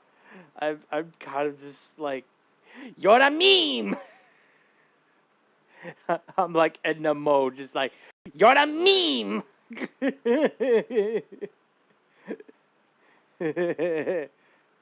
Me secret wardrobe.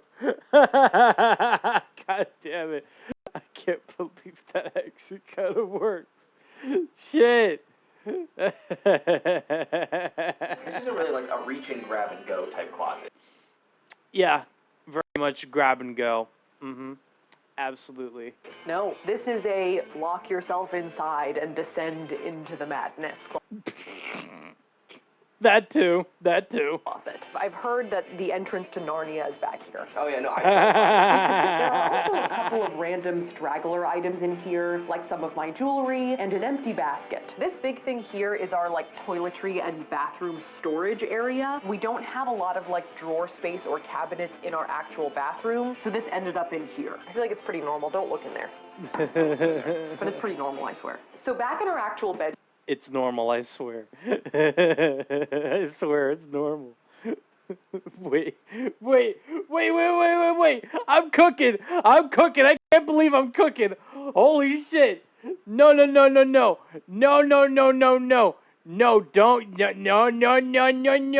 Oh, no. Another emote.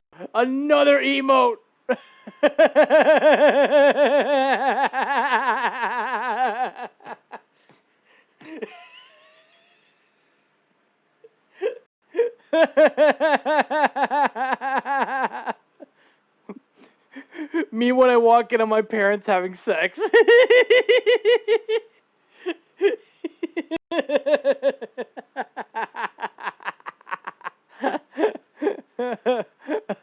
Oh, God.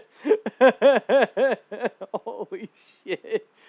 Bedroom. We do have these large mirrored units that were actually left by the previous tenant, but instead of trying to move them, we just decided to usurp them. They look unbelievably heavy. So in this one is mostly my clothes. Actually, I think all of these things have my clothes in them. I've never opened them before, so I can confirm. I will say that one thing that hinders my organization is that a lot of our storage pieces were not purposefully acquired to fit our clothes or this room. Like this dresser Tyler bought when he moved down to LA 7 years ago, and we still just have. And once again, these things were just here when we got here, which is cool because free stuff, but at the same time, Right. the insides are arranged for someone else's wardrobe. Yeah, they are. They technically are arranged for someone else's clothes, technically speaking. What are you gonna do, you know? So I'm really just putting my 6 belts in a giant drawer because I can't use this drawer for anything else. Yeah, pretty much. This one over here is also filled with my stuff. There's a large amount of blank space on top. I basically have nothing hanging up there. I just didn't know what should go there. So clearly these things are not really optimized for us, but I'm not sure what we should do about it. The last of my clothes are in this chest of drawers over here, in which I've got mostly bottoms.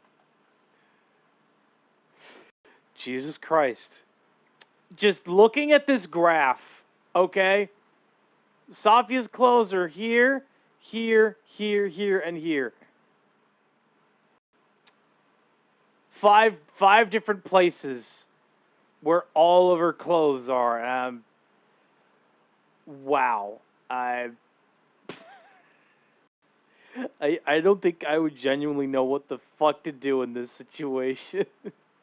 Like tights, underwear, shorts, and a lot of yoga pants. I'm actually okay with this unit, except for the fact that I have an entire drawer of second string yoga pants that I don't like that much.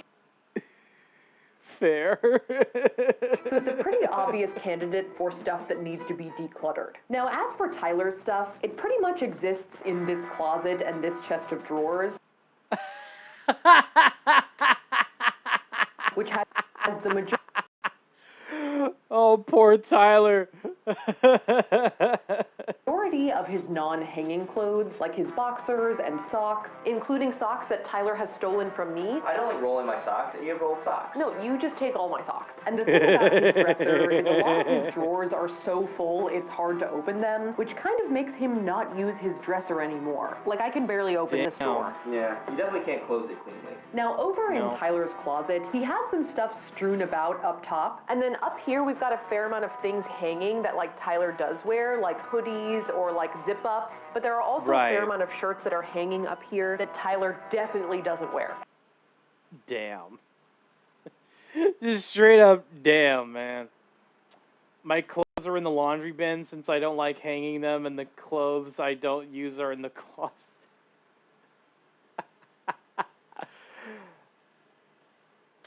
You and me both, Pan. I can't believe I'm saying this, but you and me both. Fuck. Most of the time I tend to like... You know what? No, let me not divulge myself into that detail. Ever. I've never seen you wear some of this stuff. So I think basically everything on this side of the door should probably get donated. So besides that, the only other place that clothes go are the hampers. Now, I am a hamper fiend. Like, I have a lot of hampers around. Safia, I understand the need to have hampers, but you've got too many. You've got way too many hampers. Come on. I've only got like 2. I have 2 hampers. One of them I don't even use. Like, that's technically I would throw it away, but like I don't know what else to do with it. Me at all times. So I think right now I have 2 over here for Tyler's clothes, and I have 5 over there for my clothes. What is that system? Don't even ask. Besides all that, I would say that our room is like pretty sparse right now in terms of decoration. So like maybe, even though it's not exactly part of the whole like professional organization of the closets deal, we might go out and see what kind of decor we can get to kind of jazz up the place. So now that we've all seen our situation, we had to show our professional organizers the situation. Okay, so Joni and Kit and Devin from Practically Perfect are back at it again. Let's go! Let's fucking go. Practically Perfect are back to help organize all of your clothes, baby. Safia. I meant to say Safia, but my mistake. For the closets. And the first step of our organization journey was to have them come in and try to formulate a game plan. Well, why don't you show us where all the clothes are? Well, you surprised me because I thought this is where your clothes were, but you're telling me there's another. There's Okay, maybe let's start there. Those are just the earthquake hazards. Now, Joni and Kit and their team at Practically Perfect organize all different types of spaces, but with the many closets they've done, besides the decluttering, they seem to really zero in on uniform folding and storage solutions like drawer dividers, baskets, and labels. If there's anything I learned from last time, it's that they love a good label. And labels. You gotta label everything. Oh! Their goal seems to be to get your drawers and closets streamlined and looking good. That's that good drawer porn right there. Oh yeah. So while they were looking around, in addition to some of the obvious problems like the clutter, Same. Fucking same, Pan. Same. Joni and Kit were also concerned with the flow of the room. Logistically, you're getting dressed in the morning, you jump out of the shower, you're coming out here, getting your bra, underwear, walking back into the closet. Yes. So it's a lot of back and forth. Yeah, I'm just wandering around naked a lot. And also Tyler's dresser. Is this an everyday access for you, Tyler? Not always, because I can't always open the drawers. Okay. They get stuck. So with everything surveyed, they gave us our diagnosis. Well, I think the game plan is to start helping you edit, both of you, and then working with the pieces that you have, and then seeing how we need to fill in the gaps to make it super functional and organized. Oh, organizing. Organizing times. I'm about to bust. I'm about to bust. And easy for you guys to maintain. With the plan being that we would allocate 2 days for this project, with day 1 being devoted to scaling back our total items, and day 2 being all about that drawer porn. All right, so we have the team assembled. All right. I gotta do this again soon, too. Yeah.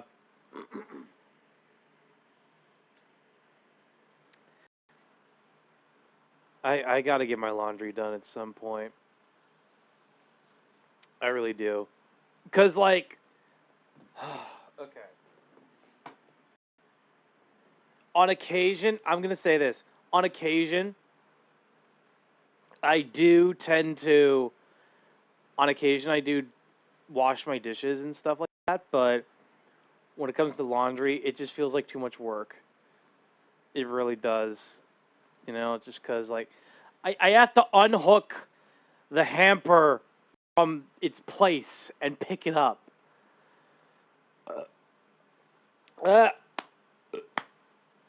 Okay. God damn. You shit with that thing. God damn it. And we are here for closet organization day 1. Yeah. So what do we do first? We're going to start in the main closet, in your closet. Yep. Main closet. Main closet. In your The only closet. Roasted. And basically the idea was to grab individual sections of clothes, hang them on this rack they had brought with them so we could see them, and then edit them back. Well, it's clear to us that there's more tops than anything else. So that's going to take a long time, and I would say that might get tiring. So I would say let's tackle it. With crop tops being the first subcategory to address. So ideally you're going to say keep or donate, but there might be some questionable ones that we can put off to the side. We also had a relocate category, as in the clothes belong somewhere else, like amongst our video props or in a different section like workout stuff. So with that in mind, we dove right in. Oh, this is a cute top. I like this conveyor belt. I'm like, oh, let me receive it.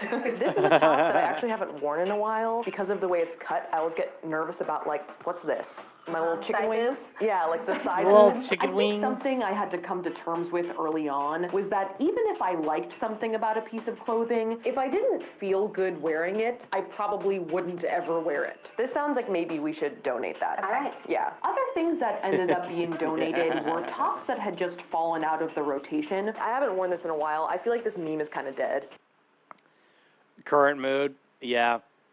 Pretty much. It feels like yesterday that we took an Instagram of that. I know. That was like 4 years ago. This I also feel like is a get rid of. I have not worn this since 2016. There are so many hands happening. I'm just, everyone's grabbing things from me. I'm like, yes, take it away. As well as things that never really entered the rotation. Like purchases that just didn't look how I had hoped on me. Why do you like that one, by the way? I don't know. It's something about the sleevelessness. I feel like it makes me look like a Paul brother. This shirt is a shirt that I don't wear, but I bought it to go with other things in my closet that I also don't wear. Besides this style.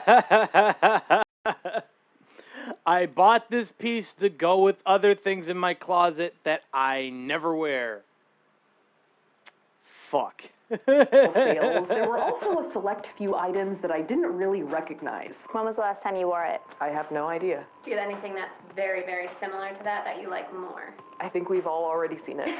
But of course, there were quite a few things that I wanted to keep. I like this shirt. That's about a standard protocol. This is a very, it's a black tank top. Leave me alone. Leave me alone. Yes, I did keep a lot of plain black tees. Don't at me. I also kept a few shirts that I haven't worn in a while, but are kind of sentimental. The alien shirts might actually be good luck. We're gonna keep those. Yeah, exactly. As well as rediscovered some hidden gems. Huzzah! It's my Benjamin Franklin shirt. I love it. Well, okay, so this was like a shirt that I bought at like the Benjamin Franklin Museum in Philadelphia, and I like cropped it to be like, huzzah, it's a crop top. Admittedly, I don't wear these that much, even though I do enjoy them. Why is there a bison on it? I don't know. So I transferred them to the workout pile because I'm hoping I'll wear them to the gym. Yeah, that's probably best. And after going through a few more items, we reached the end of the crop tops. All right, I was counting and you let go of 18 crop tops. I cropped them from the wardrobe. There you go. See what you did there. I need more coffee. Oh, God, don't we all? And sometimes I realize how evil I can be. And I love it. Yes. So next up from my closet were the full-length tops. This was quite a robust section, of which I still wear quite a few. This is a good top. This is definitely a workout top, but I wear this a lot. You shouldn't give that away now. No. Given that it's coming back like very soon. Depending on how Game of Thrones ends, I may donate that later. So while I did have some to give away, I kept a fair few of them. Some of which were more functional, and others which were more flashy. This is a fun world on it? Born Wild. Tyler, where did this shirt come from? Proud to be a nerdy and a little flirty. What is that? What? Proud to be nerdy and a little bit flirty? Wait. I don't think I would wear that shirt, but like, I know a friend or two that would absolutely wear that. I definitely know a friend or two of mine that would probably wear something like that. Damn. Wait, why would I buy this? That's like a drunken Etsy buy. I almost feel like It's a drunken Etsy buy. The dope shirt. We found your tea. Oh, God. That's my type of shirt. See? Yeah, Raven, you would absolutely love that shirt. You would love that shirt. Nerdy and a little bit flirty. I gotta get that if I'm like either 30 or 40. I don't know which. That's the... Oh, God. And now we have an ad break. We got an ad break. Let's go. We'll be right back after the messages. Don't go away.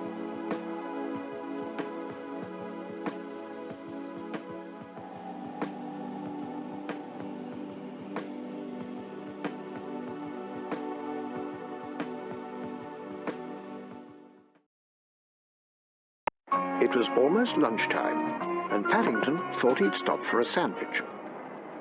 I've always had marmalade, thought Paddington. Maybe I ought to try something different.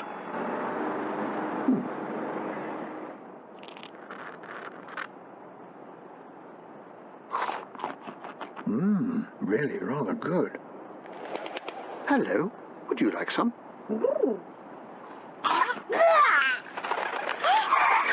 ふんわりニュービーズは洗うだけでふんわり柔らかいい香りふんわりいい香りさっぱり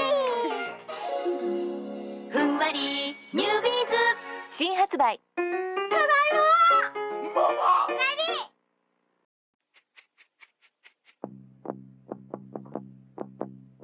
At Homebase, you could breathe new life into your kitchen with a third off selected wall and floor tiles. Or, for a complete change, with half-price kitchen units. Now with up to an extra 30% off as well. We'll even give you a free integrated dishwasher. You can make anywhere a home for less, just at Homebase.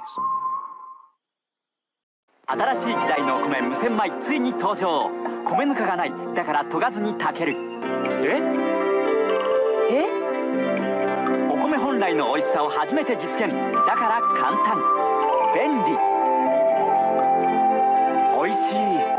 どうですか親方。お米の常識を変えた無洗米。研がなくてもいいの。無洗米はキューティーちゃんマークが目印。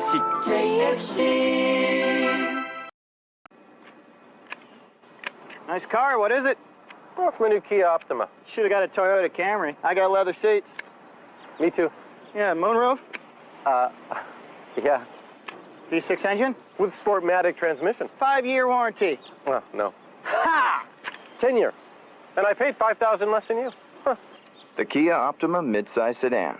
Get 3.9% financing through July 31st. Dual front seat mounted side airbags? Got it!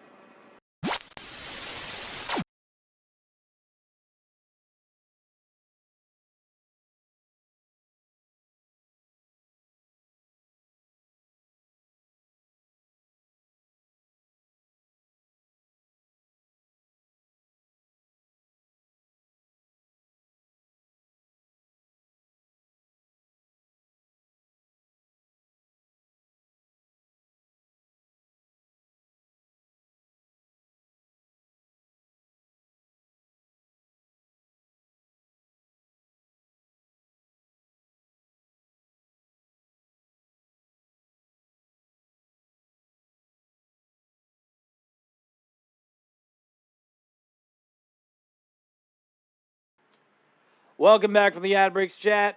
Sorry to keep you waiting. It's like a drunken Etsy buy, absolutely. Oh shit! Okay, that's a cute animated emote, Raven. I'll give you that one. That's cute. That's cute. Damn.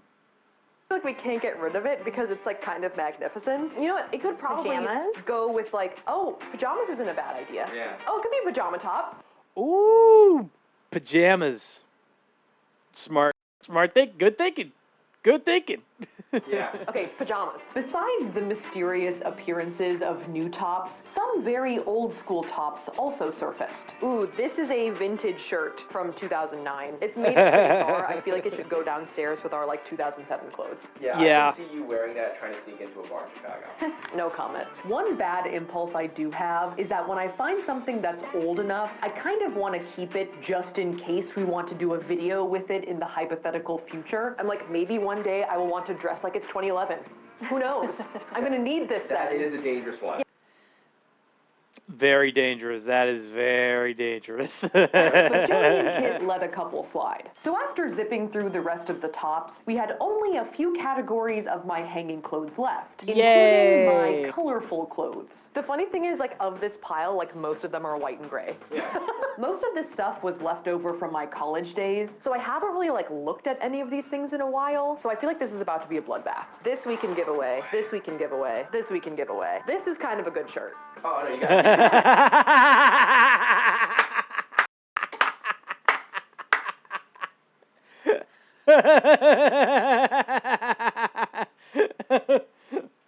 That's a screen grab. Fuck it, that's a screen grab right there.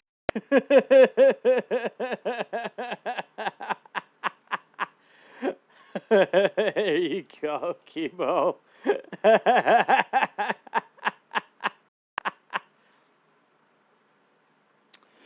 Woo! Let's go. I did admittedly keep a couple of items that were just too fun to get rid of. Oh look, this is my Hocus Pocus like football t-shirt. Oh, you gotta keep that. But most of them have to go. I feel like if I wore more color, I would wear mustard, but I don't. Hopefully it'll make someone who receives it happy. I will not reveal what happened to this one though. Your sister gave this to me for Christmas. Can I get rid of it or will she be mad? I think she watches about 50% of our videos. I think. Fuck. Flip a coin. All right.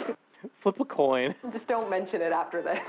Just don't mention it. Yeah. So next up were jackets and bathing suits. This is my only blazer. We should keep this. Most of the jackets ended up in the keep section. I just wear a lot of these jackets, actually, a fair amount. Although I was able to declutter a swimsuit or two. This is a swimsuit I bought in Miami because I forgot a swimsuit, but then it turns out in Miami they don't wear swimsuits that have butts on them. After some quick hanging bottom editing, we got to the last hanging category, the dresses. That thing looks like it's ready to snap. Yeah, the rack is like really having a hard time. Has this rack ever snapped under the pressure? Not yet. Not yet. But today could be the day. Thank God it hasn't These snapped dresses yet. were like college party dresses that I ended up giving away. That's a good buy. You have a lot of those looking things. I don't know, there was like a time where we went out and then we don't anymore. Though there were some There was a time we went out, but then we don't anymore. I mean, you're not wrong.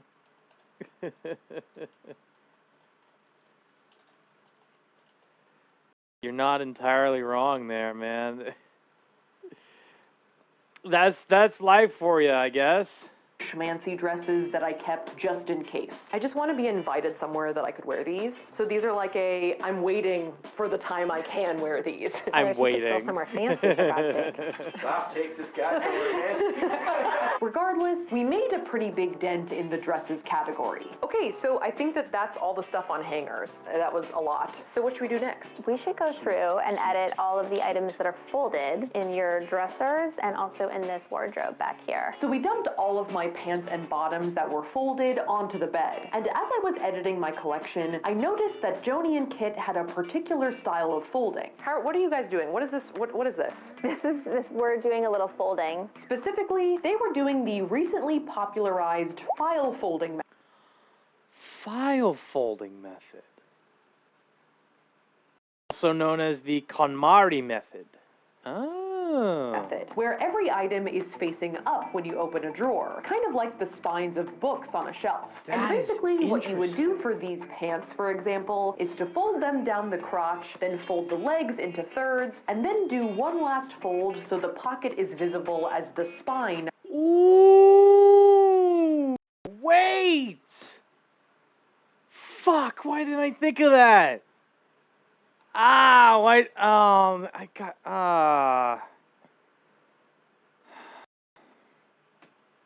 Why didn't I think of that for my pants?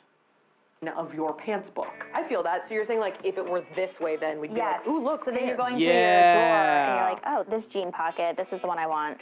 Returning to the editing, I got rid of most of my shorts, though I did keep this winky butt one, and I also decluttered a small mountain of yoga pants, leaving me with some serious real estate. Man, are those all of my yoga pants? Yes. Wow. That looks like room for more to me. We're enabling you in a way that I don't like. We finished up my round of editing by going through the underwear and the bras. I feel like bras are so unworn by me, except for like 2 bras. You know what I mean? That's a... Deceased. Yeah. No, that looks about right. Yep. Very deceased. Most people say. And with that, my side of the room was done. That's Yay! the edit. Look at the pile, Ty. So with my stuff down, it was Tyler's time to shine. Okay, so now we're gonna go through my closet and my drawer and do the same editing process that we did with Sophia's. Look at me narrating. Okay. Now, our method for approaching Tyler's stuff was just to take everything out of his closet and dresser and dump it on the bed, just because it wasn't really previously sorted into categories. Well, this system is not practically perfect approved, Tyler. I'm not surprised. Tyler, you're gonna get roasted. Effortlessly, yeah. I think you can just like look and roast. So we figured it might be best to just start from scratch. Now, in addition to his wardrobe just slowly growing naturally over the years, Tyler is also self-admittedly pretty superstitious about getting rid of his clothing, which is probably why his drawers are so hard to open. A lot of good memories in here. Oh, I can tell you're going to be a sentimental client. Yeah, makes a lot of sense. Like, Tyler, at some point you have to get rid of certain clothes. I had to come to that conclusion when I threw away some old jeans that I used to wear and stuff like that. This is one of those times, man. Come on. You could do better than this. Once everything was laid out on the bed, it was time to start making some choices. I love this one. Sophia got this for my birthday a couple years ago. It's pretty great. Aww. It's impossible to wash, but I like it. Now, some of the stuff Tyler wanted to keep, he does wear and like. I wear this one all the time. But he did have an impulse to keep it all. We got this for Christmas in 2015, didn't we? Yeah, does it fit you? You don't have to keep it. We can keep this one. I think it's not. Will you wear it? You don't really wear it. Let's say we open a microbrew in Colorado or something, okay?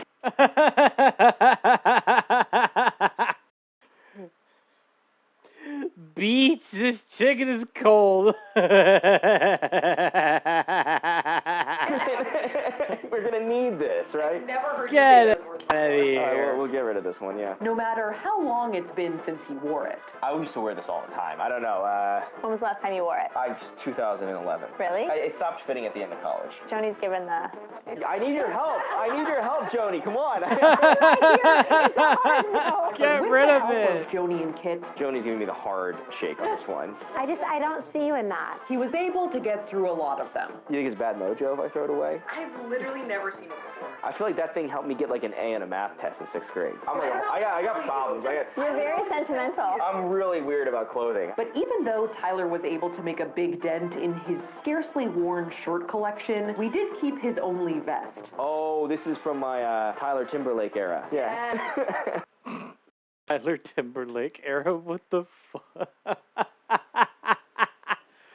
Oh, God. It's like that when vests were really in, or like in 2013 when everyone liked mirrors. Now, the real crowning glory of Tyler's closet are his antique gym shorts. These were like, I found these in the locker room of my high school. Do you just pull the drawstring because the elastic is gone? I folded a couple times. Yeah. And honestly, I'm proud of him for giving any of them away, because he's been Yeah. dragging most of them around for decades. Don't worry though, we did keep a couple. These are my 1997 Little League basketball shorts. I love these ones. I wear these all the time. Radnor Valley. That was the basketball league where they didn't keep score. As we wrapped up editing down Tyler's closet, our cat Krusty appeared to insert himself in the situation. He like thinks this is exciting right now.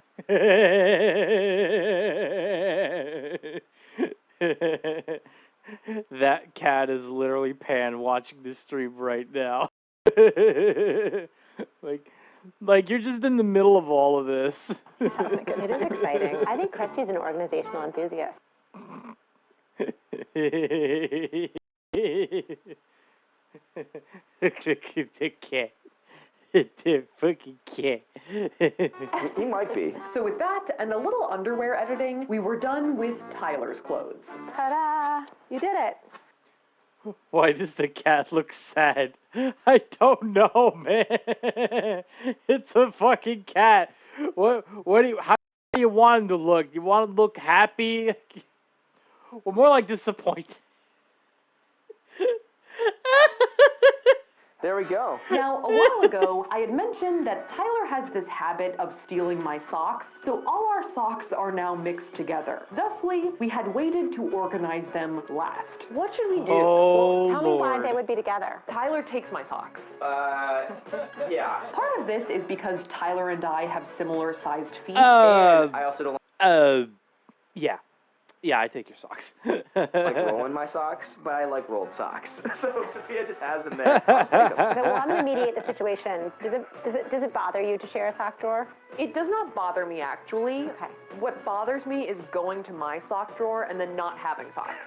So the solution was just to have an intentionally shared sock drawer. I'm okay with that. Okay. That's very Yeah, cute, you guys. I think have to that's be fair. honest. You might be our first shared sock drawer clients. And with an alarming amount of sock editing, sorting, and folding, all of our closet decluttering was done. All right, you have gone through everything that you own. That's awesome. It's a major all in a J, by the way, and you're still here. I was going to say you're standing, but... I'm not standing.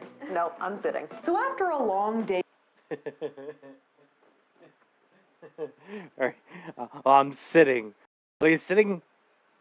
Yeah, I'm sitting. Oh God. Cars have 3 settings: parked, vroom, and crash. A1 of editing down our closets, I was pretty proud of our giant piles, and I felt like we had really cut into the clutter. But we were now faced with what to do with what we had left. Okay, so it's day 2. Okay. I'm wearing the exact same thing because my clothes are everywhere.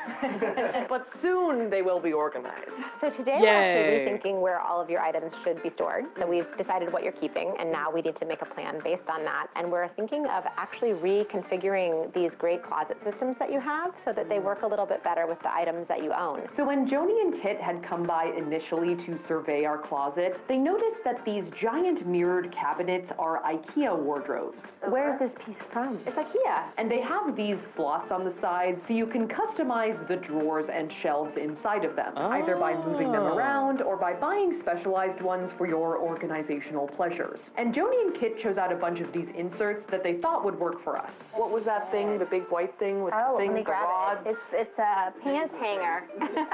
Now that's a storage solution. Or maybe a grill. Unclear. So after rearranging the tracks and shelves inside these mirrored units, and also actually removing the door on Tyler's closet for easy access purposes, we placed the drawers into their new locations per Joni and Kit's design. So this is now going to be Tyler's entire wardrobe, and your whole dressing system will be in this area together. Wow. I'm expanding. That sounds pretty good. That looks pretty damn good to me, man.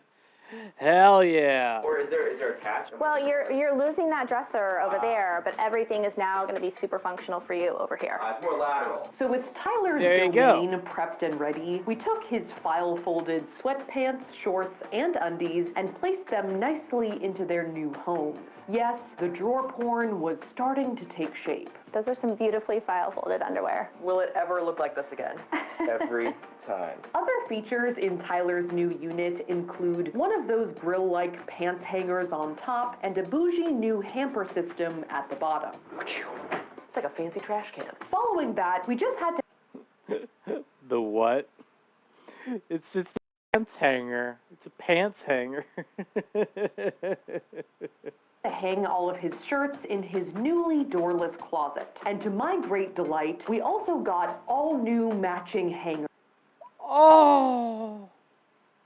I heard something else. Pants hang... Pan, what do you mean by that?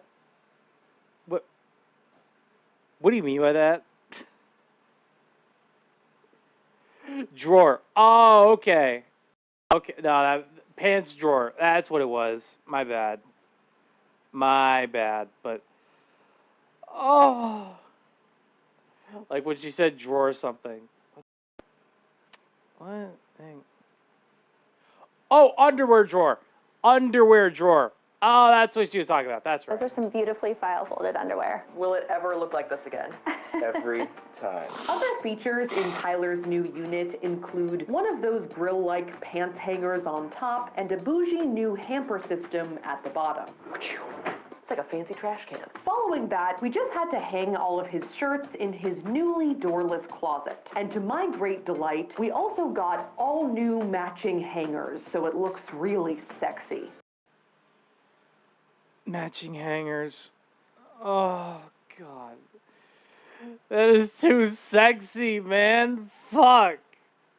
Oh yeah, that's what I'm talking about. That's all my shirts? Yeah. What? I feel a lot of relief looking at this. I feel like your closet was so stressful before. It was stressful. I'm actually kind of realizing that now. Yeah. It was then time to move on to my stuff. Now my domain is still the closet for my tops and dresses, my bottoms in this large cabinet, my workout gear / athleisure in this corner cabinet, and my underwear, pajamas, and sweatpants in this chest of drawers. That will also contain our communal pool of socks. So we started with the pants cabinet. Oh, it comes out? Slides out. Wow, that is more than I thought it was. Where we were able to hang all of my jeans and lay out my much decreased collection of shorts. Wow, my shorts are just, they need some space. Next up, we put away all of my file-folded yoga pants and sports bras and hung up all of my workout tops. It was quite the flurry of action. So I feel like you're doing a lot of stuff with your hands right now. Yeah, I'm not sure what to grab next.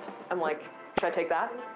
to the closet. And once all the clothes were put away in their new areas, it was time for the micro-organizing, or what I would call the professional touches. Ooh. Ooh, this is looking juicy. Ooh. So we're going to go in and we're going to make sure that everything is sorted by category, and then we're going to put in dividers. That way it's easy for you to find and also... Yes! Dividers with labels. Yes! Not make the joke. Fair. We'll put things away and add Fair some enough. baskets. Just fun baskets? Yeah, I think just baskets. We're just gonna put baskets are always fun. We're gonna add baskets to contain some of the items that don't get hung in your closet, like your winter hats and your ski socks and things like that. And then we're gonna leave a little bit of room for growth. So if you get more things over time, you will have a little bit of empty basket space to grow into. This was the time when the label maker was busted out. We labeled a bunch of stuff. Now, to make the most out of our drawers, we added some cool slider dividers for my Slider dividers. Oh, fuck yeah. things, as well as a couple mini baskets throughout for accessories. Inappropriate. Joni and Kit had also brought some spring-loaded dividers to address our sock situation. We have like multiple drawers worth of socks right now. There are going to be 2 large drawers for socks. It's a serious sock collection. I'm so confused by that because I can never find socks. So the fact that we have so many is confounding. Like, I don't know you have done this to me. So with the help of our dividers, some serious folding, and a little bit of last-minute editing of the collection, our communal sock drawer. Oh. Oh. Look at that. Look. Oh. Oh. This looks so clean. This drawer is clean. Drawer was born. Well, there are 2 of them. So, twins. And then finally, as a finishing touch, we filed away Tyler's orthopedic accessory collection. Okay, so Tyler actually didn't have anything in these bins because he had edited so much of his wardrobe down. Room to grow. But we did find a couple of plantar fasciitis like braces. They're foot stretchers, yeah. Foot stretchers.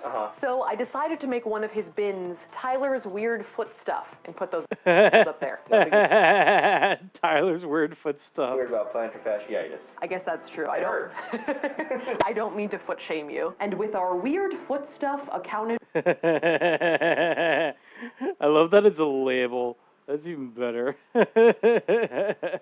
for, organization day 2 was complete. All right, guys, are we done? We're done. All right. Oh my God. Oh my word. I would say that like we took a lot of stuff out. Like look at these garbage bags. You did. Wow. You guys did a great job That's a editing lot. down to the things that you really know you're going to be wearing. Do you think we kept too much? I don't think so. Joni might say yes, but I don't think so. I think you kept the perfect amount. So that was a wrap on Joni, Kit, and Devin. So organization, a check. Let's do it. Yeah. Yes. Yes, that was 3 high fives in a row. We didn't talk about that beforehand. That was unplanned. So to top off our closet redo, we pushed Tyler's old bureau into the guest room and went out to get a couple of decorative items to spruce up the rest of our room, just to make it feel a little less only functional and a little more fun. Oh, Right. and also we got a plant. And Also, we got a plant. It only makes sense to have a plant. I've got 2 of them in my room. with that, our bedroom mini makeover was done. So let's take a look at our new closet and bedroom situation, starting with my walk-in closet through the bathroom. So in here we have all of my tops, jackets, tunics, dresses, and skirts, all divided and labeled. Okay. Raid target Yoshiyuki Doji. Okay, we can read him. That sounds good. I feel like the setup is somewhat similar, as in like most things are hanging still, but the decreased quantity of clothes like definitely gives me more space to see stuff. You know what I mean? I feel like there are fewer clothes like that have fallen through the cracks of other clothes. Obviously, we also have our fun baskets up here, and then I've got an empty one for a little room for growth. I don't know what's gonna go up there, but it's gonna be exciting when I figure out what will. So next up for my stuff is this unit over here, which is very different inside than it was before. Down here we have all of my pants and shorts, and Then in the middle, we have a little surprise new jewelry display. Joni and Kit had noticed that I previously had some jewelry like hiding in my closet, so we thought it would be a good idea to put it out here so I could actually see it. And then up top, we have a bunch of boxes for our toiletry cases, other bags, and things we have to take like to our office. This cabinet here is also very different now. I've got workout tops up here, and then I've got sports bras, full-length yoga pants, cropped yoga pants, and gym shorts. The rest of my clothes are now in our one shared dresser, and in here I've got my decluttered bras, my tights and Spanx, my undies. Right here I've got sweatpants, and to finish off my clothes, we've got my PJs. As you can see, the proud to be nerdy and a little flirty shirt did make it in. Yes! Yes! The proud to be nerdy and the bit flirty shirt. It made it! It fucking made it! Oh yeah. And of course, how could we forget about our communal sock drawer? Oh, the communal sock drawer. Oh, the dividers, the organization, the color coordination. Oh. Plural. So I feel like that's a good transition to Tyler's stuff, of which most of his bottoms are in here. He has definitely seriously decluttered his pants. I have like 3 pants left. I got like 3 pairs of pants left. So. Good for you. Good for you. And besides that, he's got his impressive boxer collection. And then under that, we've got shorts, joggers and sweatpants, and more joggers and sweatpants. And then down here, of course, we have his fancy hamper. Oh, I love when the drawers catch themselves, like at the end. That's fancy. And then to finish off the clothes, we've got Tyler's closet over here, which no longer has a door. And in here... Now that's fancy. Nice try, Twilight. I know that's you. He's basically just got all of his tops. Short sleeve, long sleeve, sweatshirts, buttoned shirts, and then like a couple jackets in the back. Besides all that, we do have a few extra things that we've added to the room to make it more fun. Starting with my new hamper that Practically Perfect helped us. Oh my goodness. It's so beautiful. It's all so beautiful. Find. It's a giant divided hamper on wheels, which seems intense, but I think it's what I need. Besides that, we also have some new wall hangings, a new chair, some fun throw pillows, including this triangular one, a new rug, and our fiddle leaf fig plant. I love the plant. I especially love the plant.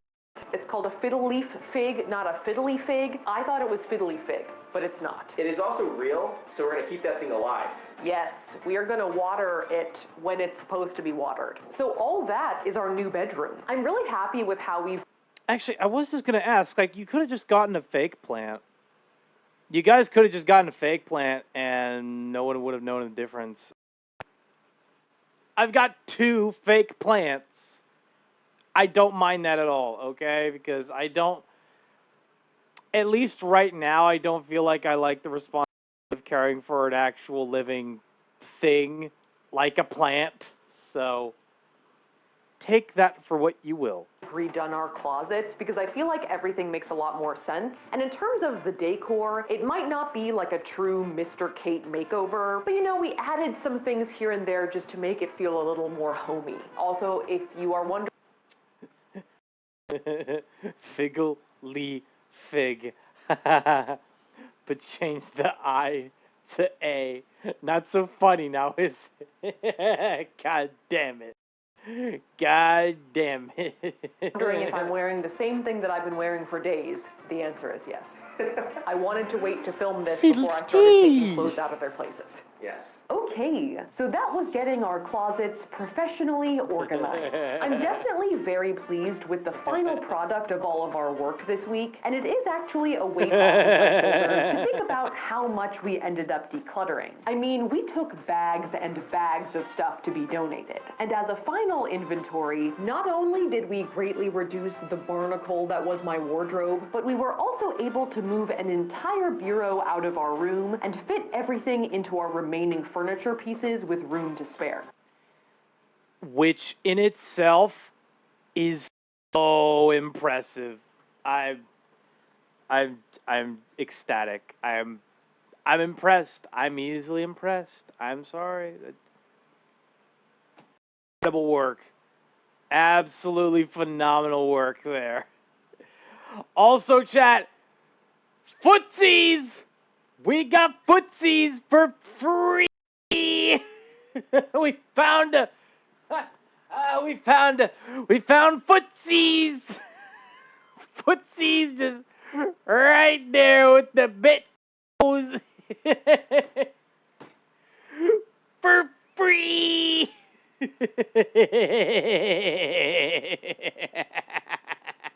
And it is also file folded to the heavens, which is very sexy. Christine might be a holosexual, but I think I'm a condosexual. A condosexual? What the fuck?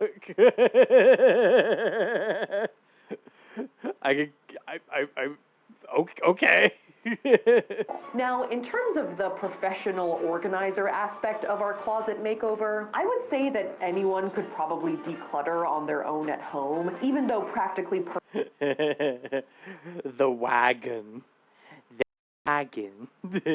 Perfect's traveling rod was very impressive, but I found that there was a real benefit to having them reconfigure our closets and drawers and teach us how to display things differently so we can actually find more of our stuff. I guess I could have figured out the file fold on my own, but I'm not sure if I would have figured out how to optimize these giant mirrored thingies without their help. I think after this experience, now that the floodgates have been opened on the clothes in general, next up I'm probably gonna want to declutter some of our prop clothing. I kind of want to sort through it all and then have like a giant yard sale for it. Ooh. Sorting through all of the prop clothing. It's an interesting idea, Safia. I like it. I like it a lot. For it, except for the Wish stuff. Except for the Wish stuff. Obviously. You gotta keep that. You got. I won't charge anyone for that. Thank you guys so much for watching, and once again, a big thank you to Practically Perfect for helping us declutter and organize. You can check out their Instagram in the description below. If you liked that video, make sure to smash that like button, and if you want to see more videos like this, make sure to smash that subscribe button. Here are my social media handles, and a big shout out to Oresta for watching. Thanks for watching, Oresta, and I will see you guys next time. Hell yeah.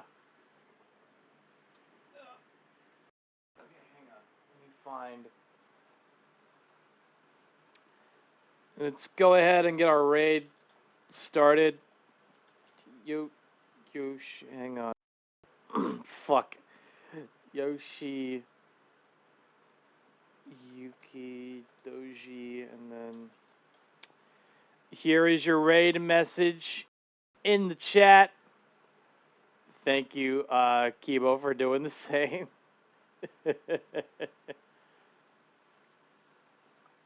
God, such a perfect place to end this stream. It's kind of unbelievable for me. I'll admit. Thanks for the stream. No problem at all, Kibo. Very much appreciated. This is fun.